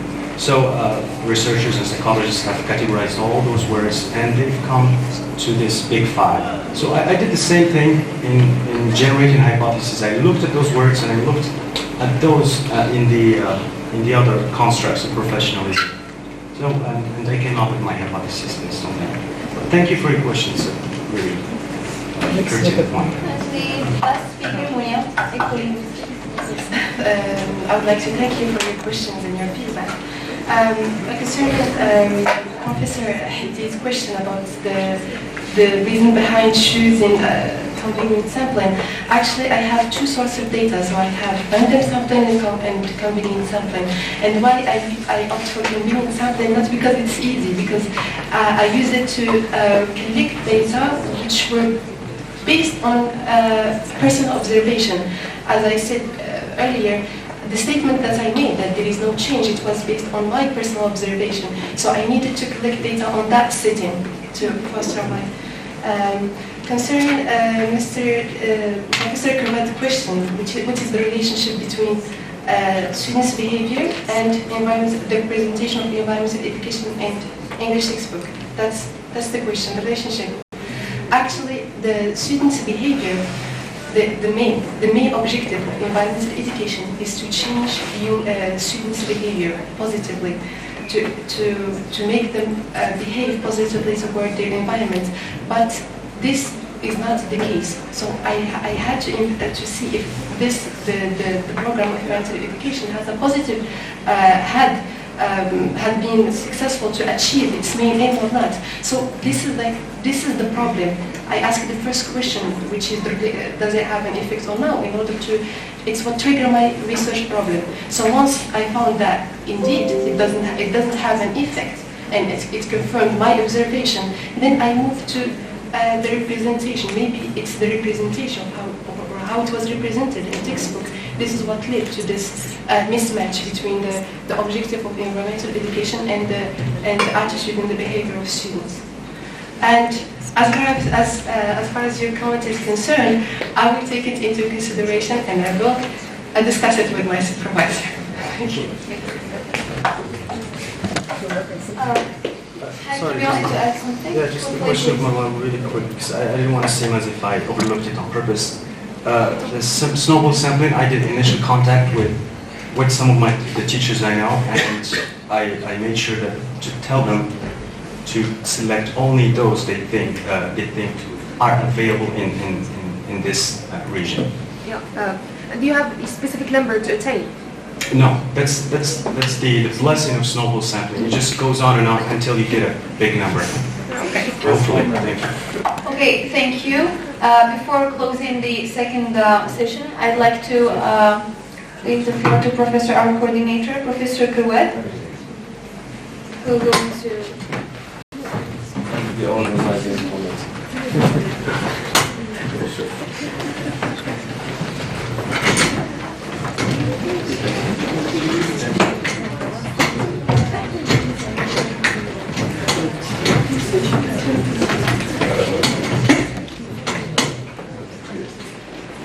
First of all, I would like to congratulate our master students program. First, for taking initiative to organize this study day, which I think was really successful, and also for their organization as a whole. This is in fact, as some of our first year's master's students said, it's a motivator, it's for others for next year to take initiative and show also that they can organize such an event. Congratulations, and we were all on behalf of all teachers and on behalf of also our guest speaker, who has in fact said some really good words about our program. We'd like to thank you. And we are really happy on behalf of all teachers. We're really very glad to hear from you and to listen to you, to see that those 2 years were really, really fruitful, that you learned, whether at the level of presentation skills or at the level of, let's say, knowledge, in fact, in the field of applied linguistics. Negative, I don't want to sound negative today, but I would share with Professor Leroux some of an earlier comment, is that the weak presence of first-year students, you can see, I would like also to thank this audience for bearing with us till this time of the day, but I can see that some first-year students have left, which is not a good sign. Which we didn't in fact expect from some other like doctorate students, students from undergraduate program, bearing with us till this time, and our first year students to leave. Anyway, but congratulations again, and we hope that our future students will organize such events, and thank you. I look at the organizing committee to say a word. On behalf of the organizing committee, we would like to thank everybody who has come today. Thanks for coming, thanks for making comments, thanks for asking questions, thanks for being attentive throughout these 4 hours of fasting. I know that the fasting is taking a toll of you. Thanks for being patient with us. Thanks a lot. And does anybody with the organizing committee have any comment or anything to say? Add another thank you to the thank you. Yeah, just a word of thanks. I would like to thank the audience for your dedicated time and efforts and patience. I would like also to thank our dear professors for giving us this opportunity to organize this study day. And I hope that, and I'm sure that it was a successful day, and I'm sure that we will take your comments and questions into consideration in our research. Thank you. You know why? They're about to leave, but I don't know. You know why your day has been a great success? Because they're trying to coincide, this study day with our guest speaker from Belfast University, and this is what added like flavor and added value, to your. So it's like we have 2 important event, at a time. And I would like to, I'll seize the opportunity again and thank you once again, for the wonderful, presentation and for your time, for the energy, you have invested. And the same for you. I mean, you have been so wonderful. We've been talking about myself and Professor Ibrar, and even the inspector, the supervisor. He was really like spellbound by the quality of the. So we hope like a prospective master student again, who do the same, and why not as PhD student did last time. So again, I'd like to thank everybody, and let's call it a day, and thank you so much.